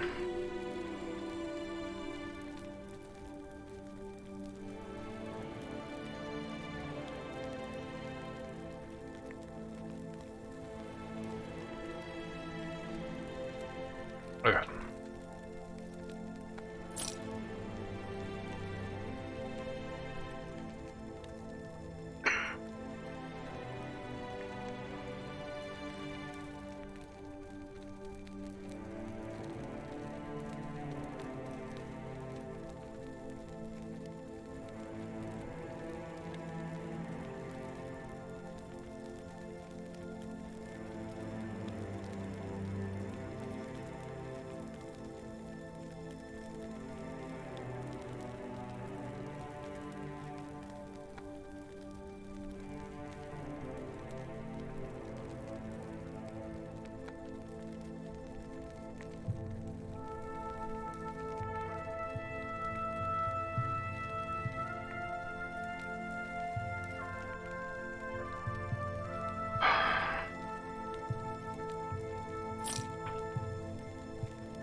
Goddamn coughs.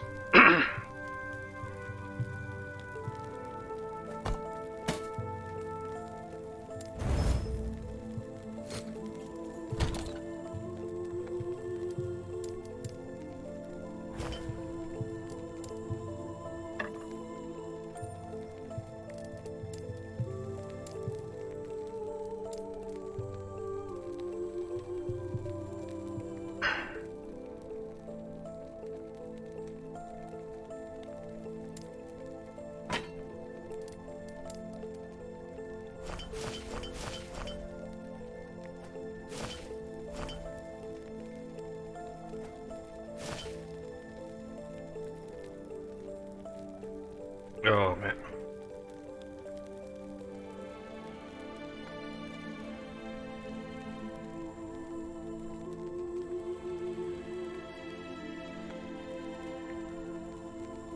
Sorry, still dying a little bit here.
keep spinning, spinning, spinning.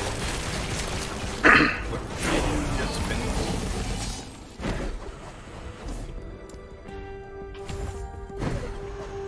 Alright, one more level and I get my sigils. And I get that on my bar, and then I go back to I think putting poison to the Void Knight tree, if I remember correctly.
Of course, it's the next piece right at the end.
Stand down or die.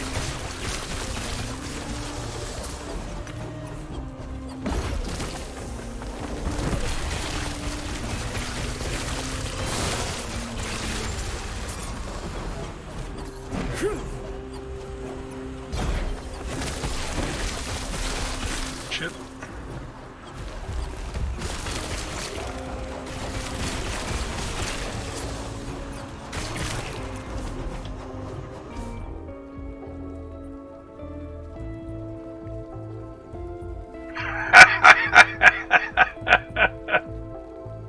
That dude got fucked. Oh, that sucks. That was a good roll too.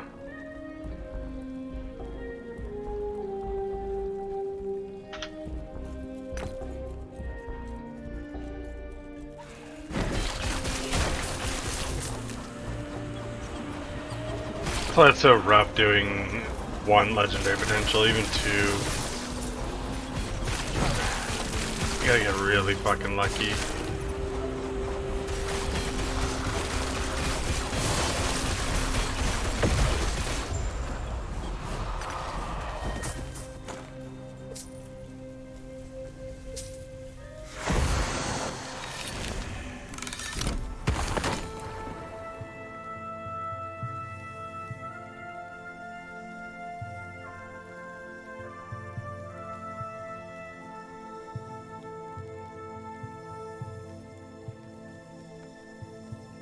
God damn. I'll blow my damn nose.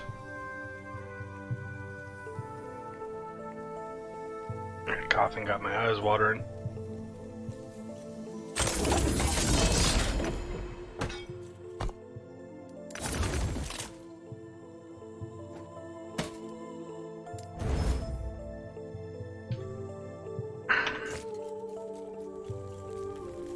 Yes.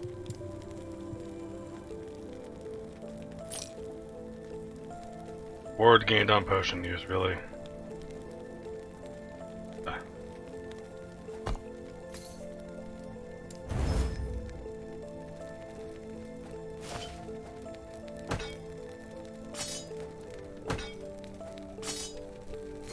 Take care.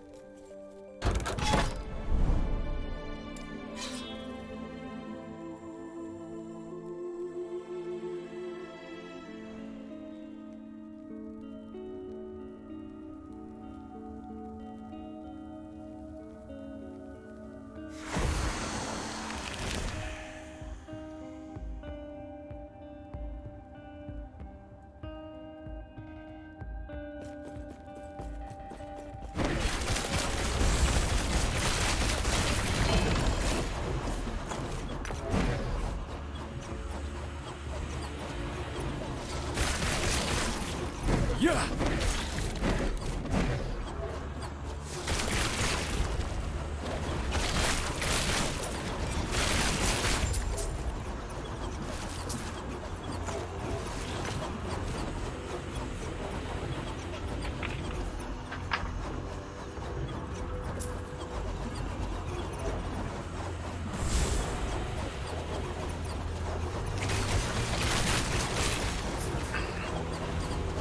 I like bees. I just summoned them and they're already almost dead. I love the bees.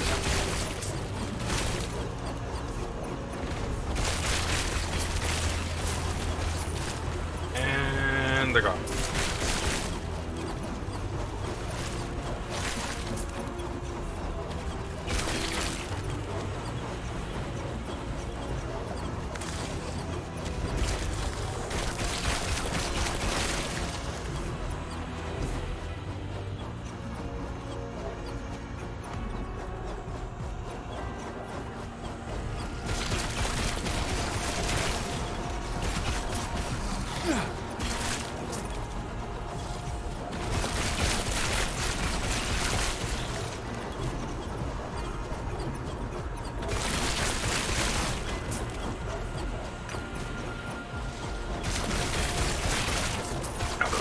Those are some bad chicken strips.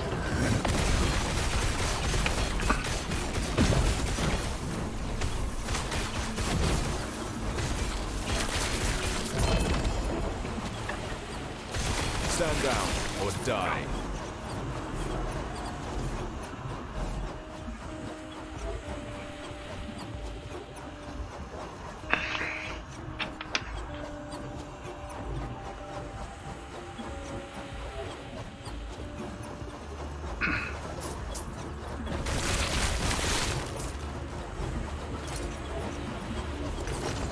Another one of those. Okay.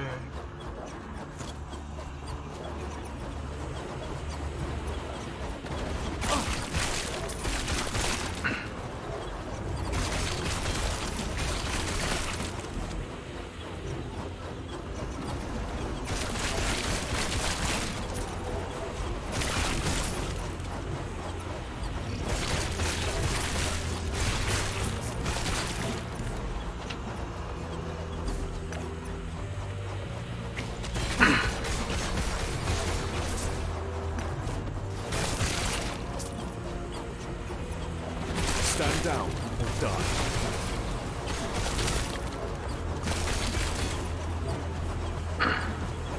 I think once I get the Shred Void Resist,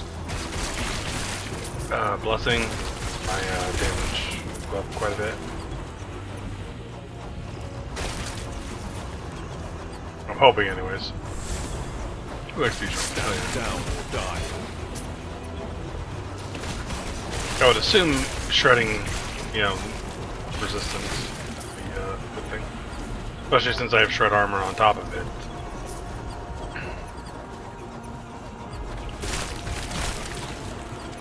And also, I think it's Time Rod or something like that, or maybe Stealing. That, deals, or makes him take increased void.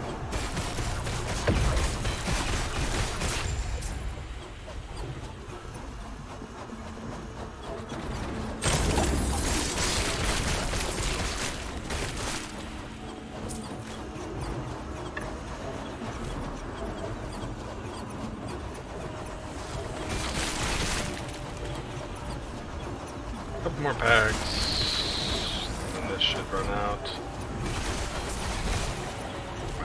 There we go.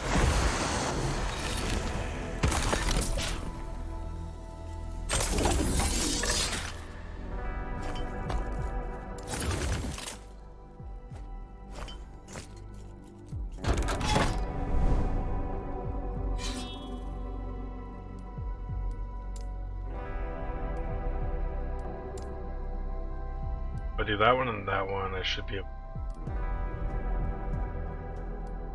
Actually, no, we'll do this one and then check the math.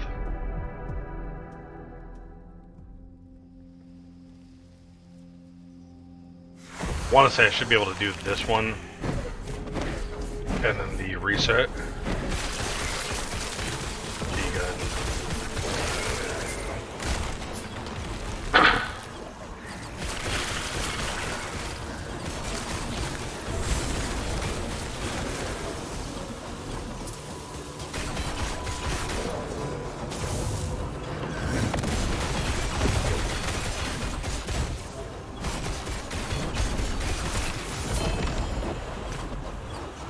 What do we got? Ward gained on traversal now.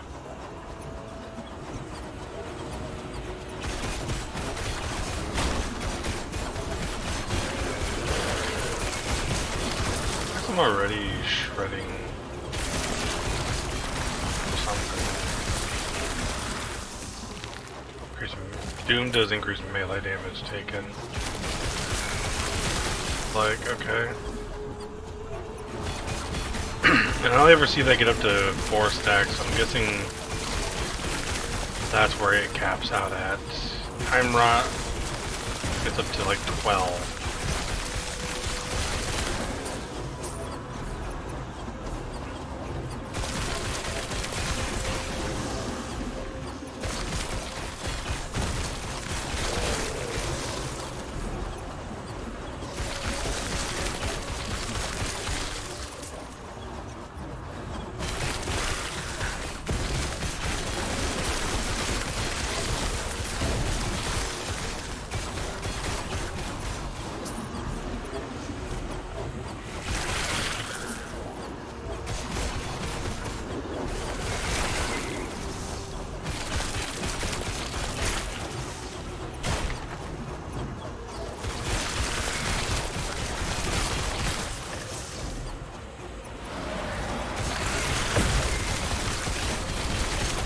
And discard.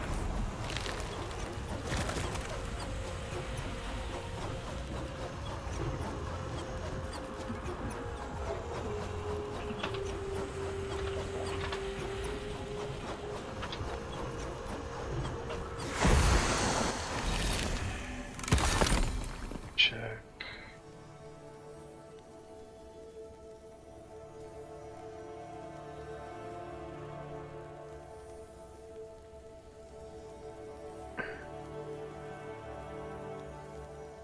Key.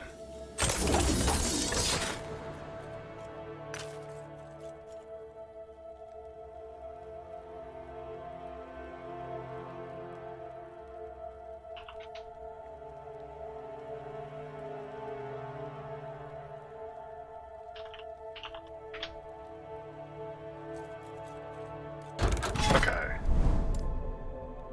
I need one more, so we're gonna go here. This one with gold reward to the reset.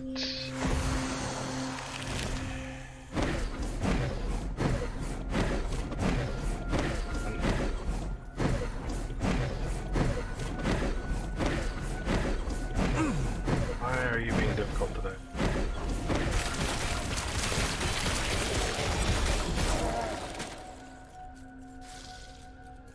It's so funny because like so many times that will just activate instantly like that, and it'll last a few weeks.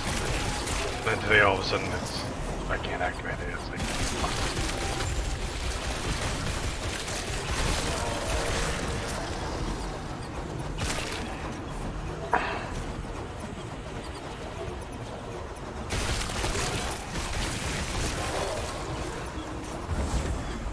Fast as fuck, boy.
Stand down or die.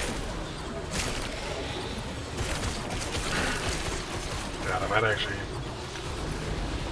go to bed early today and hopefully actually be able to fall asleep tonight. That's been my biggest issue. Not being able to actually fall asleep.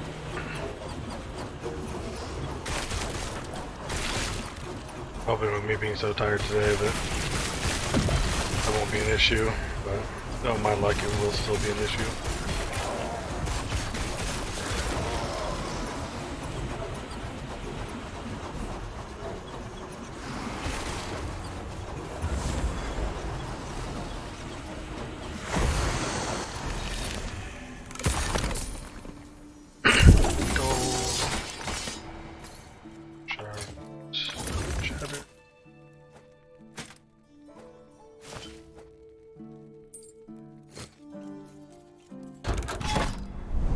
That rolled.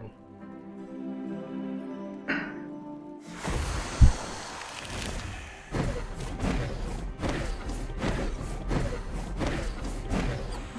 I think I might need to stay spinning anyway. You and I are bound by the same chains, traveler. Annihilation!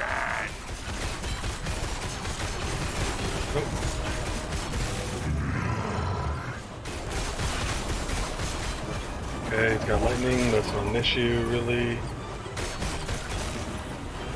The only one that's really an issue that he has is the little void dice.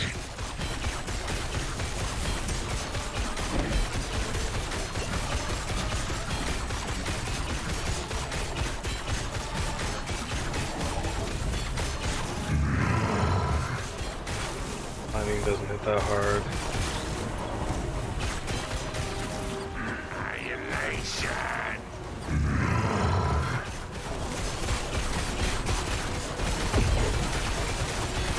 This means nothing.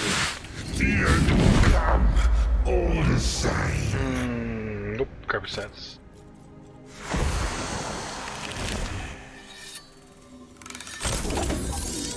Alright. Wild wood.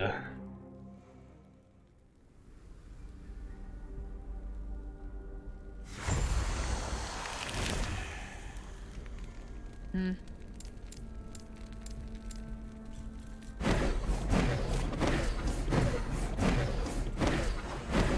Shit. I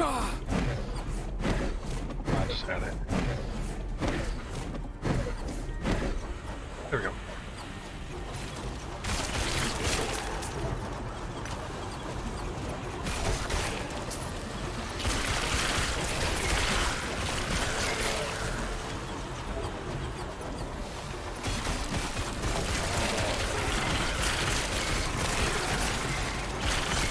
I remember one of these quests, I think it was this one of these three that are really hard. Could be incorrect though.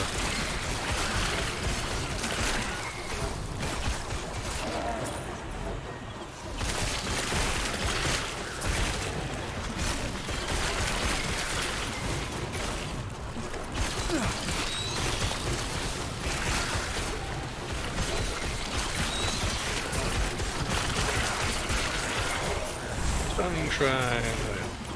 Stand down or die.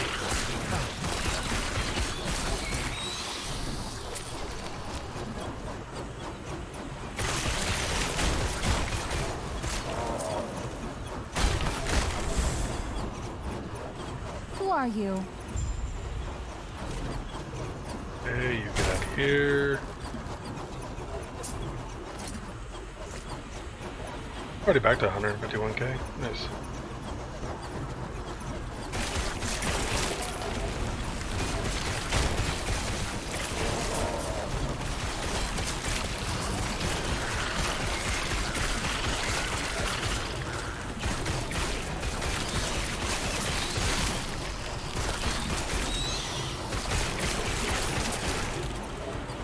God, even now I'm kind of like having trouble focusing, just because I'm tired, but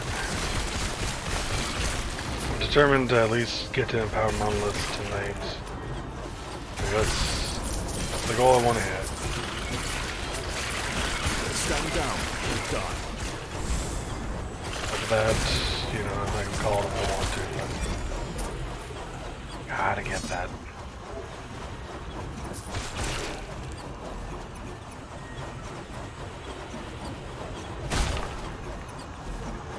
Grab?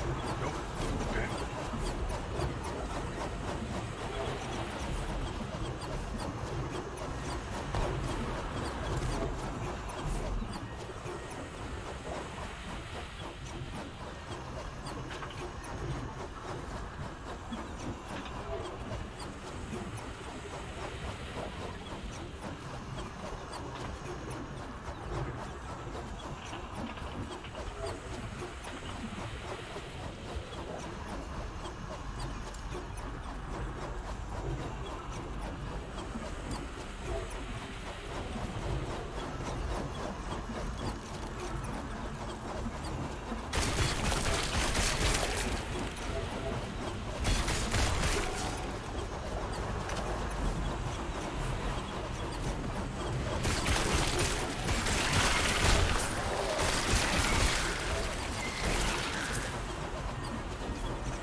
Ooh, XP strike. Fuck yeah. Stand down or die.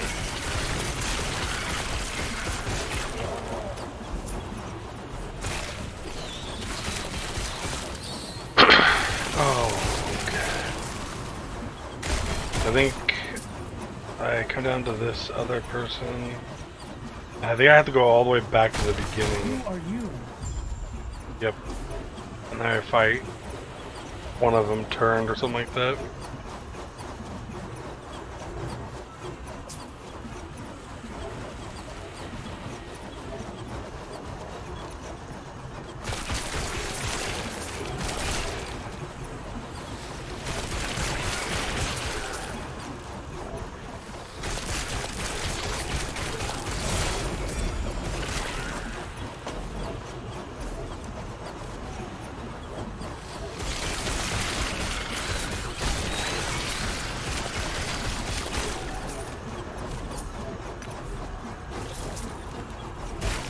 Stand down.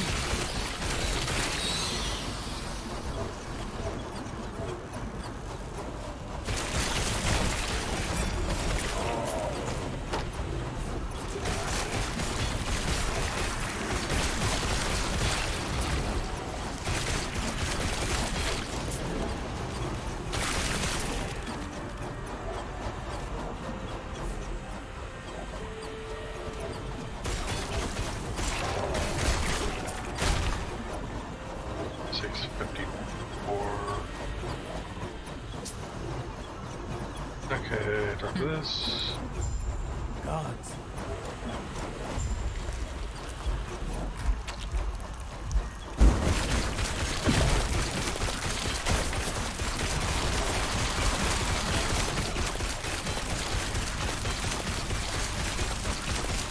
Alright, so that's not avoiding.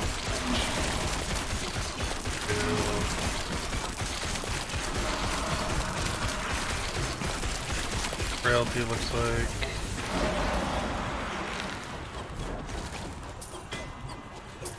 There we go.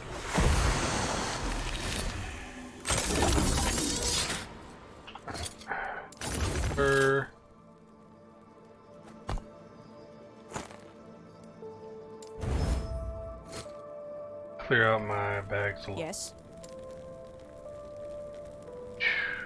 Building recovery speed with strength, vitality. Max roll T6, so onto it just in case there's some weird build.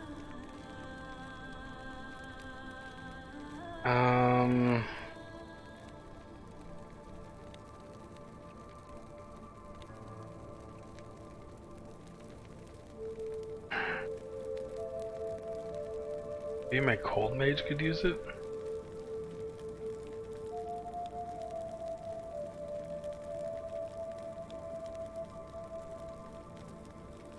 And like critical strike with necrotic. Yeah. I don't think that's. Alright.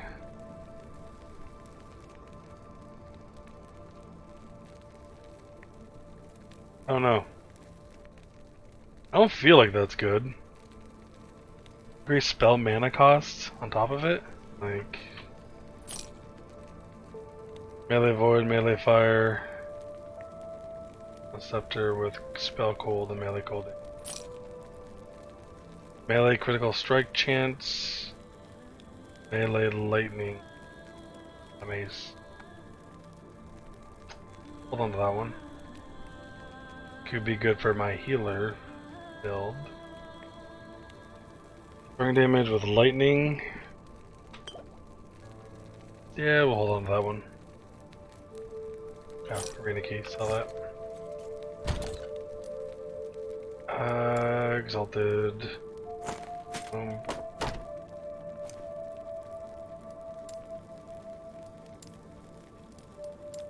Metal. That there, that there. Oh. That there. One more ring. Can fit in there.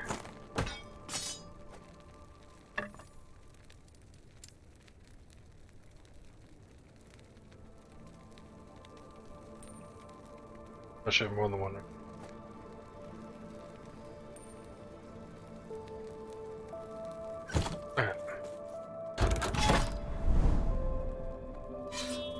Voidscarred Archive.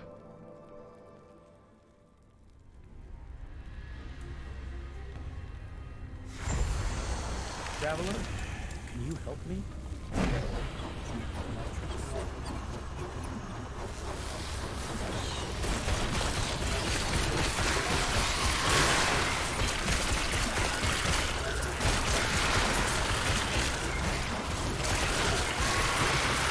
Oh, just drop from the ceiling left and right. Love it.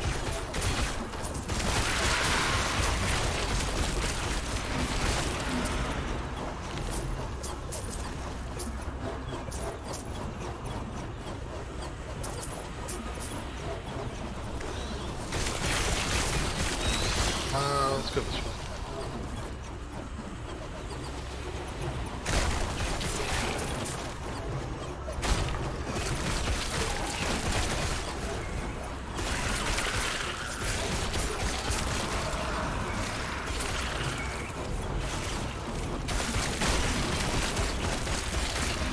Shit just coming out of the woodworks at me.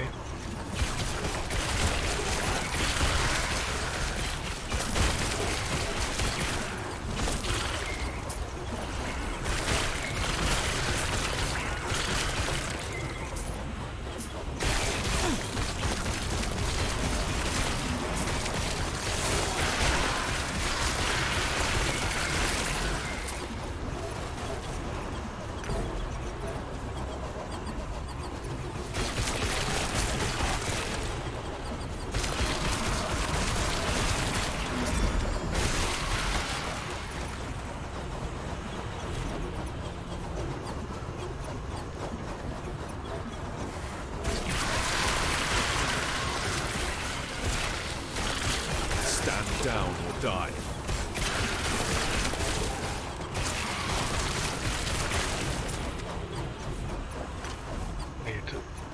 I got caffeine in me too, which drives me nuts that it doesn't affect me. Yeah, I wish it would.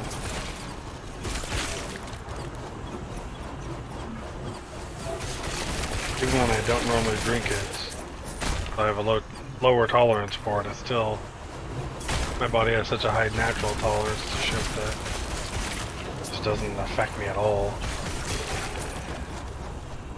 Outside maybe giving me a headache.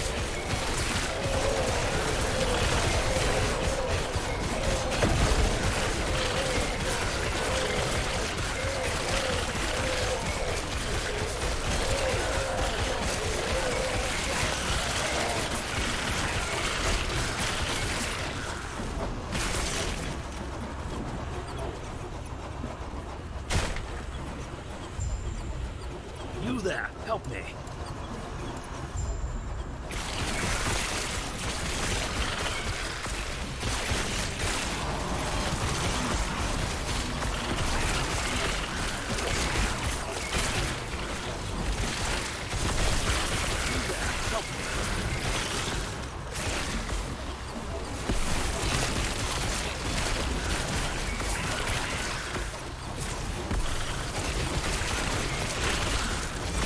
Keep them off me.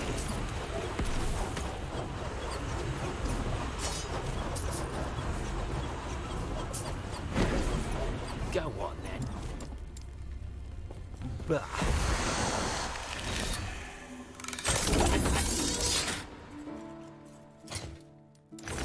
Okay. Ooh.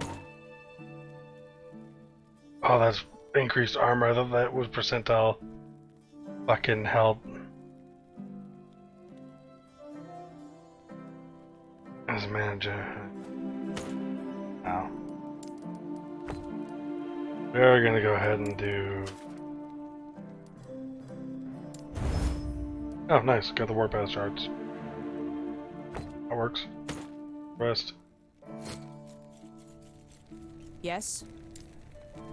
Melee attack speed and melee damage on a spear. Don't really care about speed. Yeah, the crit, necrotic, and stun chance. Tier 7 stun chance. I will hold on to that just because it's tier 7.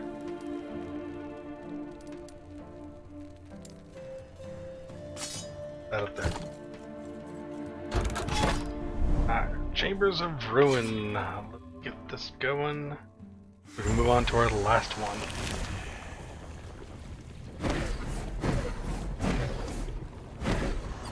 Fuck it. Lost refuge has got an iron ore. Where am I stuck? Die with me, traveler. My magic has no equal. Perish.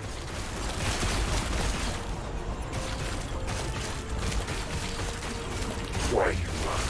It's hopeless.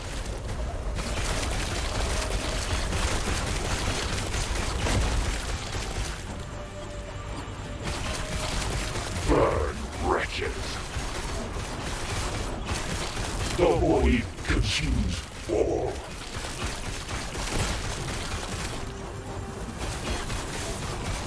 Burn, wretches.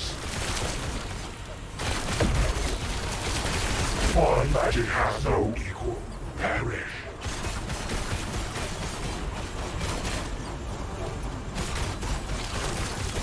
Why you run? It is hopeless.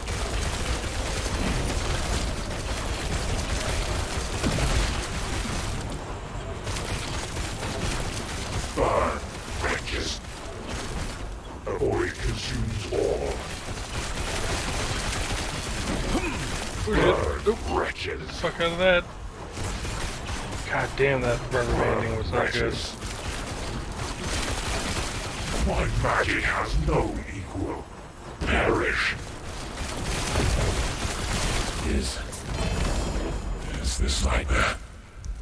Finally over. Body armor, shard drop rate, belt, glove.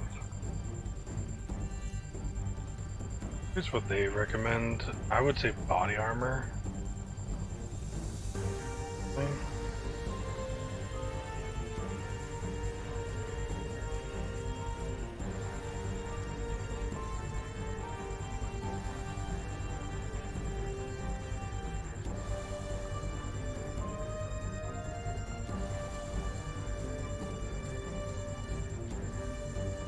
guessing it's this one. Topic.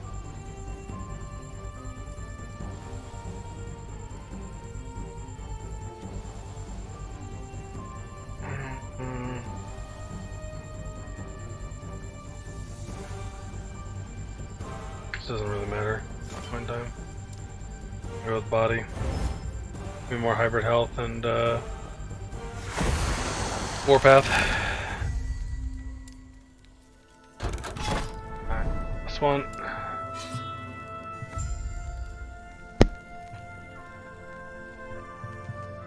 Have nice damage. Well, thank you, I appreciate it. It actually feels real low to me right now. Yeah, I'm hoping I can get some new pieces of gear to kind of replace and upgrade what I got.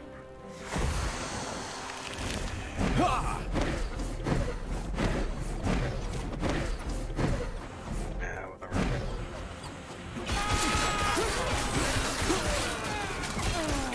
Can you mess over your warpath skill so I can see the damage per second? Yeah. I'm looking at almost 27k.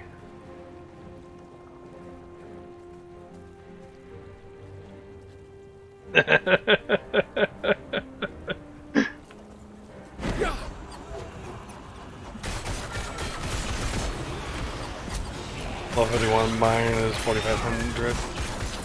Yeah. Are you also doing the Void Knight in the wind?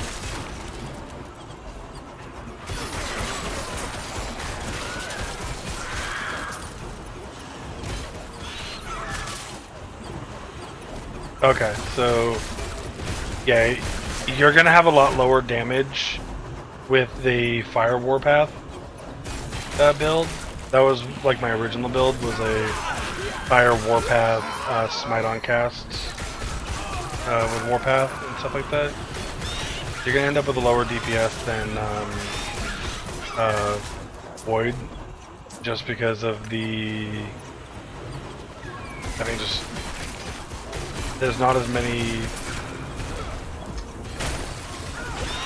additions to like fire damage, just raw melee fire damage, like you would have with Void Knight. Because like when you go through like the Void Knight tree, we have like straight up melee damage and void damage leached here. We have straight up +4 to void damage, +24 to melee void damage. You know, increased void damage by 100% there. You know, let's see here. These are attack speed increases. Crit strike multiplier, you know, per point. So I have a 51% crit strike multiplier just from that talent alone. Yeah, stuff like that. It's 11k. Okay. Okay. That's not too bad.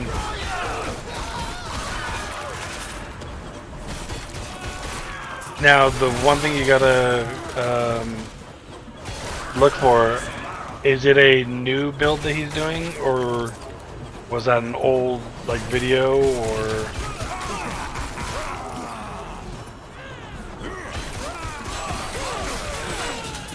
Dispatch? Okay. That's good to know. I might try to revive my old Warpath build. Warpath is my favorite skill, just in general. So I have like 4 of them. I have a bleed one I'm working on. I have a fire dot build that's dual wielding. And then I have my original offline character, which is fire smite.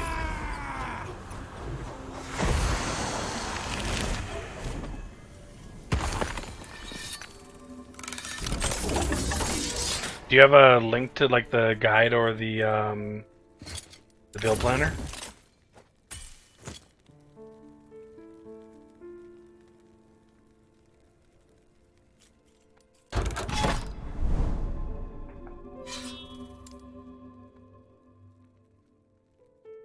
Under. Okay, so it's a dual build one with Ivorine also. looks like he uses Throne of Ambition also. Lunge, Warpath, yep. Same thing that I was doing. I was actually using a Cinder. Cinder Song in my main hand. Which... I could see it being, I think let's put it on the screen here. I already know this build, but shit is impressive. 3500 HP and mega damage. Yeah, okay. This is also looking at, you know, best in slot gear. You're looking at 3500. Critical strike chance, fire damage, void, yep. Let's see what the skill talents are looking like. Fire, melee fire damage, fire penetration with ignite. Under the speed. Per second you continuously spin Warpath that deals more damage. Larger area costs more mana per second.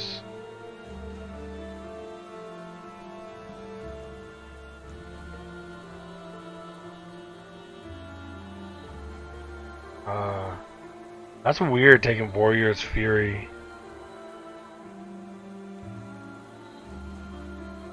So, base crit with a sword, yeah. Fire pen with a scepter, yep. 5 out of 5 on the Whirling Steel. That takes 5 out of 5 on the Unchained and Reckless Spin both. Getting a minus 15.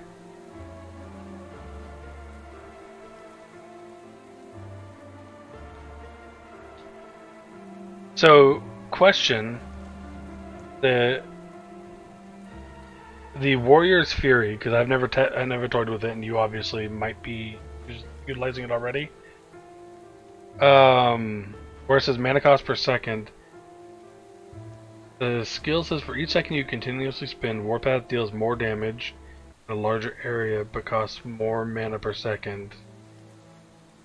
Now, is that just a flat area increase, or does it like get larger and larger and larger?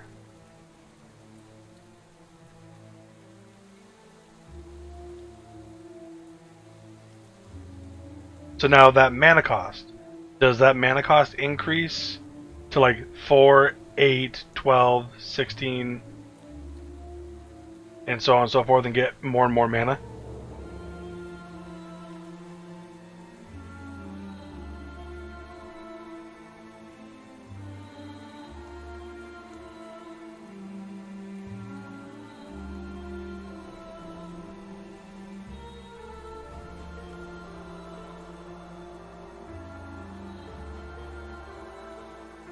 Okay, basic volatile reversal, basic sigil setup. Move 8 seconds straight, then use volatile reversal and reset your MP and go again. Okay, basic Holy Aura setup.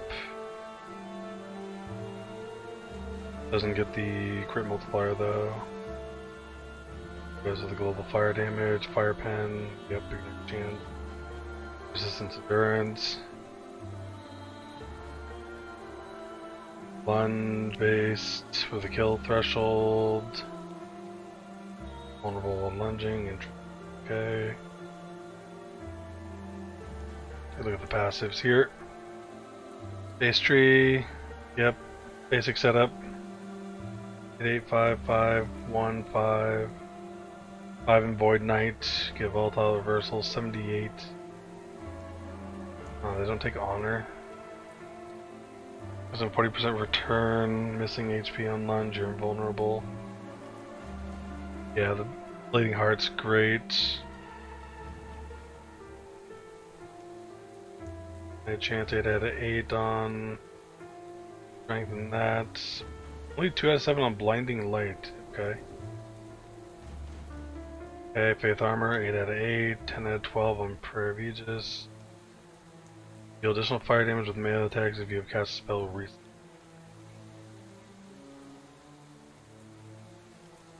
I guess that could be your holy aura and stuff like that too. 12 out of 12 of Reverence of Duality. Interesting, okay. And 12 out of 12 on Light of Rye.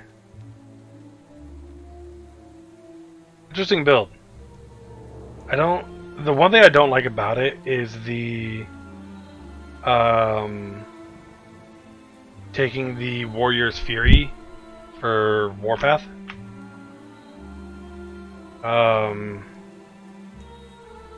Like, yeah, it gives you more damage and more area, but I'm gonna add this just to the bookmark page real quick, just because it's interesting to kind of look back at this, because I've made this build too. It's almost exactly the same, except for how Warpath operates a little bit, but yeah, pretty much like mine. Yeah, like honestly, I would be putting points into that to get that up instead of taking that.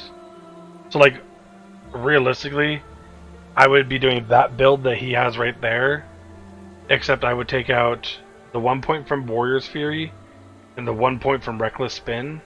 I would put them both into this. Or 1 and 1 into that. Just because having the reduced movement speed while you're spinning kind of sucks. I personally don't like that. You then would still maintain the permanent, be able to Warpath forever type effect. And as far as the area goes,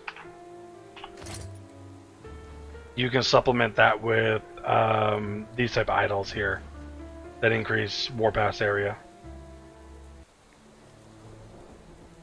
Yeah, I mean, like I said, it's good. I'm not going to argue that one. It's just, when I play Warpath, I want to spin to win forever and never have to worry about mana. I like very much so like 0 mana builds. So being able to just sit here and constantly, spin and damage it with never having to worry about mana is more along my playstyle. I do like that. That's something I might toy around with just to see how it plays. Because like I said, I have that fire build already, mine. And it's like 74, I think. Auto reversal, you never worry about mana, but you also need the channel cost helmet. Then you will never have an issue. Yeah. Yeah, reducing channel costs there. Yeah, I mean, actually, I didn't see. Did he have hold on. Well, the one thing that, yeah, they're very, very, very RNG. Wait, fuck. I'm looking at the helmet on the build. The helmet is completely wrong. It's a +2 levels of vengeance helmet.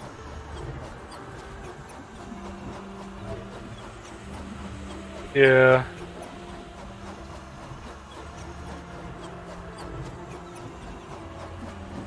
And then he also has sealed off 1 attunement when attunement doesn't do anything for this build. Yeah.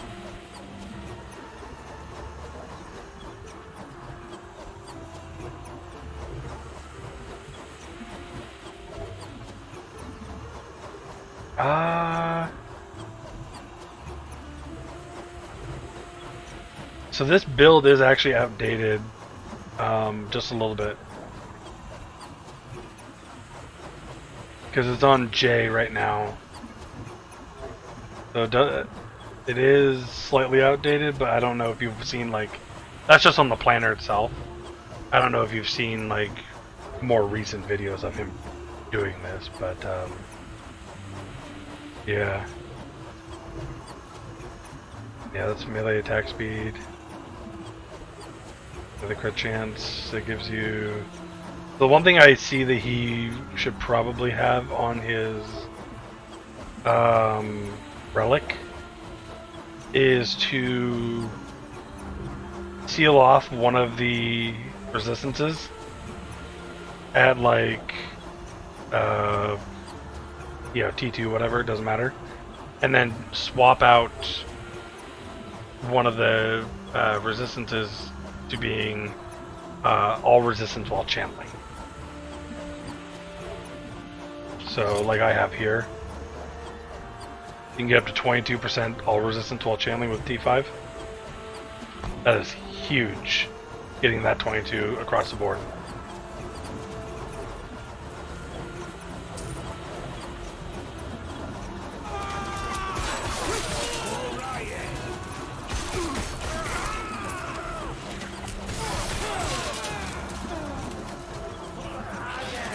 Stand down or die. So as you say, you're still able to channel like permanently just by hitting volatile reversal.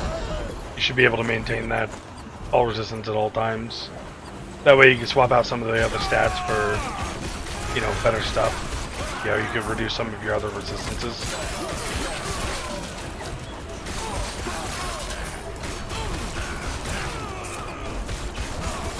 But he also has that planned with like a T7 warpath, which that's, you gotta get lucky like a motherfucker to get that.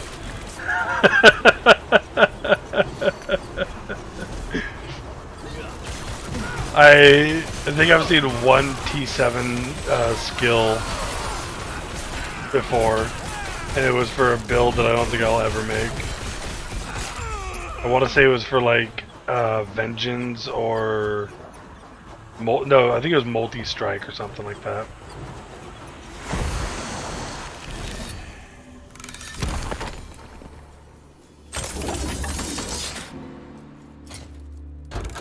Let's go here. Continue Age of Winter.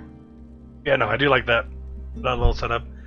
I might try the tweak and see how I feel about it later, because like I said, I do have that setup. I don't know how my talents like compared to that one. Part of me wants to go look, actually. Actually, after this Monolith, I'll go check real quick to see what mine looks like comparatively. But mine focuses more on dots over raw damage. Is the only difference, which hasn't been working the best. To be fair, that's kind of why I shelved it for now.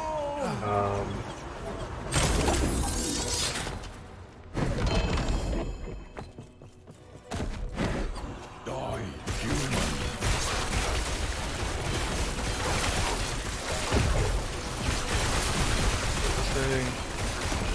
I will say though, if you do really like Warpath and want a really strong build, doing the Void Knight one from Maxroll is great, but you really need a couple pieces. You really want this, you really want this, and you really want this, bare minimum. And these two are only from doing Oribus, and this one here only drops on 50 plus corruption. So you need to be doing empowered monoliths essentially to try to get this one.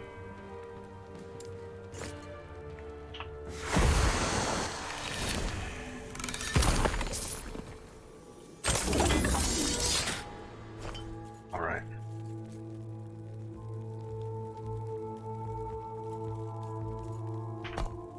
Ad break's going for 30 seconds.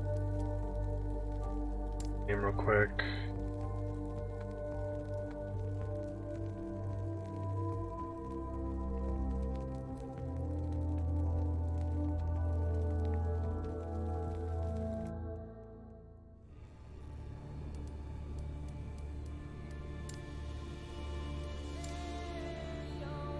Ah.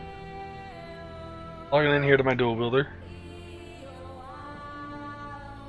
Go ahead and pull up that build that you had real quick again. On my right hand monitor.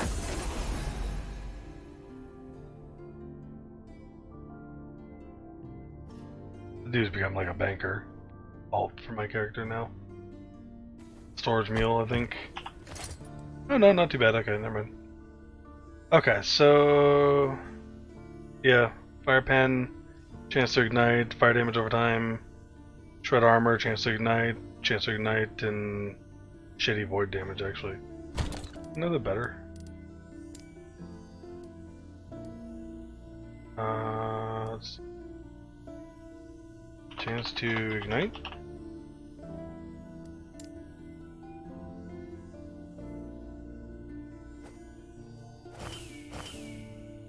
Perfect, actually. Okay. We got chance to shred armor with chance to ignite.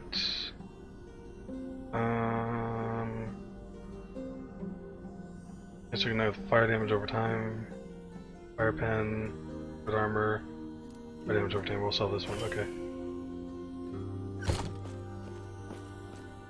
Seconds. Ignite and void damage over time are shitty combo. Okay, so first off, I haven't leveled up everything, so I think this one has a +1 to Warpath with a 9k DPS at level 74. Just raw damage, and I'm a dot-based one, so keep that in mind. So this is what I did with mine. I got one more point left over, which we go ahead and take a look at his. Left hand side's exactly the same. I take that. Same. Yeah, so I think I was doing one more point into that, and I think I was actually maintaining the low movement until I get more bonuses, Warpath. His lunge versus mine. I converted mine to fire. Where his comes out over here. He does also this one too. Maximum damage area, damage along the path, bleed chance, which turns into ignite chance. I still had 2 out of 3 on the kill threshold.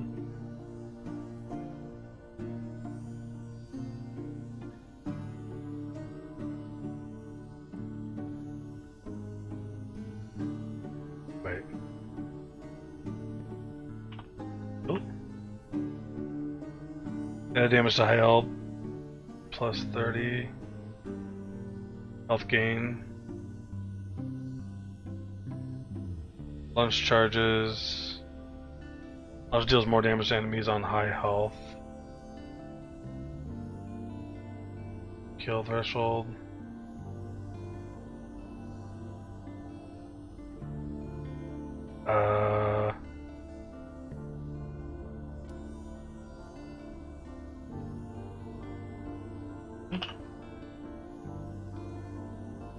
Up to the main. Oh, health gain and missing health. Oh, yeah. Yeah, he capped that out when I didn't.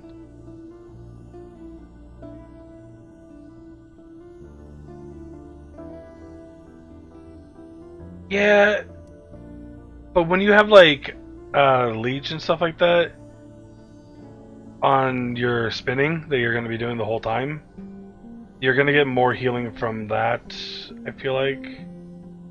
I kind of avoided putting more points in that because it's of missing health, and typically when you're lunging to something, you're not going to be, you know, low health. Yeah. Let's go check this versus his. So he went 5 out of 5 there. 3. I don't have this because I'm a dot base one. So I'm not focusing on critical strike. But we both took that, we both took that, we're both 4 to 5 on that. So I put in these points here. Yeah, compared to what he would do. I think I'm putting one more point into one of these two. I don't know if I was going to use Flame Burst or not.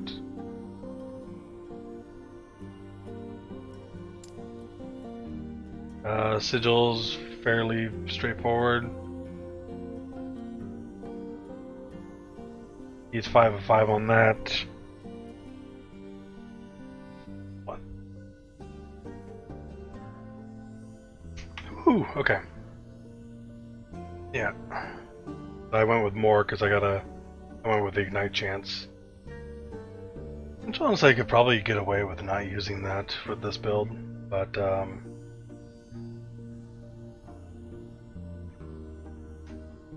yeah, I didn't. He has 2 points in that one, and I don't know. I try to rely more on this chance to summon than actually casting such myself. So if I got rid of that, I would probably put more points into this, this, this, and this. Myself, anyways.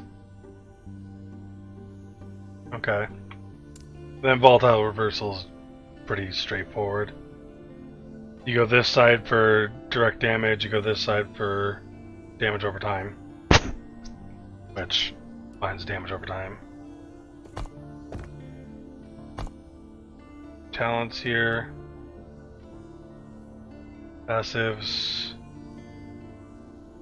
So we both did 8. I guess he did 6 and 8. 6 and 8. I didn't. Why did I put points into that? I should not have points into that. They should be there.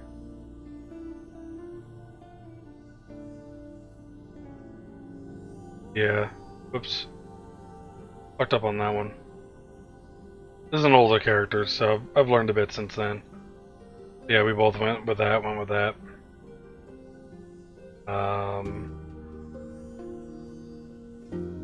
Go to Paladin. So he went with that, where I went with this. For the extra fire damage and fire penetration. Which I'm surprised he went with the elemental resistance and attunement, because one attunement doesn't do much. Elemental resistance is fine, but you can get plenty more elsewhere. I went with this because I want Ignite.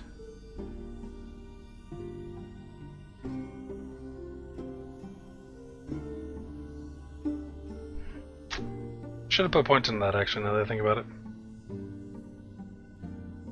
With this, so I made this character also before the vitality changes. I might not even need this anymore. Be able to dump some points up in there. So we both grabbed that. I grabbed this because Warpath turns all bleed chances into ignite chances.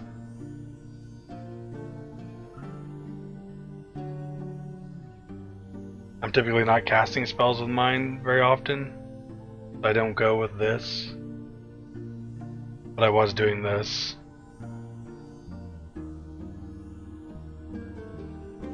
Which I think I think my build ended with these two capping out.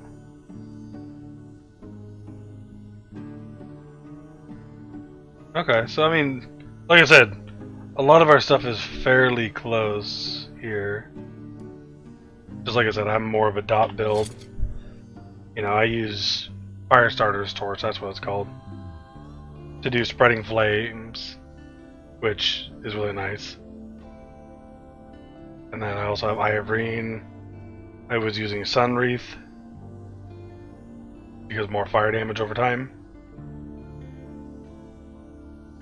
And Soulfire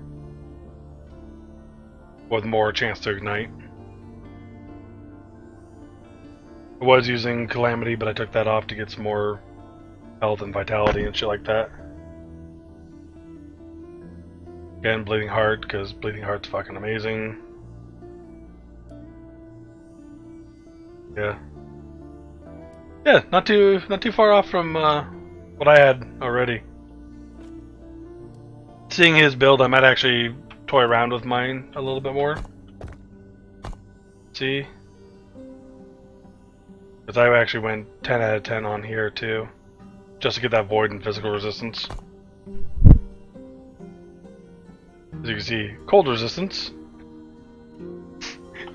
Extremely lacking for me. Of all the shit that I have. Oh man.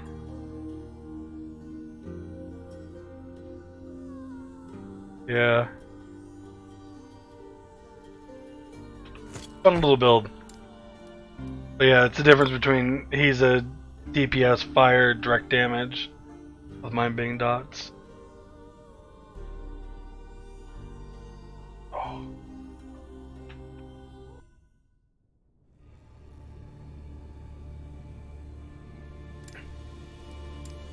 Alright.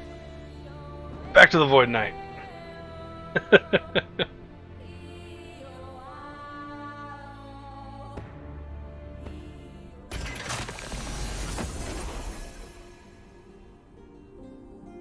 Yeah, I would like to see them actually modify dots and make them a little bit better. There was like a big nerf to them, I think, just before multiplayer started.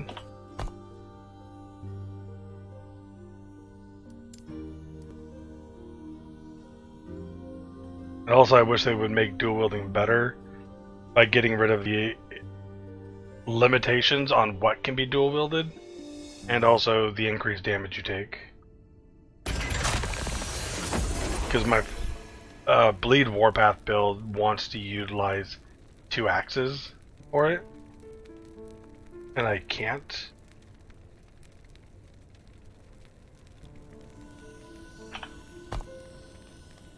Because when you go to the thing here, it says you can only equip swords in the offhand.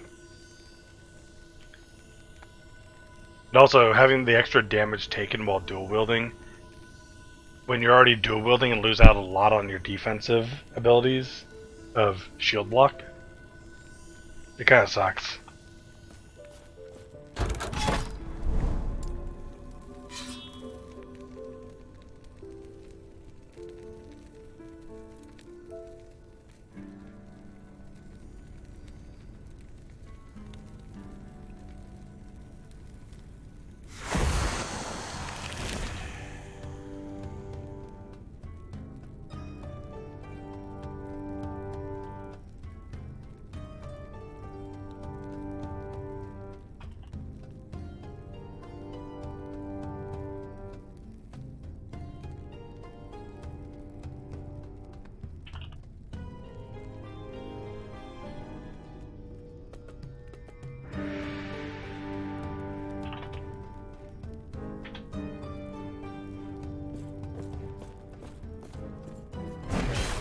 Okay.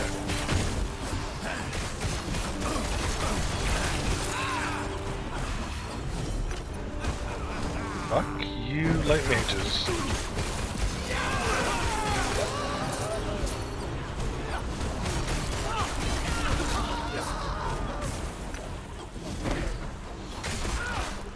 One of the worst mobs in this game. Okay. Oh, and I'm doing a Wingari's Fire. Nice.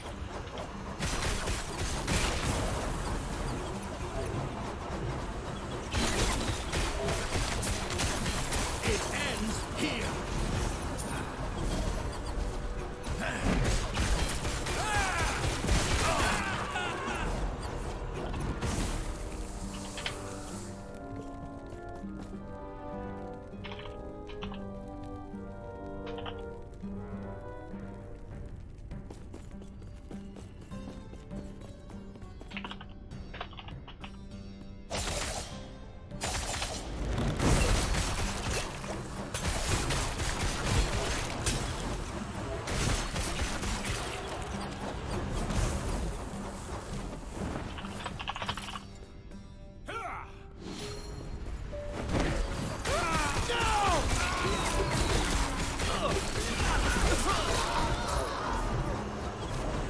Someone's trying to argue with me about fucking sealing an affix.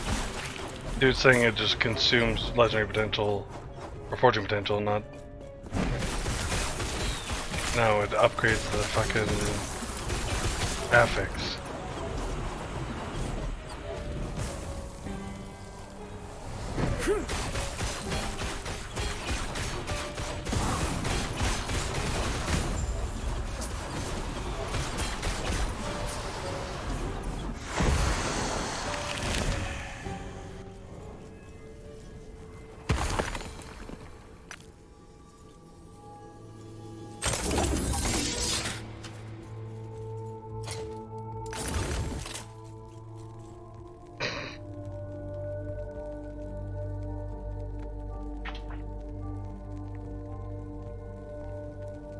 Yes.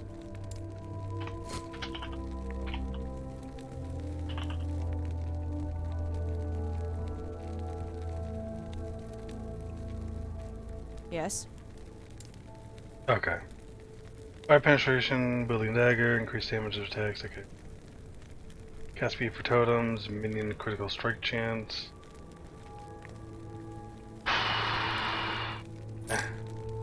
Critical strike chance with lightning, increased lightning damage. That's a good one. Damn. Okay.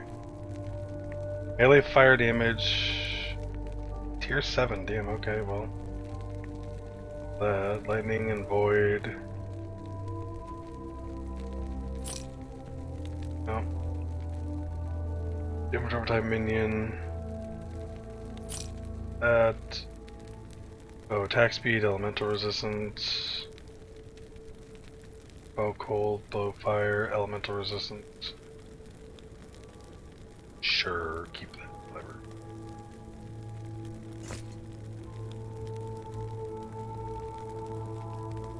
Take care.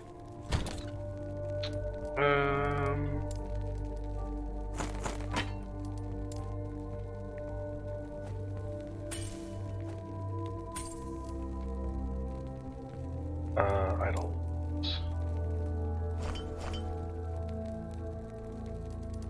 Alright. Our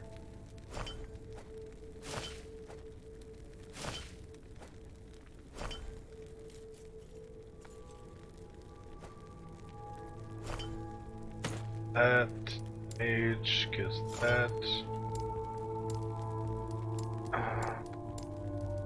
That.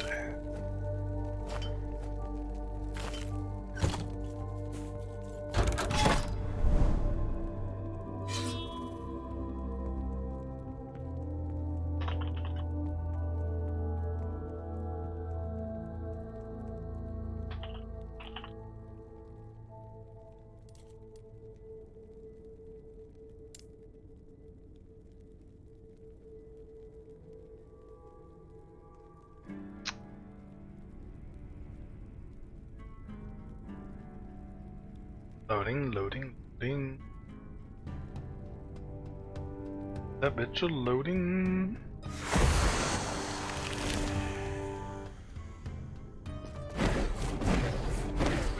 Yeah. Or if you're still around, how you liking the game?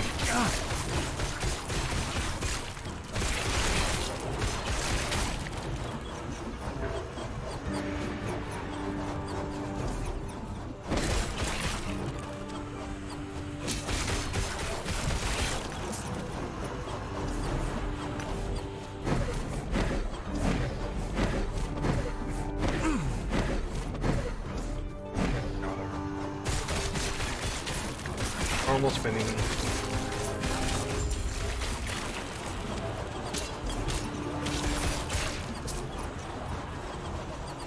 Die, human.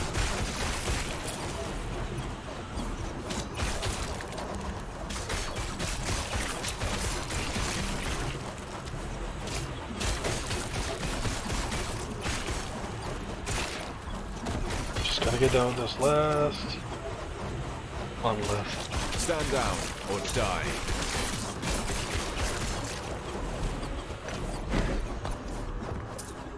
I feel like I'm gonna hit the power monolith early, even with my bonus XP.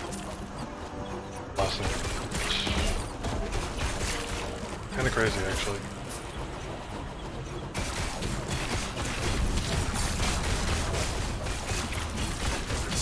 down or die.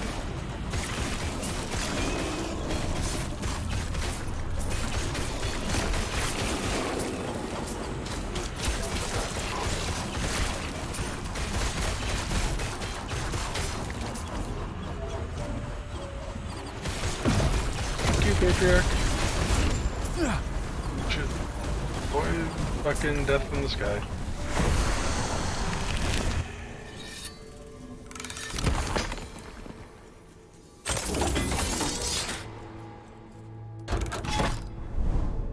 Keep going.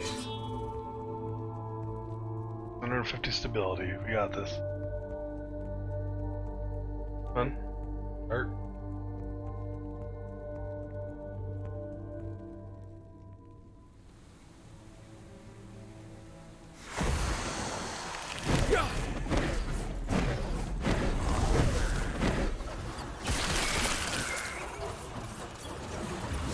Trying, hell yeah. I still need to find a good two-handed axe with melee crit chance. As a T6 anyways.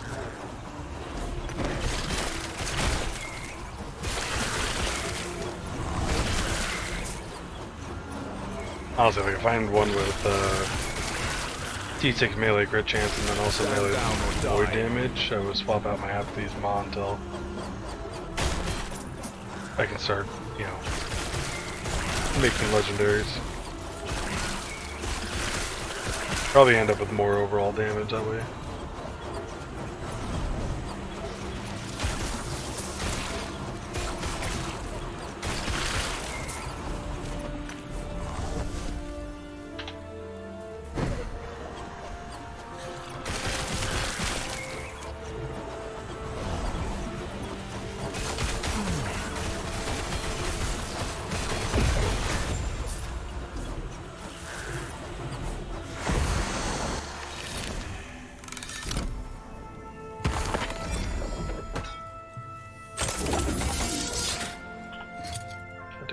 Critical strike chance. Damn.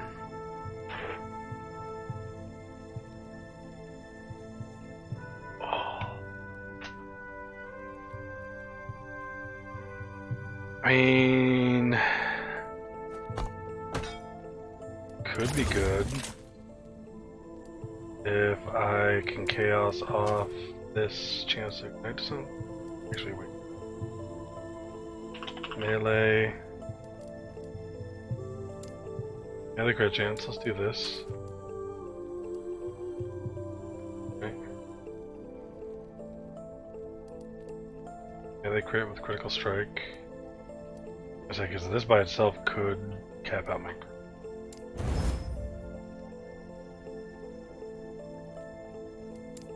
Chaos this.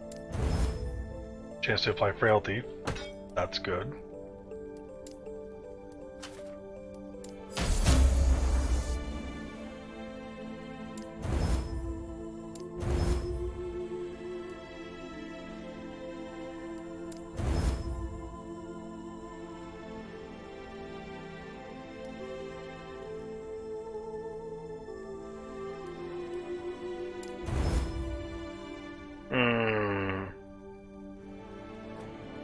I'm curious now, if I take this and put this on,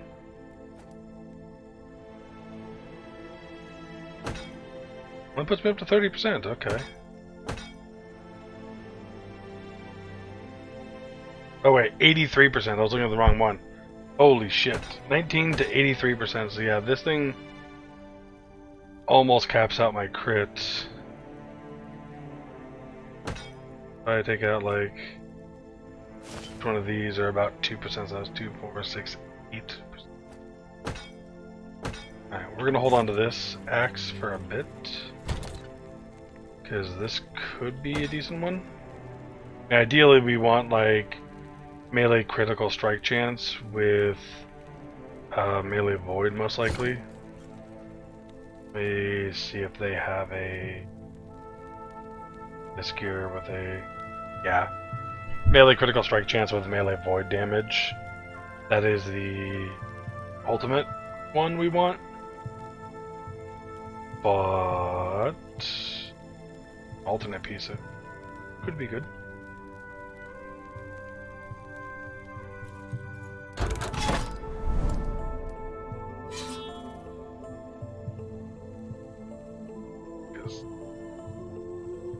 Going from tier 5 to... That might be a tier 7 showing at 18%.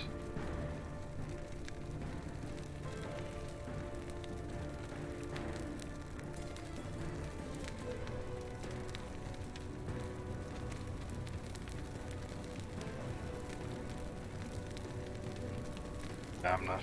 Yeah, it's gotta be. Okay, so 15% melee crit versus 9% with the T6. That is the difference we're looking at.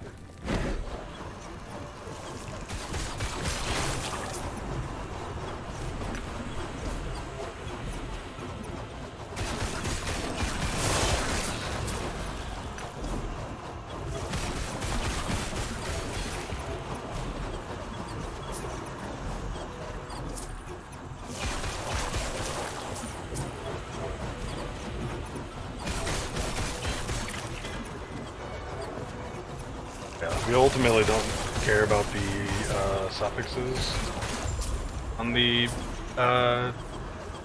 two-handed axe because we only really need the prefixes. But you know, if we ever get a 4 legendary potential, having good everything is important. You get a 4 legendary potential, and that's in game.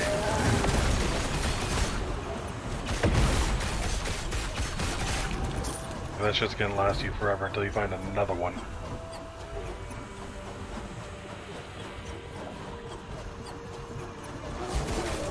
There's chances of finding a fucking 4 legendary potential in Apathy's Maw is so low.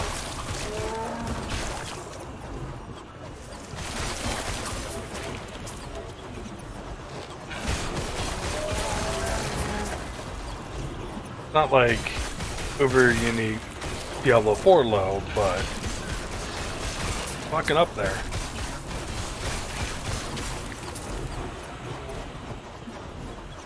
Probably like a 1 in 10,000 chance, something like that. To be honest.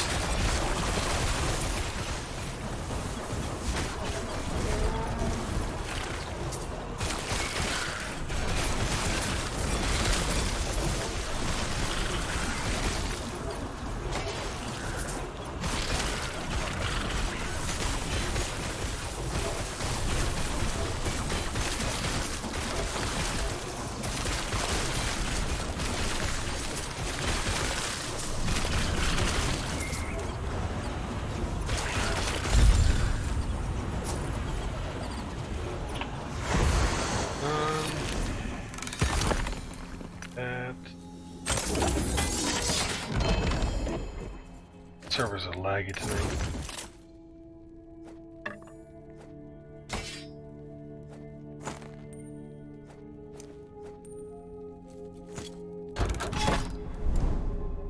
Look at that.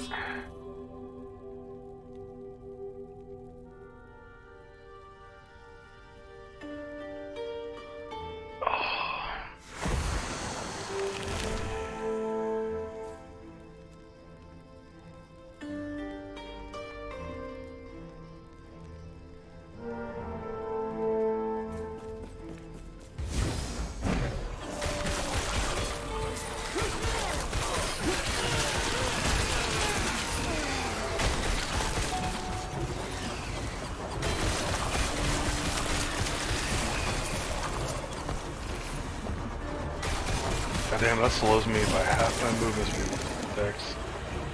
That sucked.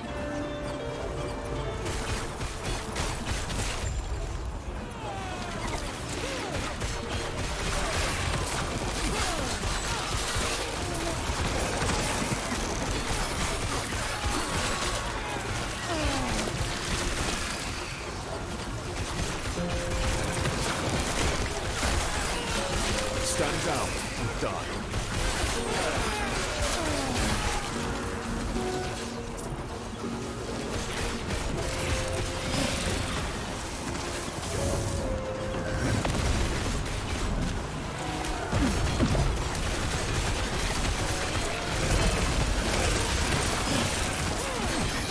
Christ, can these mobs fuck off?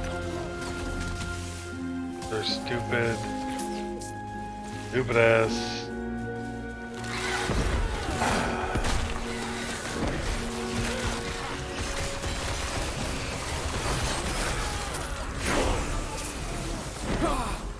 These mobs are god awful.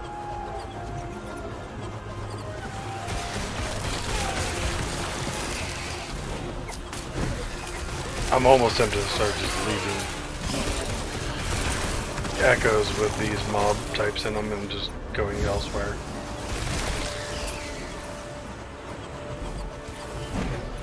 This is not fun to play against. Because when there's too many of them in the map, like, there's pretty much no avoiding getting hit by them. Because they shoot way too fast, way too high of range. Like, I can't see any of them, and there's at least like 4 there shooting at me.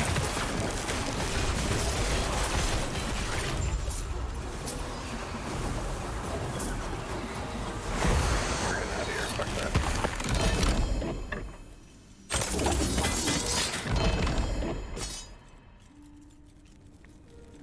Yes.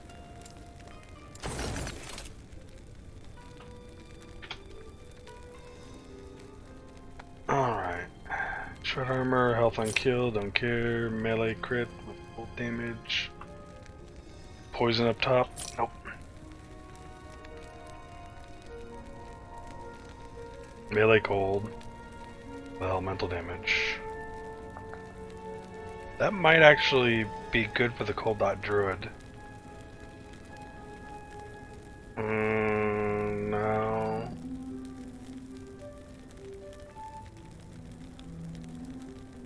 Next roll, build guides. Run list. Sure. But spell damage, elemental damage over time. Still use swipe. Looks like game.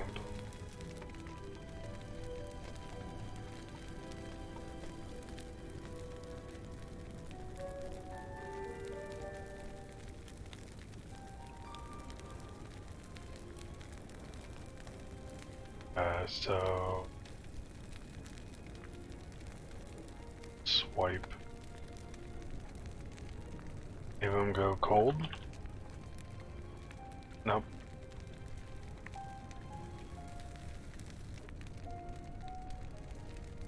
Okay, so this cold dot druid doesn't do melee cold at all, so we're gonna go ahead and sell this. Not gonna be useful. Poison resist. Poison resist. Throwing attack speed, mana regen.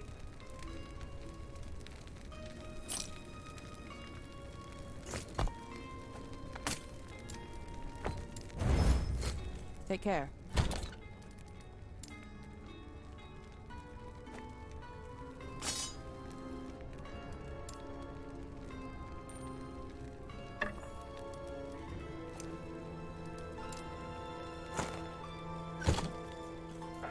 Let's continue.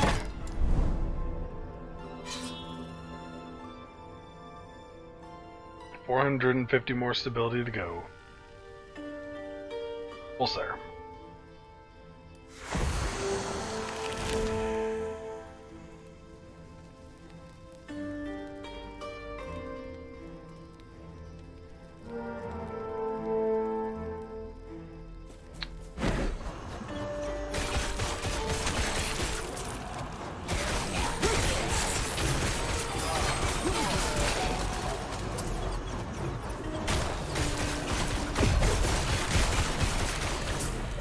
Dead.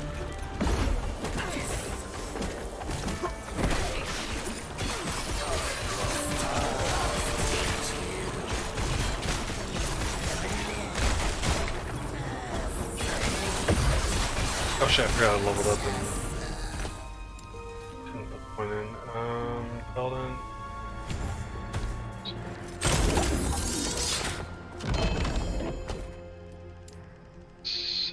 go here. Come on.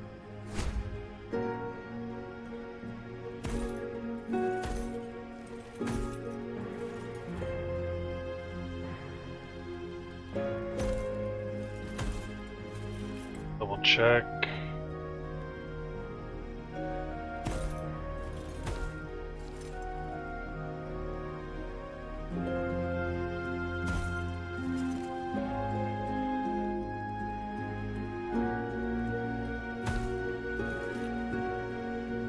Okay, so it takes Burning Sign to get.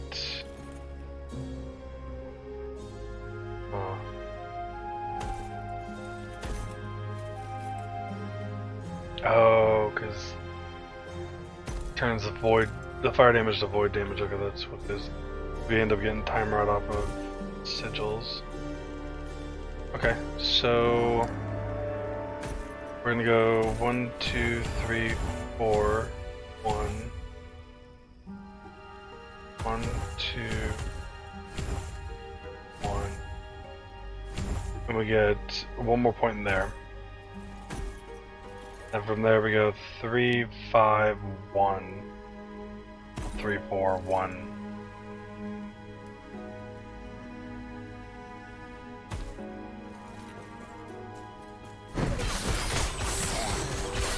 That works. Already it leveled up. It leveled up twice? In one go? Okay, take it.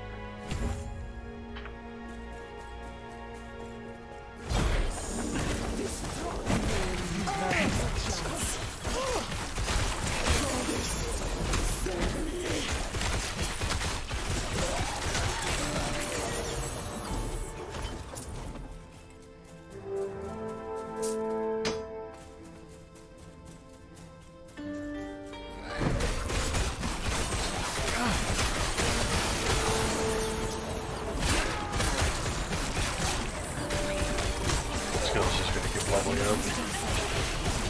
Love it.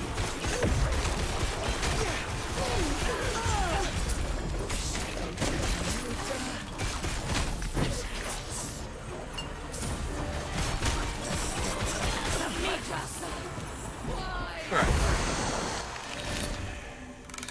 Down. Let's go ahead and do 2 more there, 1 more there.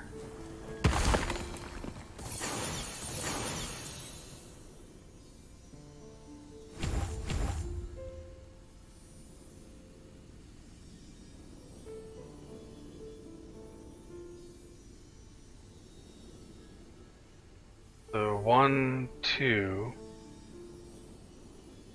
Oh, 3. There we are. Last point. I'm actually surprised it doesn't put the extra point there, but the endurance threshold. Eh. Whatever.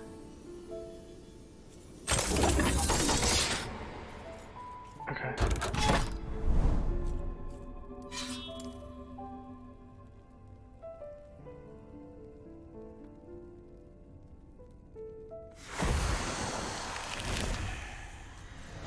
Waves. Shrine. The hate shrine. Stand down or die.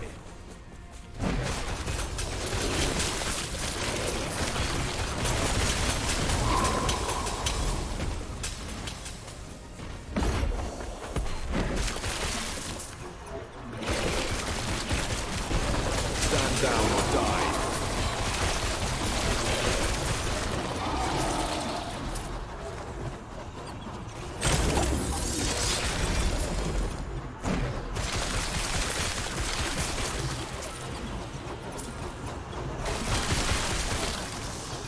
Oh shit.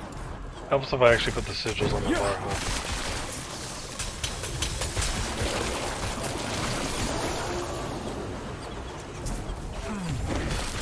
Stand down or die.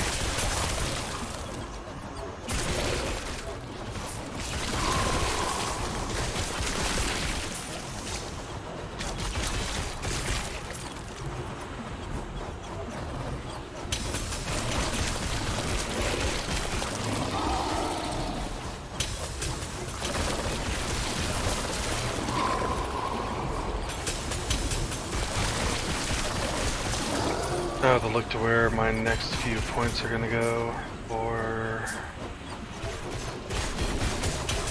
I'm done with elementary.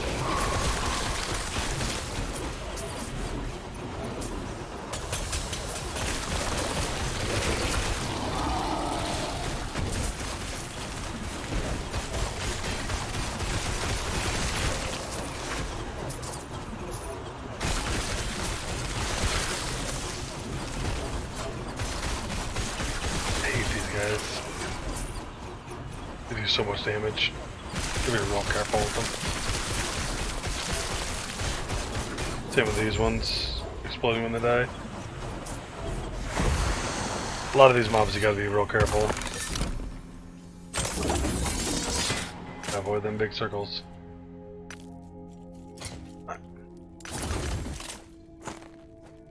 Dead.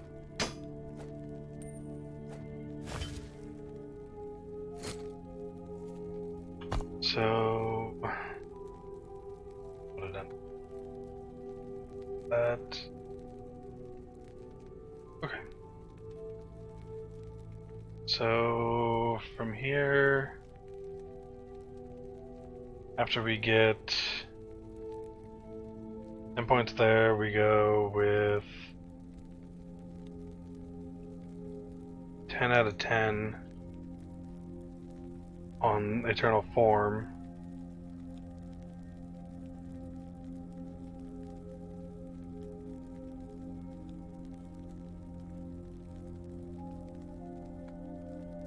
And then I get 1 point there. Oh, I do go back into Alden, getting 3 points in there. Okay.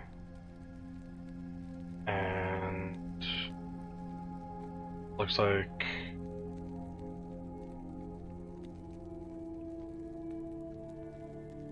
I end up getting 3 points in there with another 2 points in that. Weird, but okay. And my last 2 points, it says, go into that.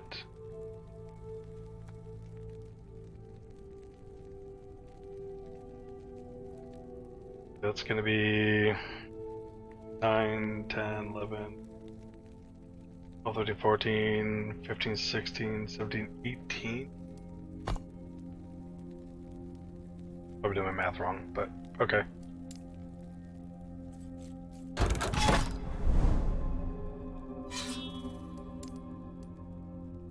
We got a reset there. If we hit another one going straight down here.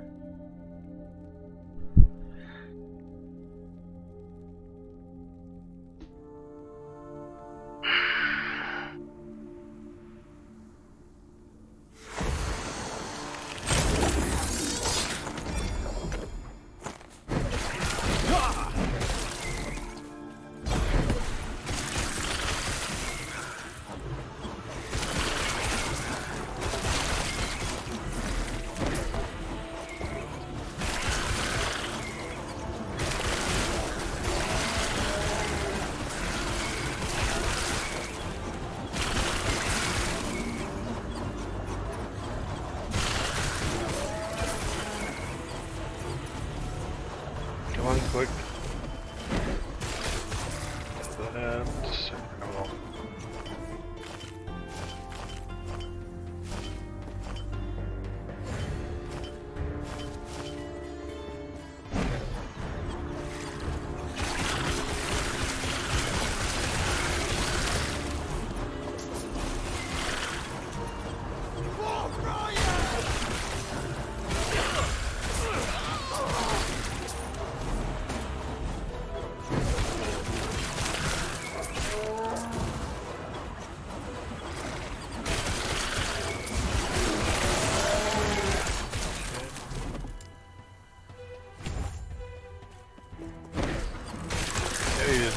Level up a lot faster once you are in higher level monoliths.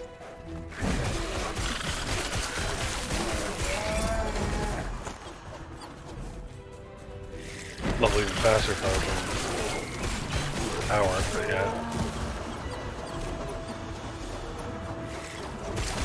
Go frankly.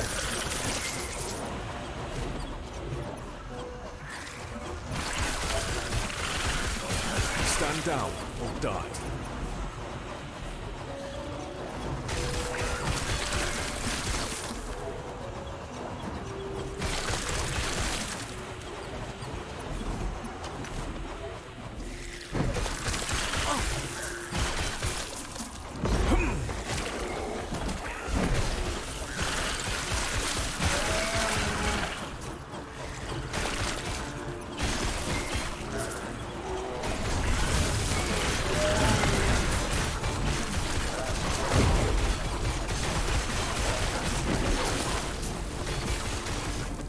Stand down or die. Just grab those and look at them later.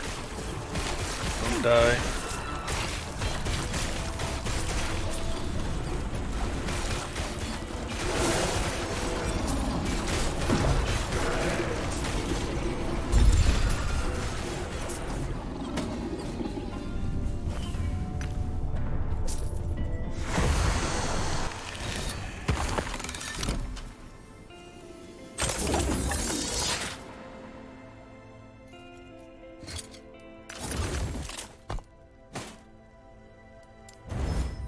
Okay.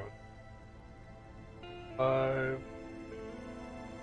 Hold resist. This dodge. Fire endurance threshold. Yes. Sell that. Void rift on kill. Cast marrow shards when you cast transplant. Increase spell critical. Fire pen with ignite and melee.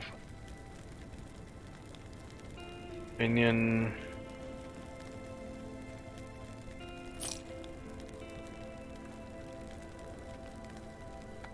Chance to shock on hit with physical damage, bow, attack speed, bow with poison. Avoidance. Dodge? We'll see.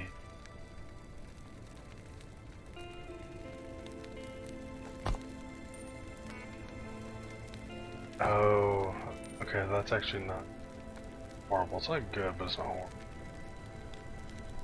Yes. What do we got? Melee damage leeches health, stun, lightning, skill, chill.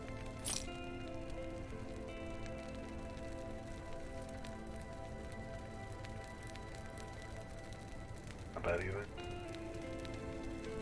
Work with those.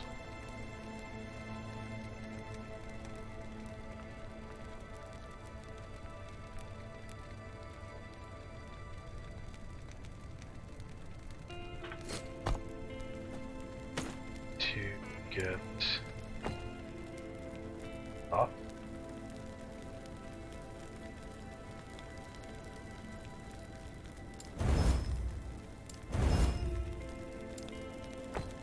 Shatter. Take care.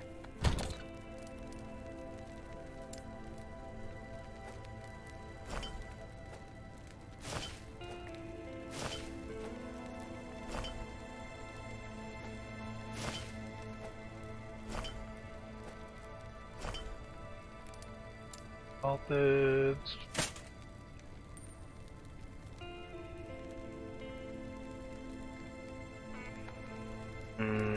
Okay.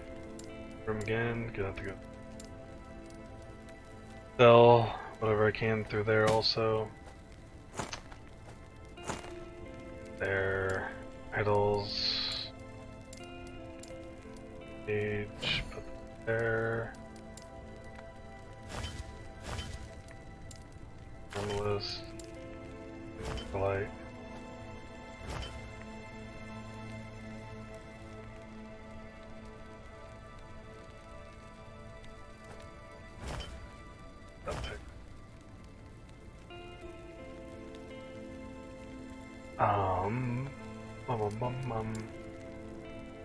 Sure. Here. At least for now. I'll do inventory management some other time.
apologize, I'm not talking as much. I'm really tired. And, like, having trouble focusing much. I may end up taking a break tomorrow. And streaming, you know, Saturday and Sunday instead.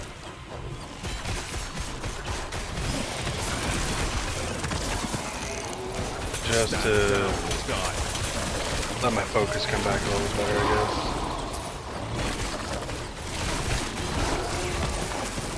It's also lack of sleep the last couple nights just hasn't done well for me.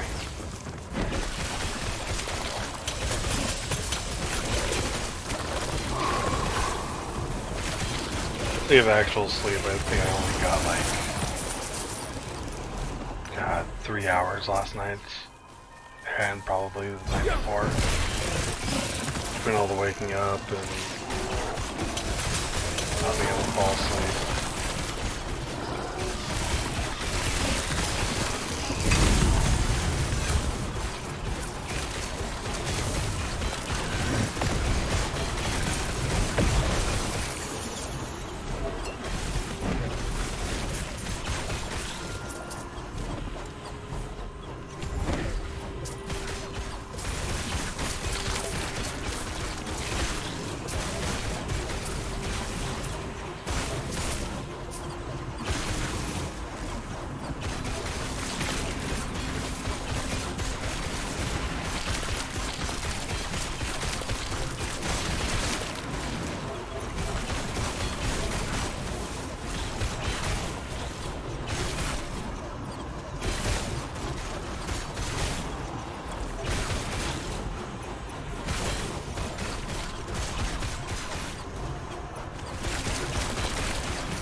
Been on for a decent amount.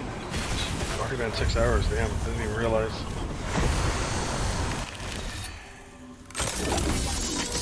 Oh, the sigils are black when they turn void.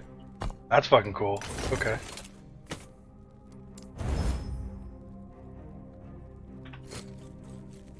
Yes.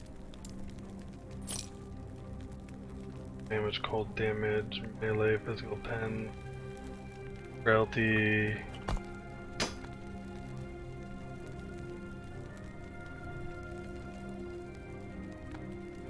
Got here. Cold damage, chaos. I have 1,000 of those things. Melee, critical strike. I don't know. This can go. Tries to shed armor on hit plus. I mean, fuck. At this point in time, I might as well.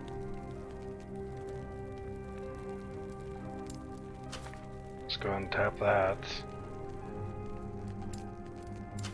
Utilize one.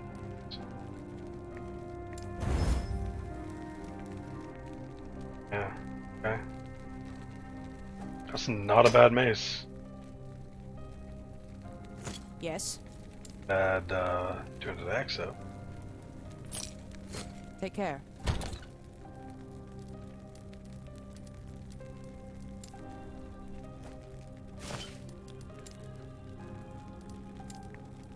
Exalted. Goes in there.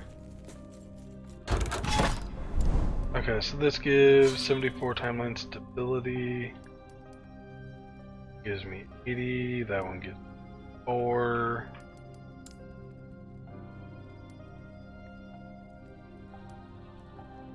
That we'll do that, and then we'll see where we're at.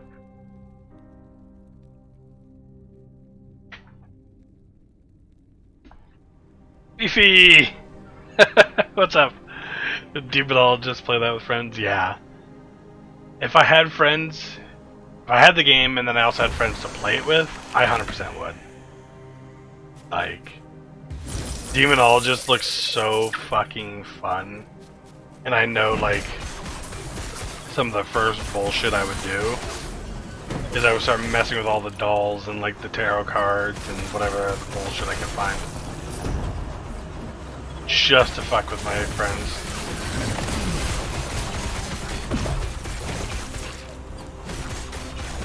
Also, how are you doing?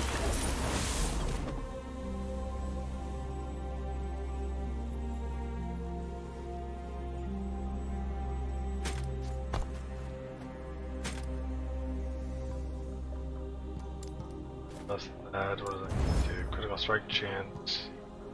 Interesting, we'll hold on to that actually. Go ahead and shatter that.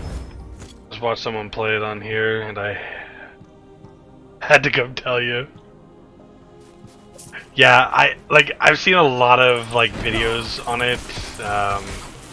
Just YouTube, TikTok, all over the place, you know. And it's funny. Just funny as hell. And I'm doing okay, I'm tired as hell. I just haven't been sleeping, so.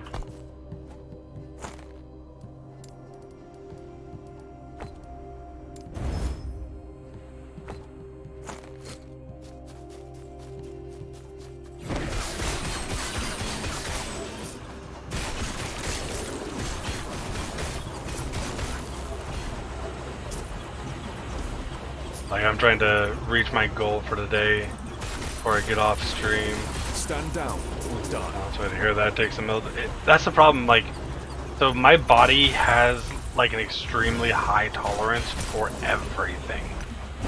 Like, typically when I take meds, they have to give me double the dosage of a normal adult my size. Because my body has such a high tolerance for everything. You know, so like I take melatonin, it does nothing to me. You know, like caffeine, even when I have gone like full clean only water type thing, even caffeine doesn't wake me up.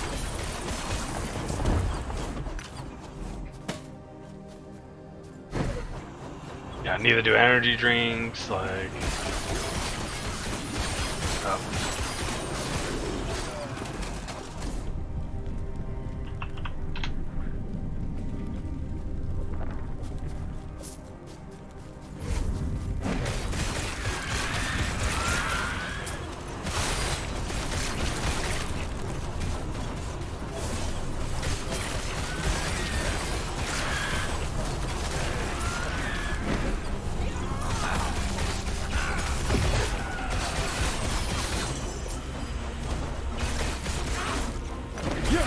should be back.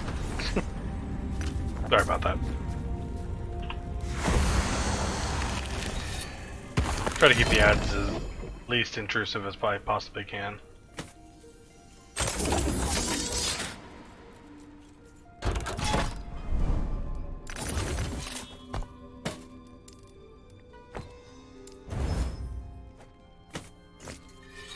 Yes.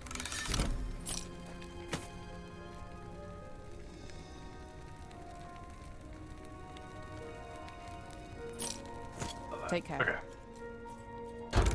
But yeah, so all that stuff just doesn't work on me, sadly. Outside of like hard narcotic type stuff like Ambien and shit, typically none of that stuff really works to knock me out. I've tried taking teas, you know, that didn't work either. Like coffee doesn't really work. Energy drinks don't work. I mean, hell, sorry, when I say Ambien, Ambien was to put me to sleep, my bad. But, like, even when I take, like, meds and stuff like that, my body builds up an immunity probably twice as fast as everyone else does. So, like, when I had my kidney stone, they gave me oxycodone. And within a week or so, maybe 2 weeks, oxycodone wasn't working for me. At least the dosage that they were giving me wouldn't work. I had to take double the dosage or triple the dosage to get it to work. So it's very, very annoying.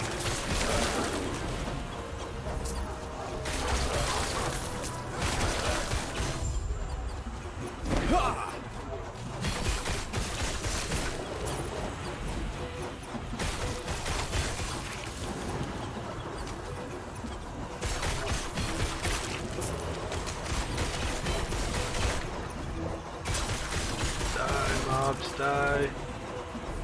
So close to being done with this monolith.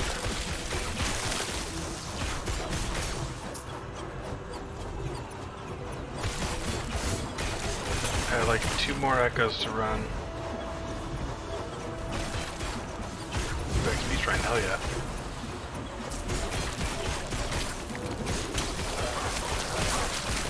Oopie scandy. Oopie scandy. Stand down or die.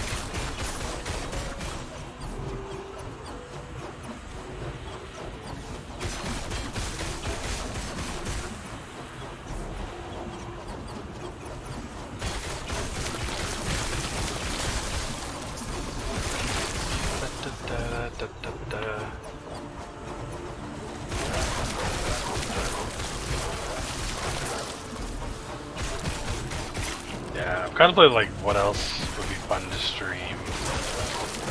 Dude, like, I love streaming this game, but I don't actually own like a lot of newer games. I don't think I have a lot of games that would be fun to watch to stream, I guess. Maybe Elden Ring, just because I'd get my ass kicked a bunch, but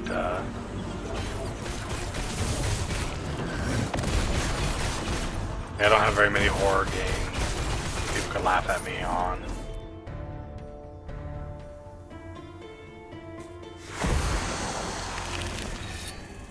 A lot of my games that I own are either MMOs or like single player RPGs, like Dishonored, Assassin's Creed stuff, Cyberpunk, Doom, Fallout, Far Cry. Yeah, stuff like that.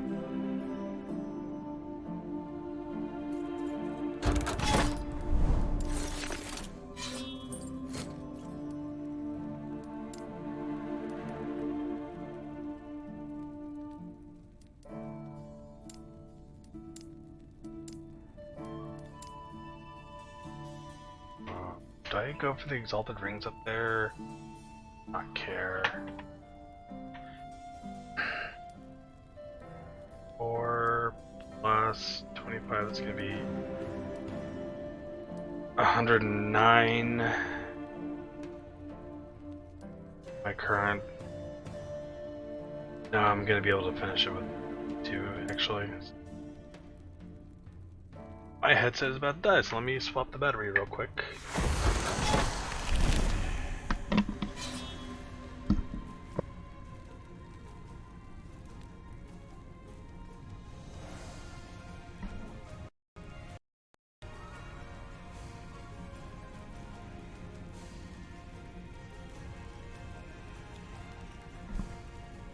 There goes. Oh man. One of these days I need to get some money, be able to buy a boom with a mic that I can have sitting here instead of wearing this old ass headset. This thing is becoming a problem.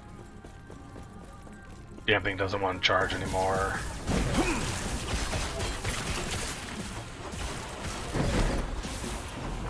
Also doesn't want to like connect properly anymore to the battery, like the metal prongs. Fuck. Come on.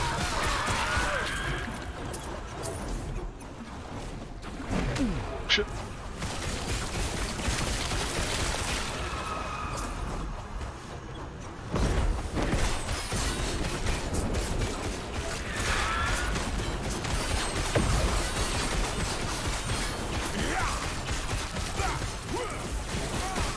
Stand down or die.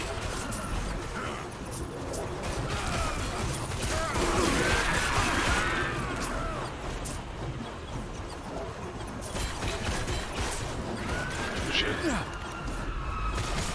A little bit of revenge.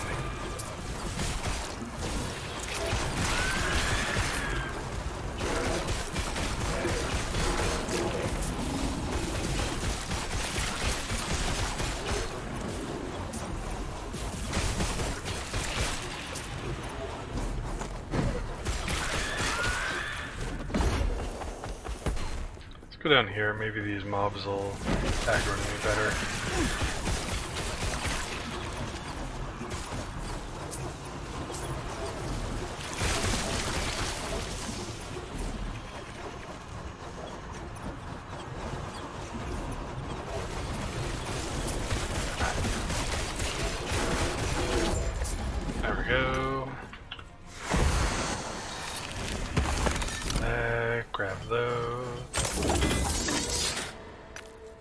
And transfer. Shatter, hybrid health. Alright, echo, reset. Yes.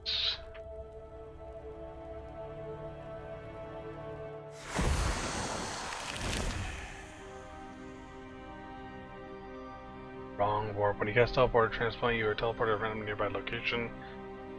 Become immune to all damage for 1 second. Chain chrono warp for 10 seconds. Chrono warp grants 35% cast and movement speed. Cast teleport or transplant, you time lock up to 10 minutes and around your destination for 1 second. Gain haste. Increase spell damage per 1%, increase movement speed, increase cooldown recovery speed for teleport. Transplant. Ha. That's weird. But that's kind of cool.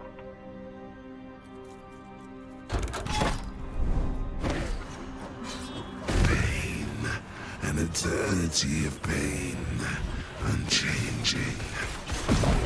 Nothing will remain. Stand down or die.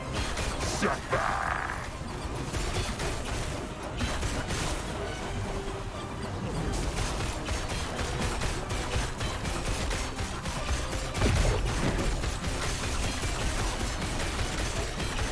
Nothing will remain.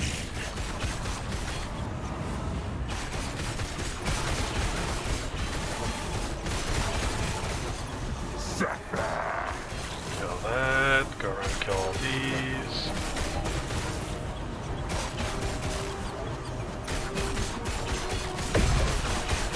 Nothing will remain.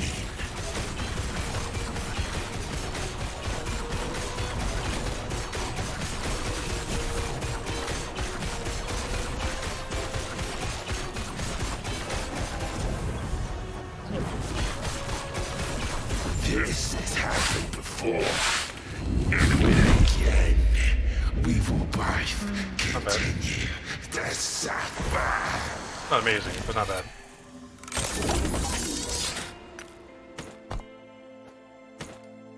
Better transfer. Move on.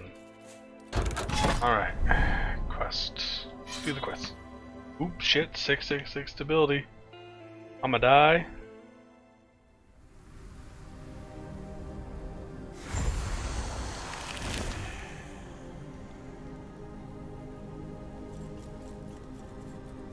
Let's go up here and grab this.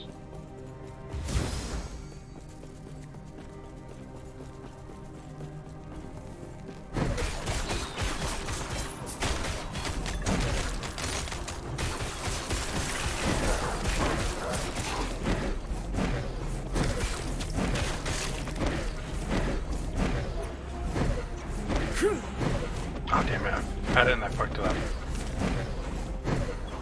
Yep.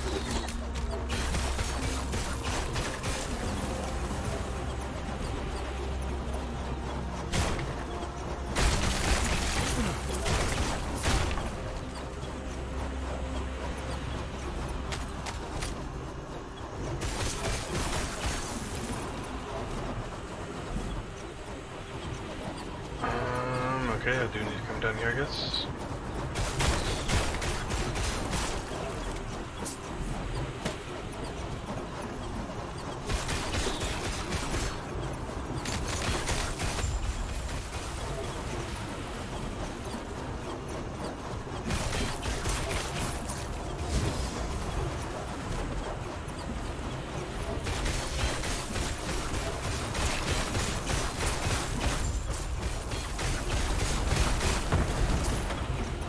Yes?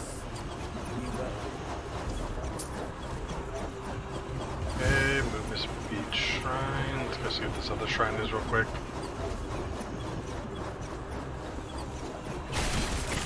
Ah, just stunned again. Stand down or die.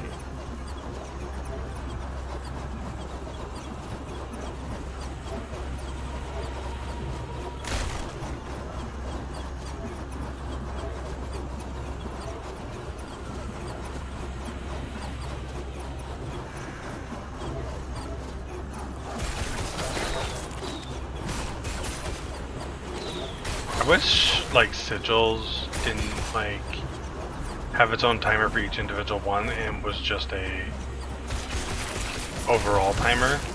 So when I got one stack, I got another one, it would reset that timer.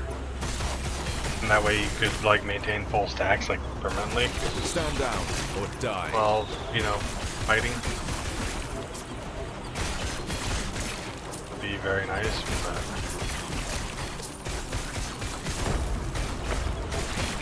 there's not a whole lot of like passive interaction buffing like auras and stuff like that, like holding aura with Paladin. Which I wish there was more of that. Just being able to build like passive interactions with skills I really like. I'm very much the type of person who likes doing one button builds. Just entertaining to me. Yeah. Like Warpath here. This is for the most part, you know, one button. Same with like my Whirlwind Barbarian on Diablo 3. You know, I had shouts to keep up. An ultimate for more like DPS real quick. But even that I was able to pretty much keep up at all times too with the cooldown reduction, and I just would right click spin. Stand down or die.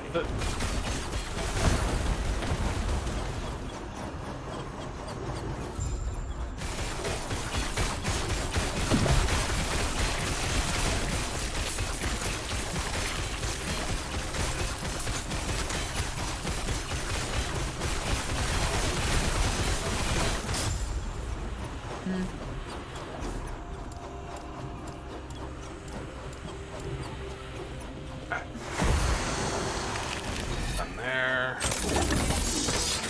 Let's do good on this. Wow.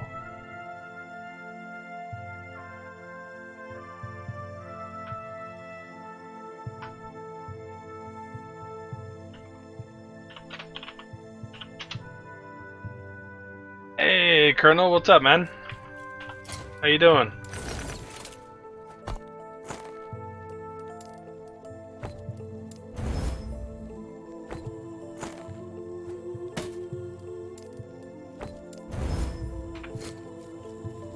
Yes.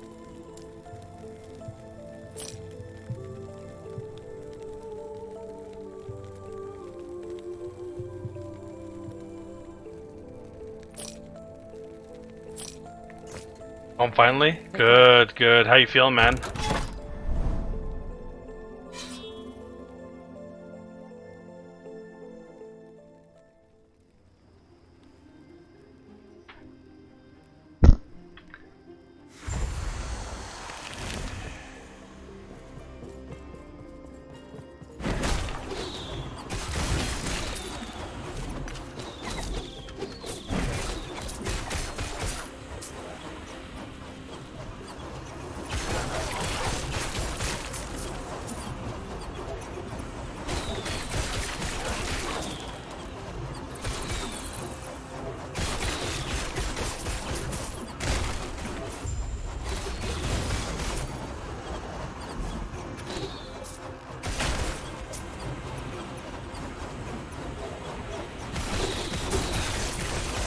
About around 6 p.m. Back hurting too.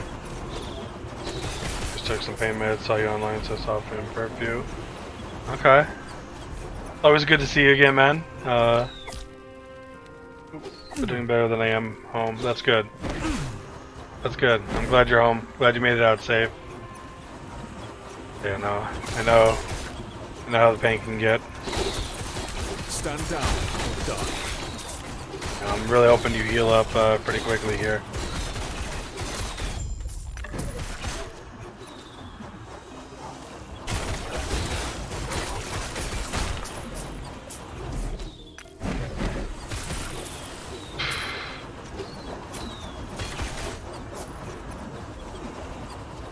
Doing good. I mean, I'm already level 83, almost 84. I'm doing the last quest here to go ahead and unlock empowered monoliths. So that'll be fun. That was kind of my goal today, was to get the last normal monoliths knocked out and get empowered unlocked.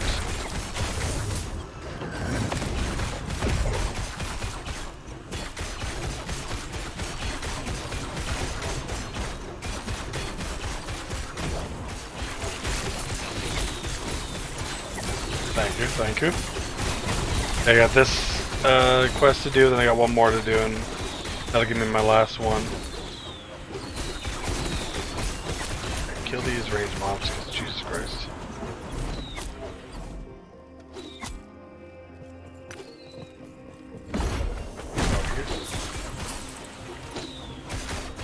Yeah, I'm really liking this build. This is a really good build. How many levels? I'm guessing you're saying how many levels did it take through monoliths? So typically you kind of end the campaign around level 60 or so, and then you'll do monoliths. Probably like 58 actually, I think is what it was. And then you'll go into monoliths, and then you'll typically unlock empowered monoliths at like 84 to 86-ish. If you're just like speeding through them all. And also if you took the XP blessing here. Yeah, levels may vary based on that. Stand down. So that's what? 24, 26, 28 levels? Yeah, I've played Mage. That was...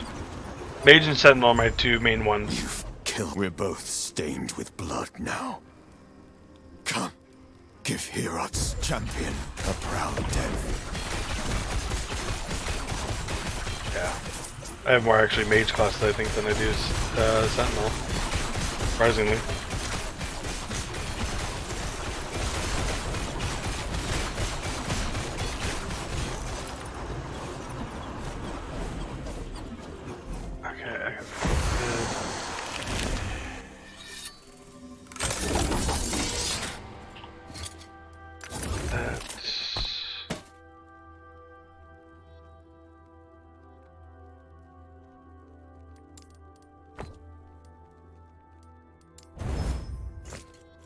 I have a question for you. When you have a moment, can you look at Glacier for me? Yeah, let me swap. Oh, actually, I can just pull up from the last Epoch planner.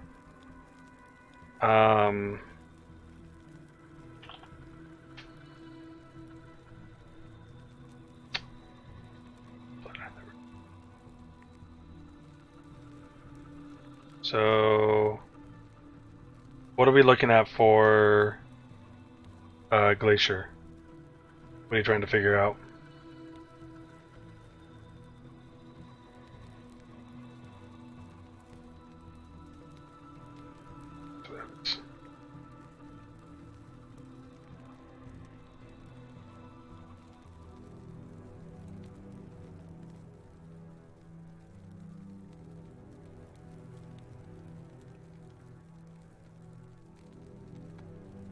There are 2 skills on the bottom row for 1 point each to give mana back on crit and kills. Are these worth it? Bottom. On the bottom row. They give mana. Okay, let me just type in mana real quick. Okay, very, very bottom. Critical hits with Glacier grant mana equal to a percentage of your maximum mana. And then Glacier kills grant mana equal to a percentage of your maximum mana. Okay, yeah, so they're both 1%. Realistically, nah. Because how this is gonna work, typically like you're gonna want to use Glacier for bosses, single target and all that stuff. And then you have other skills for AoE and shit like that, right? So you're not going to be able to utilize the killing gets mana back very much, and even the critical strike, you're only going to get 3% of your mana back. Not really that great when you actually can run focus and essentially go from empty mana to full with a teleport built into it at the same time. And it's got like a 4-second cooldown, so there's no real downtime on getting your mana back, and it gets back pretty quickly.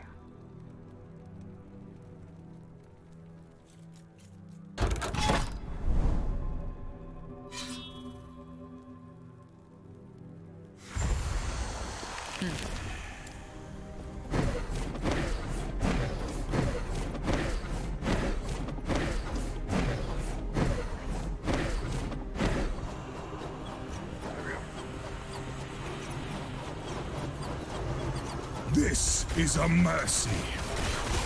Shatter. What would be main DPS for mobs of glaciers for Do boss? not stand in my way. Oh shit. I would be using Behold the rage of winter. Shatter. This is a mercy. like me personally, my build Do not utilizes stand in my way. lightning blasts turned cold for AoE, Rise, my fallen which you could do champions. that if you wanted Aid to. me. You know, you have This volcanic is a orb, mercy. which you can turn frost also. Do That not could be stand in AoE. You my have, way. I mean, I think even the Frostclaw, I think, goes AoE, doesn't it? Yeah, you can turn Lightning Blast gold. There's This a is a mercy. passive in the Mage tree Come, that sons makes of Volcanic Arthur, Orb and aid me. Lightning Blast cold damage.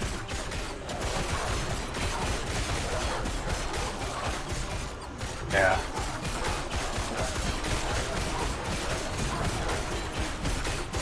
So there's plenty of different skills to use This for is a AoE. mercy. If you Shatter. have Do not Glacier as your stand boss in my skill, way.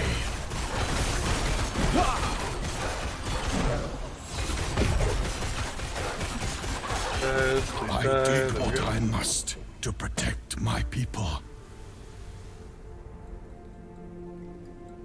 Got here cold resistance, cold damage while channeling, block chance, block while clicking with.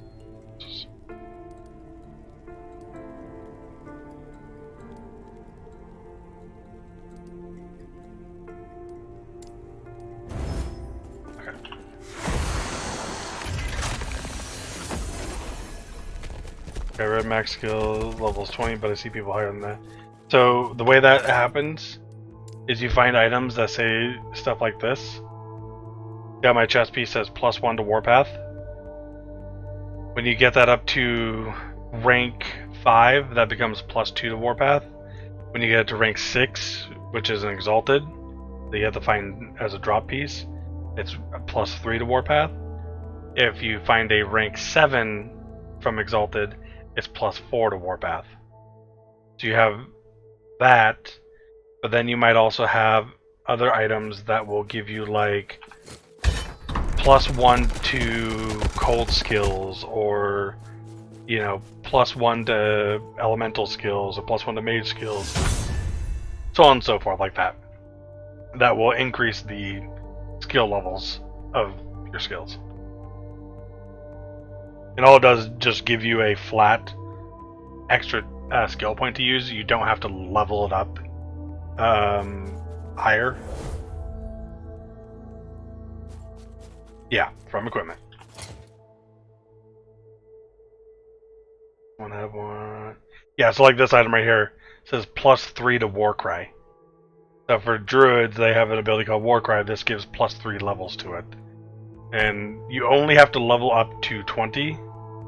So to give you an example, this is +1 to Warpath. If I put this on, it just gives me a free level out of it with 1 point. So you don't have to level it up. And then if I take it off, it goes back to 20.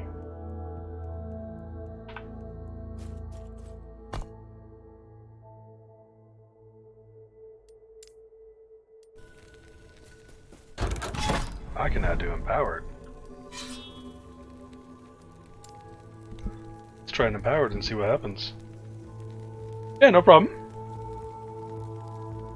Don't mind answering questions at all. If I ever use black, yes. Black hole is so disappointing of a skill. Oh my god. Like, it had such a cool name, and it doesn't pull things in very well. It doesn't do good damage.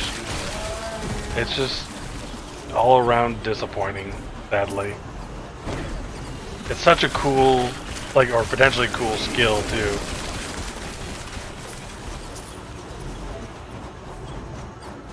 Yeah, I know. I was, too. Sorry to burst your bubble on it, like it has potential, but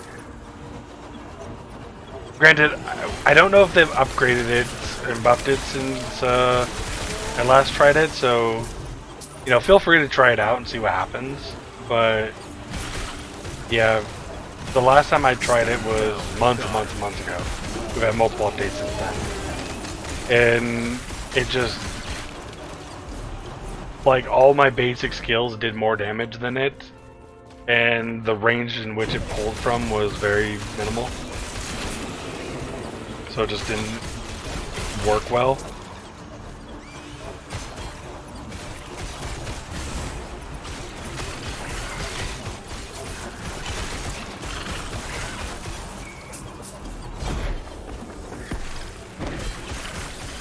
Do you see for the devs doing it for the class balancing before 1.0?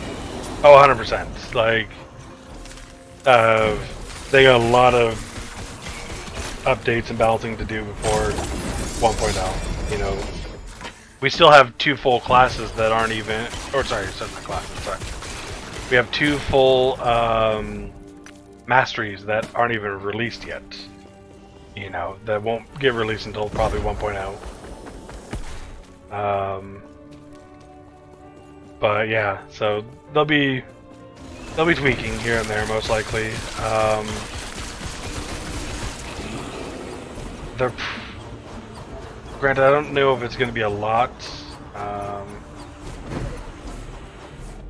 Ooh, what the hell?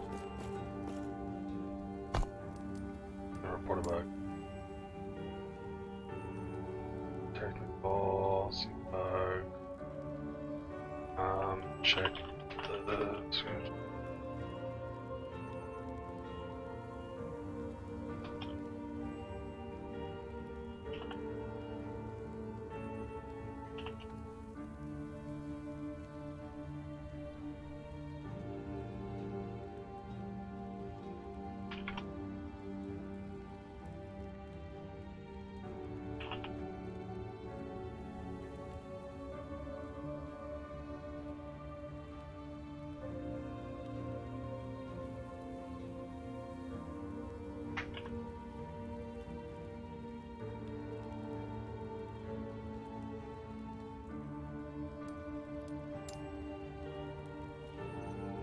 yeah, Falconer and Warlock, which I'm looking forward to Warlock myself.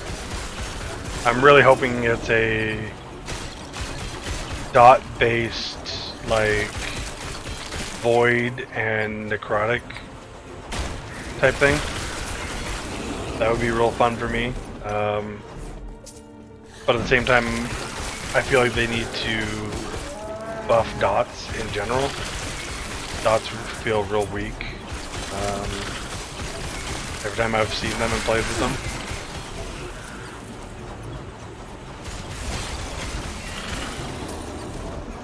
Falconer, who knows how that's going to work out. It sounds like it's going to be just a rogue with summons type of thing with minions, which doesn't seem too appealing to me.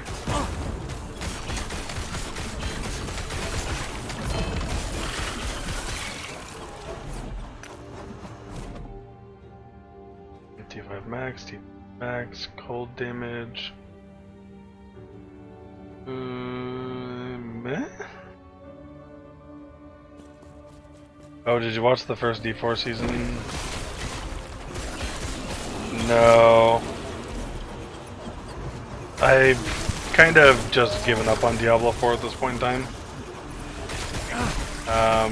I'll watch YouTube videos and stuff like that. Maybe go back through and find someone who does some of the highlights and shit like that. Yeah, for season 2. I don't know, I'm just not excited for Diablo anymore. You know?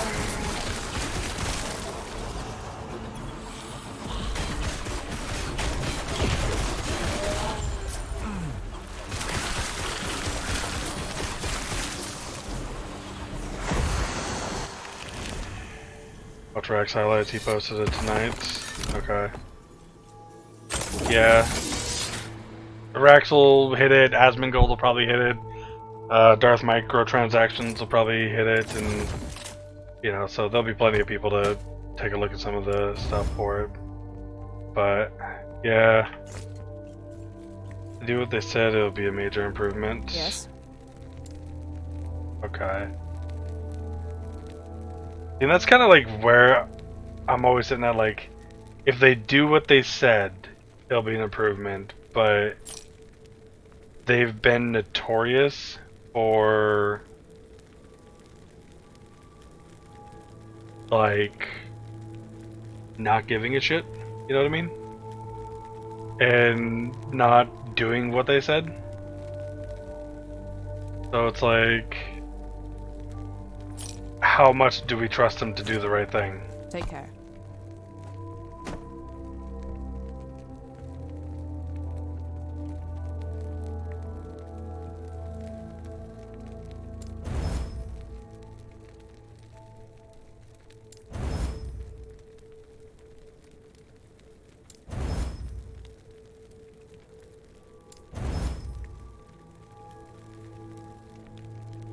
Ooh, that might actually be a decent.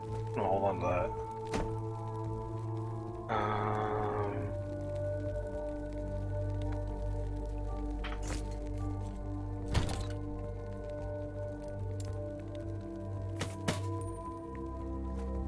That.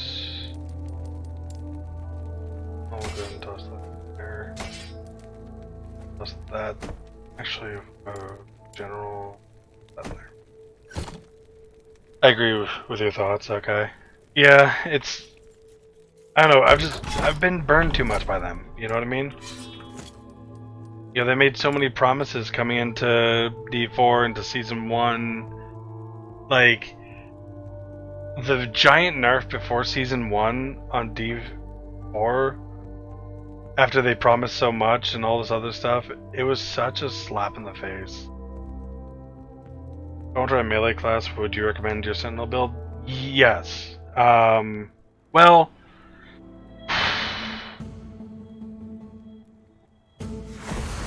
yes and no. Like, it's a good build to do, but it does take very specific items that you only get from fighting the Shade of Oribus. So, like, you really want to have these 3 items here.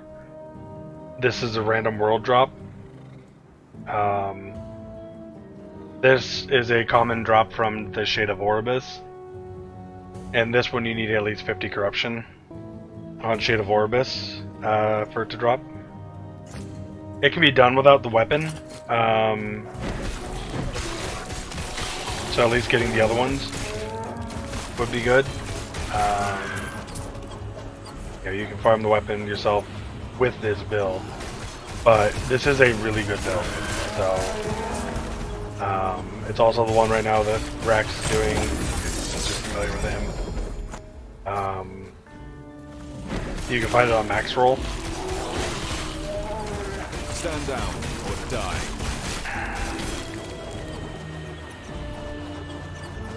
I mean, yeah.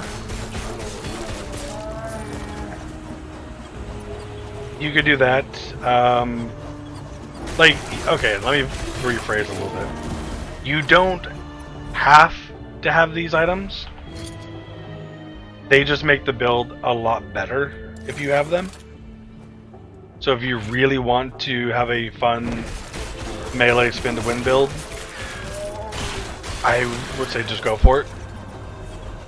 You know, and go ahead and make it. But keep in mind, you're going to be a lot, you know, less damage than what I was doing, going through stuff, because you're not going to have these items.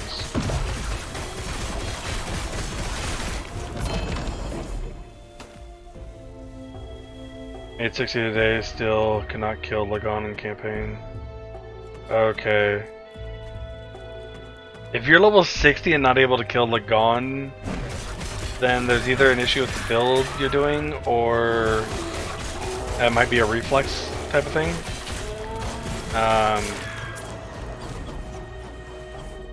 Like, what are you running? What issue are you running into with him?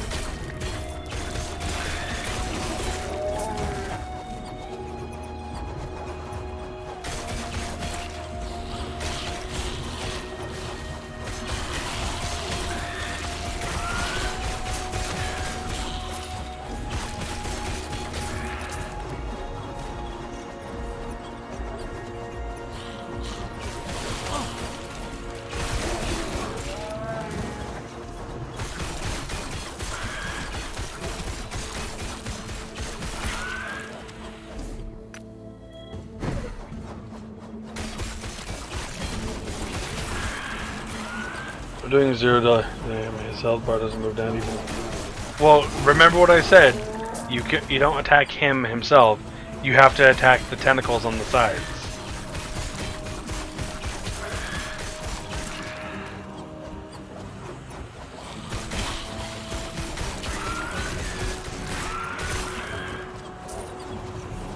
His body takes no damage, but the tentacles are how you kill him.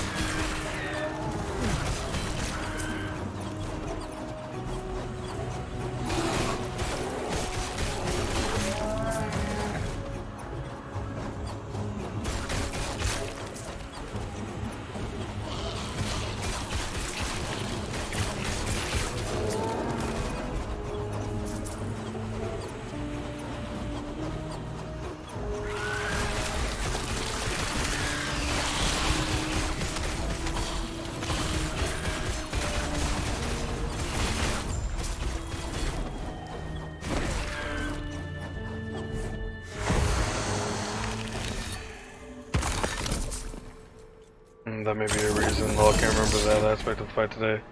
Try again in the morning. Yeah, so when you get to him, okay, you know what? I'm gonna do something here. YouTube. Go ahead and find my channel.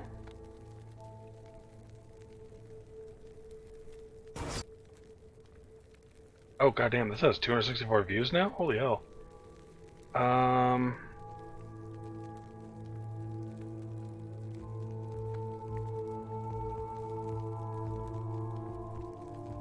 No, it's all good. Hold on. I want to see if I can find it. I don't remember when I fought him.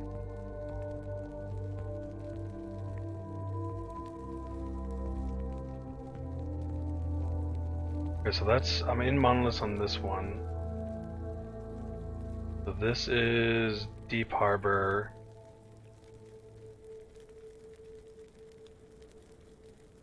Trying to remember. You do Deep Harbor.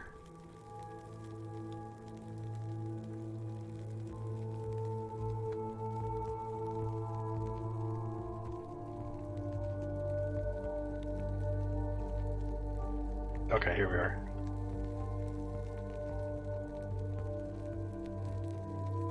Getting closer. We'll find this fight so you can watch it real quick.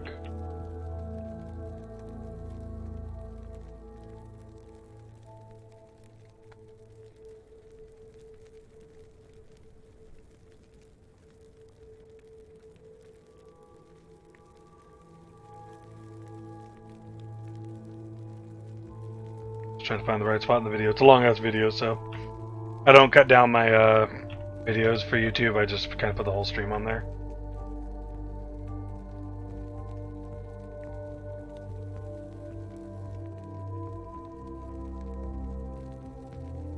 Let's get past my death, because I fucked up. Okay. So we're gonna go ahead and maximize this. We're gonna go ahead and change the capture here. Oh, We're gonna go ahead and watch this. I died. Oh my god, I'm an idiot. I didn't get out of the I thought that was lightning damage. out of the way. Use my pencil. See, that's also the problem is like, typically I would stand in the middle when because I'd be watching him as I'm hitting his face, and I would watch for the wind up, be able to adjust to which side I want to go to. Being stuck on the sides and focusing on the tentacle, I'm not seeing his face as much. So that's where I get trapped in the corner like that, which sucks. When you first start, see the tentacle comes out.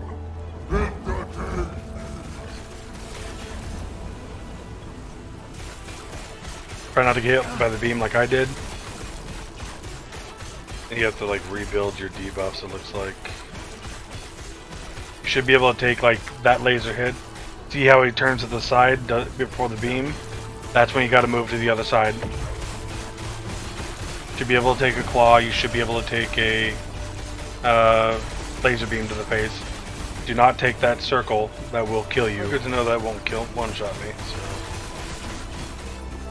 Yeah, he does the lean to the side before he did the laser. That's when you swap to the other side, get the other tentacle.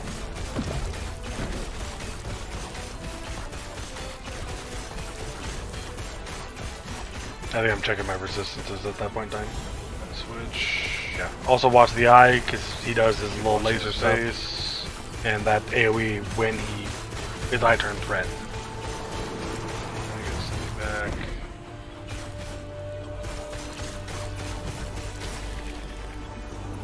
Oh, so they actually do tell you to kill the tentacles now. Okay. 'Cause before, they didn't have that notice or whatever. You're just here, trying not to die. Which common sense says, you know, kill tentacles, kill the mobs, stuff like that. But, you know, I first thought originally that this was a time-based factor. When it wasn't. Unless I've changed it. You haven't even gotten to this part? Yeah. It wasn't. So once he gets to half health, this is where he'll teleport you down to. You gotta dodge the waves while killing the tentacles and the mobs. Killing the tentacles is how you get teleported back up, as you'll see here in a second. Because otherwise you'll just sit down there, dodge the waves. But killing those mobs also will help you get potions back up also. Again, back over, get onto the tentacle. See, he's doing the wind up, get to the other side. You gotta constantly watch his face all the time. He's doing the wind back, which means that he's gonna do the AoE circle. 2k damage, it's not bad. Lean to the side, AoE beam. Lean back, AoE circle. Those are the two things to watch for. And then you just keep damaging the tentacle over and over and over. I almost messed up there. Almost dangerous, wasn't paying attention again. Yep. Pay attention.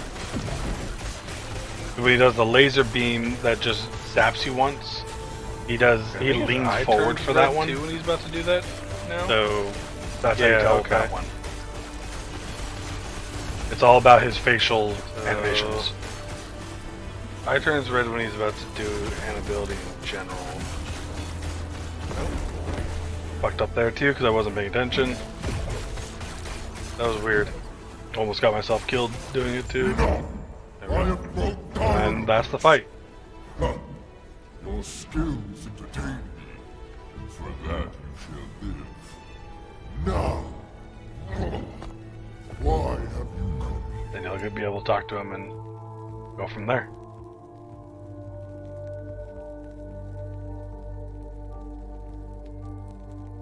It's less.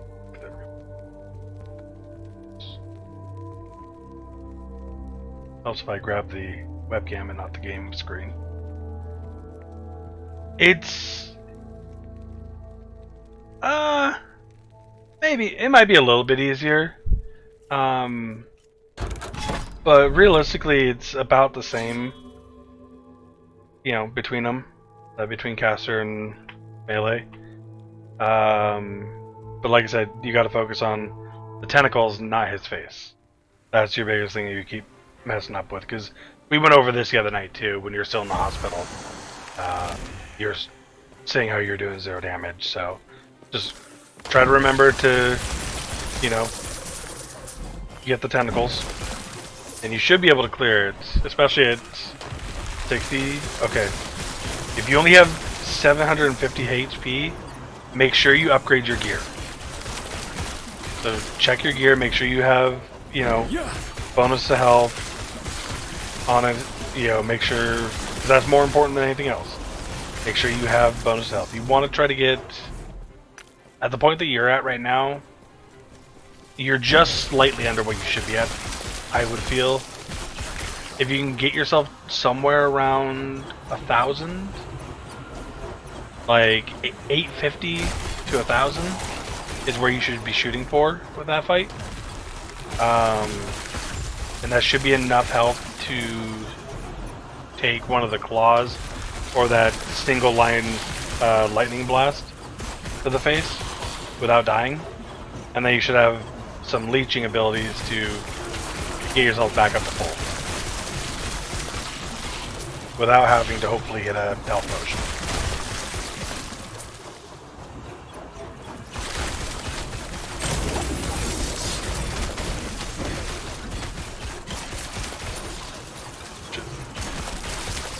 Okay, I screwed up. I made glass cannon build, all DPS, crit, and such. Great health, like you said. Yeah, I mean, like, doing crit and all that stuff is fine. It's just that you need to look at your secondary stats here. Your suffixes. You need to make sure you have increased health on those.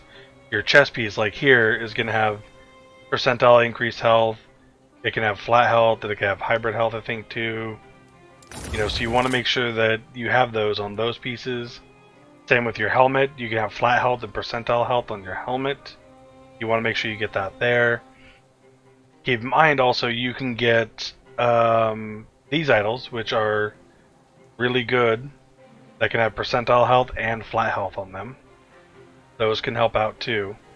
So if you have a bunch of these that are like cold damage based and stuff like that, go ahead and swap them out.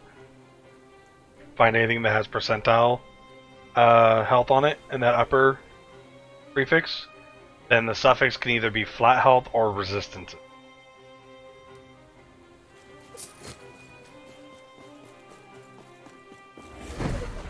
Idols are very good for supplementing health and resistance. Once you do that, you know, you should be relatively okay. But, you know,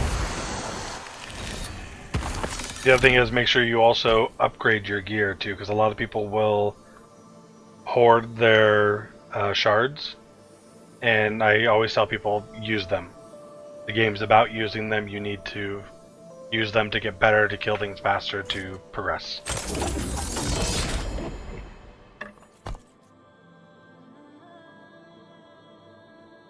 Interesting.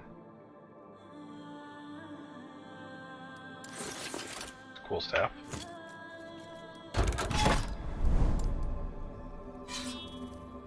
Really key of memory. Okay, I'll take that one.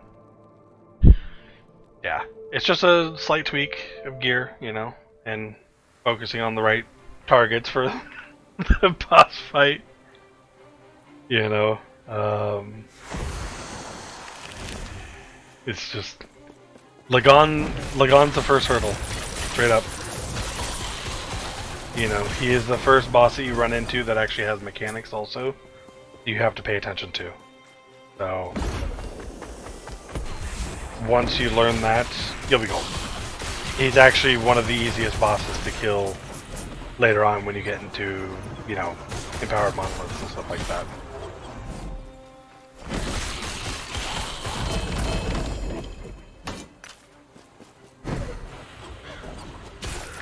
Mad cow disease. Oh shit. Yep. Yeah. Something else to do.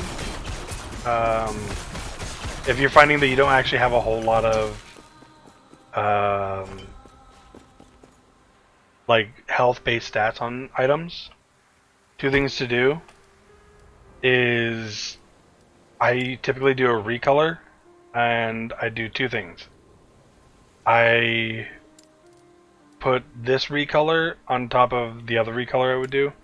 I put one color where it just shows everything as that has flat health, percentile health, and hybrid health.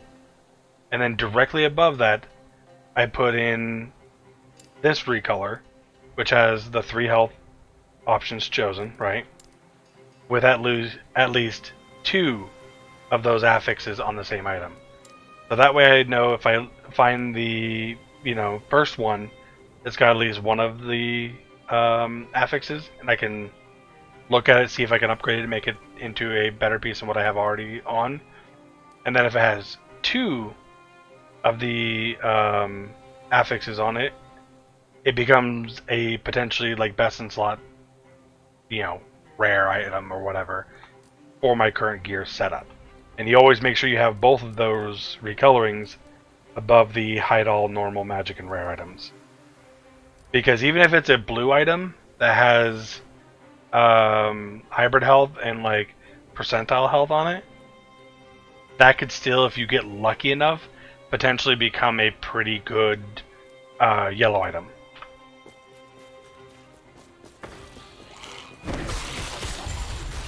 And then if it, you know, you don't get a good, you know, upgrading on it, and you lose out on your foraging potential real quickly, then you can just shatter it and get some of those shards back. And that's the other thing, is make sure that you are rune of shattering all these items that you're not going to use that have like percentile health and hybrid health, just to make sure you get more of those shards. Because they're going to be very, very important to upgrading gear, and you're going to be constantly using them.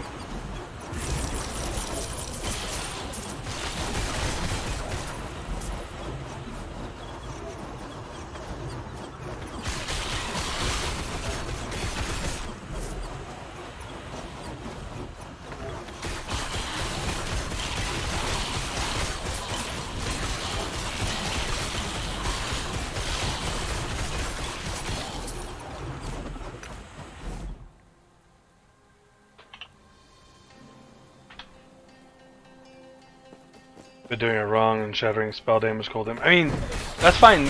Shatter the spell damage and cold damage too, because you're gonna need that. You know, those are your prefixes. You know, health and stuff like that is suffixes. So go ahead and shatter those. You know, if you're running out of runes of shattering, you know, make sure you buy some more. You know, constantly check the shop. 2k a pop. And just keep shattering whatever you need to shatter, you know. I typically, like, I keep shattering until I hit about, like, 60, of whatever stat I'm looking at. If it's one that I'm gonna not use, like, a whole ton of.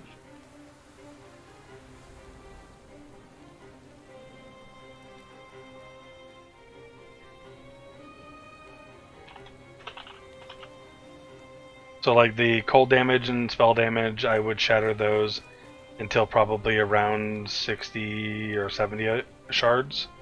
Once you have that, maybe hold off for a little bit. You know, the health ones, I would keep shattering those until you have like 100. Just because you're going to constantly replace gear.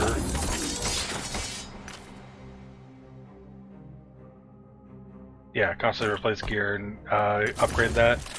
While the health is going to be used on multiple pieces of gear as a prefix. The suffix of damage is typically going to be on, like, you know, necklaces, rings, weapon, and belt. Which I've personally found I've replaced those a lot less than I do the rest of my gear.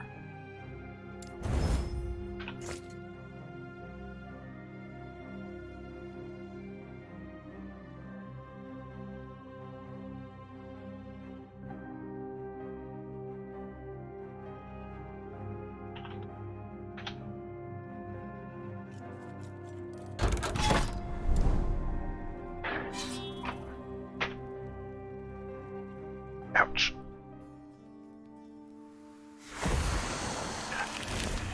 It's all about just kind of learning, you know. It takes some time to get used to everything.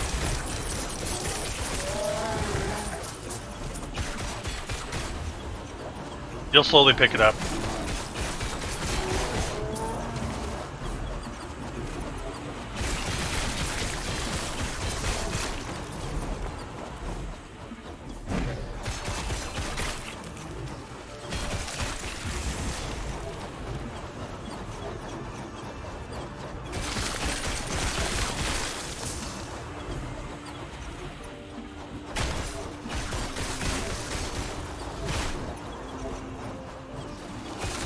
Jotting notes is a very good idea. You know, keep just a list of objectives and stuff like that.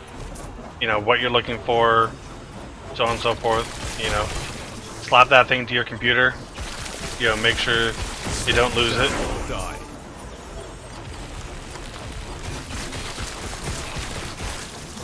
That way you also don't forget the Gone tips for tomorrow too, or whenever you play next.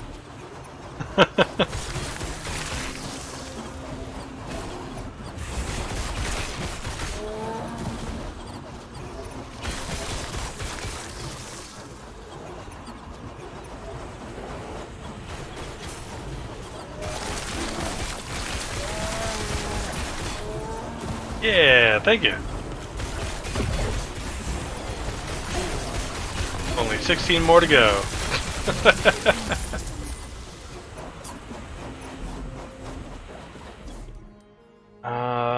Let me double check where I'm going with this. Passives after I'm done with. And in Valor, I go back to Eternal Form. I am putting 9 more points into this. Yeah. Actually, Jesus.